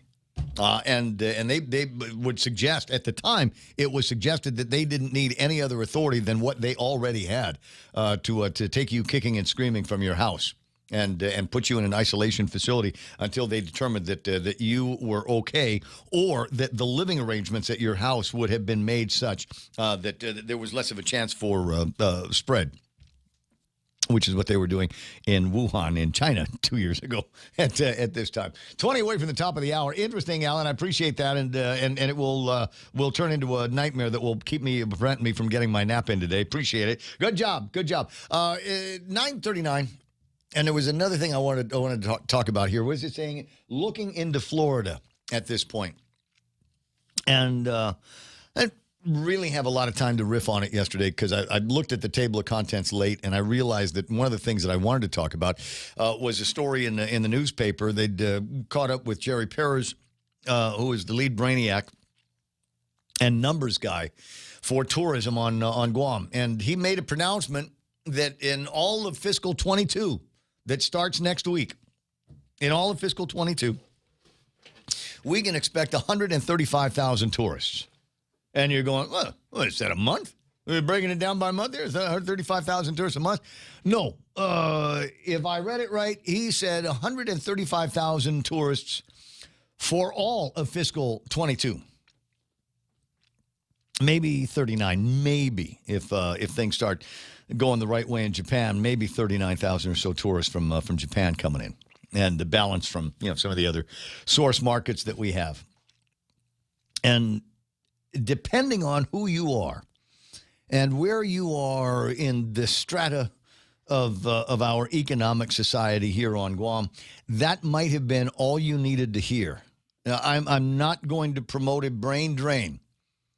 And unfortunately, I've seen it already happen a couple of times in my life where things have gotten so bad here on Guam that people filed Chapter 747. That's how long ago it was when last time it happened. We were flying 747s. Now it's 777s. And you go and you put everything you own in Guam grabs. And you start, throwing all kinds of money in a savings account. And you start calling around to friends and family that you got in the States. Hey, you got an extra room there? You find out where the real estate might be going, that you might be able to afford something, comfortable accommodations for you and your family, and move and leave. You know, this was a concern early on, and anybody that's paying any attention to the long view knows it. Places are going to recover faster than others. There are places for which, you know, industry and the economies are starting to bounce back. They've got all the natural resources they need. They got all the people that they need. They got trucks and trains and airplanes that will fly stuff in and out for them, and people are able to go back to work. But it's not happening at the same time everywhere in the United States of America. And from what it sounds like, unless you work in the military, unless you work with construction going on at Camp Bloss and a bunch of other places here on Guam, and keep fingers crossed that we get a whole lot of Space Force here. You think they'll have Glee nights? I hope so. What about golf courses? Really Would they have their own golf courses? I just think, you know, it just seems to me, because Air Force golf course, I mean, they go together like teenagers in crime, right? Yes. What about the Space Force? What's going to be unique to the Space Force? What is there a sport? Is it going to, like a bowling alley? Will there be bowling alley guys, or will it be a little bit more electronic? You know, because it is the Space Force. I digress. Anyway, and I'm wondering if anybody that was looking at that headline from Jerry Perez was thinking, okay, well, if that's the expertise here, saying that things are not going to be much better in the coming year, then maybe it's time that we stop doing gap years here on Guam and just try to get by and get on a plane and get out to somewhere and move. And you know who's gonna do that? Is the guys that are most capable of doing it, the ones that might have opportunities and training and the brain power, maybe to be able to shift gears economically and work-wise and go find other places where they're going to be able to do it. Leaving the rest of it's just going to be like poor old sick people and dummies left here. Hey, why don't you move? I don't know. What? They kept putting money in my SNAP card, so I don't know. I just stayed. So, you know, how does that bode well for Guam? And we've seen brain drains here. I remember once upon a time, it was the #1 export from Guam. Containers, full containers. People moved their stuff to the States. Anyway, ponder, and see where that takes you. It's 9:43 in the morning. 888-255-888-TALK is the telephone number. And also, I want to do shouts. I can't name them all because the names have been coming in fast and furious. But I do want to do some shouts to a bunch of folks that at least noticeably new names on the Facebook Live. Great to have you online, and I hope you love the program. Julie Kenga, John Farnham, Joe's Partisan. I got Bonnie Suba, Anthony Tovis, Debbie Hartzler, and let me see, Richard Titano is there. As I said, new names, old names. Great to have you online. Jose Martinez. Who's that going to be pushing buttons in here? Dave Dinsman, Felix Berto Duenas. Felix Berto, that's always a name that stands out in my head because of, like, my favorite archbishop in the whole wide world was Felix Berto Flores. Yeah, that he was serious, man. He was a serious guy. I was his altar boy. Wow, oh my God, you survived. No, well, or he survived. So if you were doing like 11:30 Mass at Cathedral, there were like 20 guys, right? But if it was just the 5 o'clock Mass on Saturday, he didn't need 20 guys, and it was usually me. And you know, so we got the part with the, you know, you pull the string on the bell at the beginning of the Mass, ding, and then he comes out. But anyway, so cool, groovy guy. Bill Cruz is online. Good to see Mercy and Bill Erickson. Lena McDonald, good morning to you. And Rose Bill Murphy. Hey, see Bill Murphy, Sergeant at Arms. That's my bro. Good morning. Yeah, that's my backer. Whenever I was at the legislature and somebody give me a hard time, hey, Bill, go kick him out. Anyway, good to have you guys online. And you know, hope you tell everybody that this is where you're coming. And hanging out. 888-255-888-TALK. Jolene Almondras and Mark Kelly is there. John Delzell. If we get hit with a large typhoon before January, all this COVID nonsense will go away. Ooh, is that something that we want to see? I had a conversation again with a friend of mine, was all excited because they had read on Candid that there was a storm in the area. And, this is going to be great. And I had to remind this person, you've never been through a typhoon. And unfortunately, and this kind of ticks me off, I've been around long enough that I remember a lot of the major typhoons. I was just a little baby when Karen hit, but I was 13 years old when Super Typhoon Pamela went through the island and changed everybody's life. And I don't ever want to have to live like that again. I don't ever want to have to worry about electricity or water or bucket flushing. I don't want to have to worry about have to eat all of the meat today because it's going to spoil by tomorrow. The best thing about Super Typhoon Pamela was we had just gotten a box of Rocky Road ice cream, and my grandmother said I could eat the whole thing if I wanted to or if I could. And that's the way my favorite memory of the storm as it was going through the island of Guam. And you don't understand what it means for something like a typhoon, 150 mile an hour winds that takes its time going over one section of the island, then the eye passes, and then you've got winds even higher that are going slowly over the island and basically breaking everything. And the Guam in 1976 is different, vastly different than the Guam of 2022. 1976, there were still a lot of semi-constructed homes here on Guam and lots of wooden utility poles, telephone poles we used to call them back in those days. And virtually all of them were on the ground. So almost immediately, bang, no electricity, no telephone, and no cable TV at all. And it was months like that. Which was fine. And you try to explain that to the kids these days. What do you mean? So how long is the power going to be out? Well, son, maybe weeks is how long the power is going to be out. When does the internet coming back? It may be weeks before the internet comes back. That's what's going to be happening around here when all that happens. Yeah, I'm sure I'm looking at guys like Eddie Cruz going, oh, man, David Disma says, you're giving me Pong Sanwa flashbacks. Dude, Pong Sanwa wasn't all that bad. What's that? Somebody says Raul is saying Pongsanya sucked, but Lou is worse. Raul says, I think a major typhoon could wipe out all this CVBS. It would certainly suck, but what else would do it so swiftly if we had to go from point A to point B? I don't know. Didn't Biden make a big deal about that not that long ago? He was talking about this is what we got to do. We're heading into storm season, and the number one thing that you've got to do in storm season is make sure that you're vaccinated. Okay, thank you, President Dementia. Appreciate the advice. It's 9:48 in the morning, and as I say, here we are into what I refer to as the small talk portion of the program. And I wanted to share this earlier with Mana or Jerry or whoever, but today we have some interesting celebrity birthdays. Julio Iglesias is 78 years old.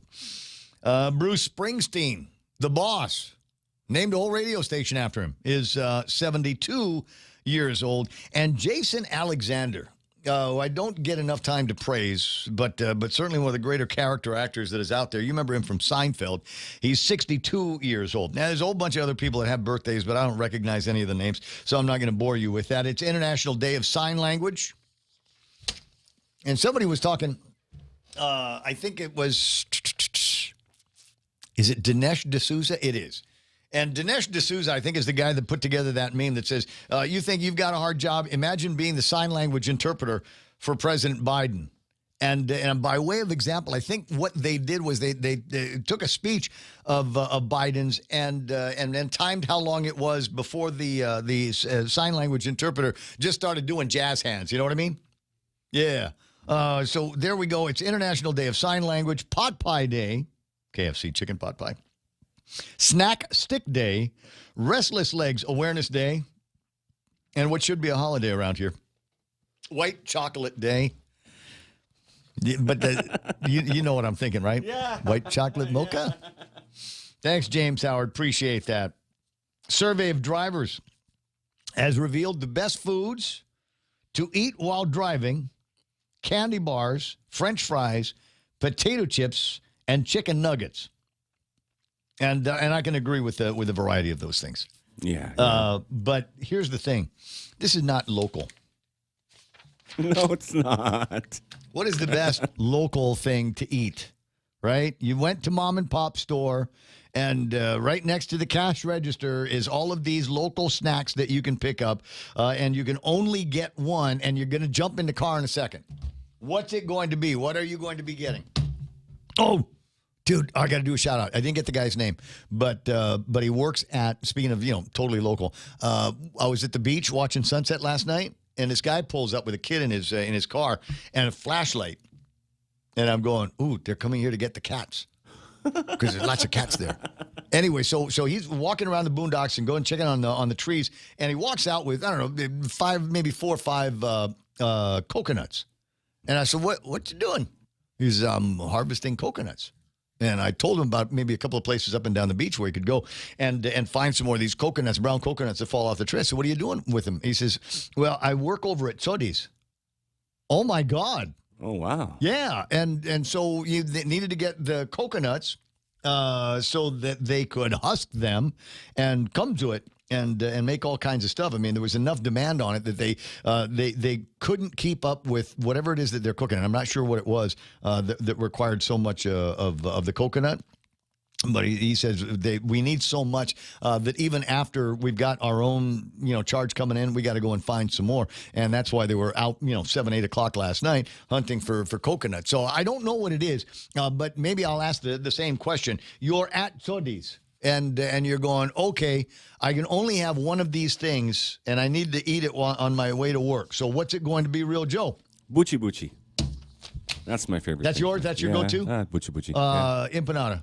Yeah. And it doesn't have to be from Sodi's. They got some good stuff over at 76 Circle K's and places like that. And I'm going to make the pitch again for the creatives out there. You remember when Mezcla came out and they treated it as the very first time that I ever seen deep fried tortillas. Yeah. Right? And they served that with the Kelligwin. Oh, my God. So it was the first time I'd ever seen something like that. And I thought, that's groundbreaking. That's earth-shattering. And I'm waiting for somebody to come out with empanada that are about the size of a ravioli. Oh, wow. Stay with me here. I am. Stay with me here. So the majority of it, my favorite part of an empanada is the crunch when you bite into the edge of it, right? Who eats empanada from the middle? Nobody. Why? Because we all want that first big crunch of empanada that comes from eating the edges of it. So the question that I have is how, among the culinary experts that we've got here on Guam, how do we create an empanada that is mostly edge? You still have that soft inside because you still got to have something that pops in, but something that's got that crunch, and you cannot avoid it. Everywhere you bite this thing, you're going to get that crunch. So I'm saying an empanada about the size of that. Ravioli. Ravioli is the word I use. Sounds perfect. I know, doesn't it? Yeah. Why hasn't that been invented yet? Could be a millionaire on that. I'm just saying, is you get a whole bunch of those things, and that's what we do. So you get the onion rings, and you get that. Anyway, somebody's going to work on that, and if you get to be a zillionaire, remember that you heard it here on the radio. 9:55, Ray Gibson Show continues in a sec. GovGuam employees and retirees, it's time to choose your health plan. Choose a network of more than 200 providers, including GRMC, GMH, STA, AMC, IHP, and the FHP Health Center. Choose lower copays at preferred in-network providers. Choose fitness partners, including PFC. Choose a payroll deduction as low as $2.04 biweekly. For yourself and your family, choose Take Care. Open enrollment is September 1st through the 25th. For more information, go to takecareasia.com or call 649-0468. Take Care, our island, your health plan. Becoming a homeowner can be a scary process, but it doesn't have to be, especially if you have the right guidance. Break through your fears and go to a real estate professional that will ensure a higher chance of success. That person is Lolita Kamet of RE/MAX Diamond Realty. Lolita also specializes in commercial leasing, land sales, local residential sales leasing, and military and corporate relocation. Don't be afraid. Call Lolita Kamet from RE/MAX Diamond Realty at 688-6743. That's 688-6743. Leah Dunca from Security Title here with a little information about trusts. A trust is a legal entity capable of owning property. It can protect property from issues such as lawsuits or divorce and can be used to distribute property and avoid probate. Many trusts start as revocable but become irrevocable when the initial trustees die. Work with your estate planning attorney to see if a trust is a good fit for your family property. Call the professionals at Security Title. We are here to help. Army Lynn, you read me. That's why I love you, because you get me. Army Lynn says, yeah, the crunchy part of the empanada, bite-sized empanadas, whoop, whoop. Empanada poppers, we'll call them. Real Joe's loving that. Paulina Sablan online. Pretty Sarita Garin. Crunchy empanada sounds good right about now, doesn't it? Everybody's leaving the office. Where are you going? 76.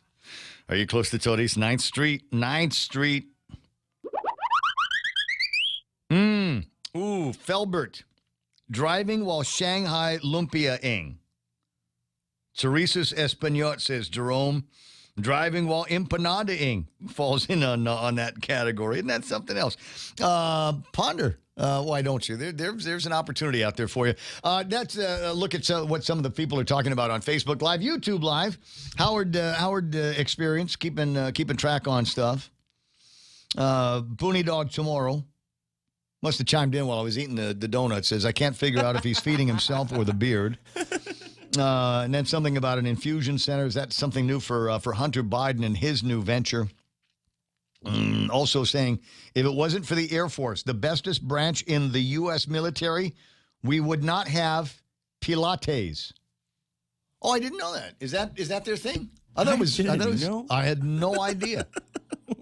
What about aerial yoga? Is that also an Air Force thing? You'd think it would be. Hanging from the sky. You'd think it would be. Raymond, he says, there hasn't been a military branch invented yet that could use your institutionalized abilities. I'm going to assume that's a compliment. I'm not. You guys are talking way above me here this morning. The building COVID suspected detention facilities in Australia. We are not far off, says Island Smooth. Yep, going to be a Red Dawn, both the Patrick Swayze and Thor kind. And Neats, we were talking about people making the decision based on the available information on the ground here. And I'm not going to say it's all bad, but, it takes a second to go and find all of that silver lining. They say about hard times don't build character, it reveals character. And so we've had 18 months, as the governor says, 18 long months of COVID-19. And what has that revealed about, let's say, our healthcare system? I'll let you fill in the blanks as I start making reference to these institutions here. What does that say? What is COVID-19 in the 18 months worth of the enduring public health emergency revealed about our healthcare system? What has it revealed about our educational system? What has it revealed about even the media? What has it revealed about, the economy here and what we are all concerned about as some of the more delicate parts of our economy? And now here we are faced with this. About the only good news that we've got, and I'm trying to figure out how they reached the conclusion. Nestor Lecanto spent some time with folks in the government, and the headline reads, Gov Guam's expected revenues will surpass their projections. Okay. Anybody want to stick around until this time next year to find out whether this was accurate or not? Or when will the governor and or somebody over at the legislature start harping on, oh, my God, payless paydays, reorganizations, furloughs in the government of Guam, blah, blah, blah, blah, blah. How long before something along those lines begins to rear its ugly head and realizing there's not a whole lot by way of rescue coming in from the federal government of the United States? I think it's going to be interesting. For the next year or so, is this the part where, as Neat says, my daughter's family left last week to Texas. And notice how busy it is on the social media sites that want to sell stuff because people are moving. There's a lot of that going on these days. Hey, I got to go. Is it 10? Will be. Ooh, I got a new shirt. I'm going to wear my shirt tomorrow. Yeah, I'm not going to say it's the gayest shirt in the closet because it was inspired by a John Wayne movie, but you'll see it tomorrow morning on the Ray Gibson Show. For real, Joe Montesilva, Tyrant, and Jerry Roberts. My name's Ray. See you tomorrow. Vaccine for some. The Food and Drug Administration green-lighted booster shots intended for people 65 and older and those with increased risk of infection. This after last week's recommendation by a consulting panel. Meanwhile, a CDC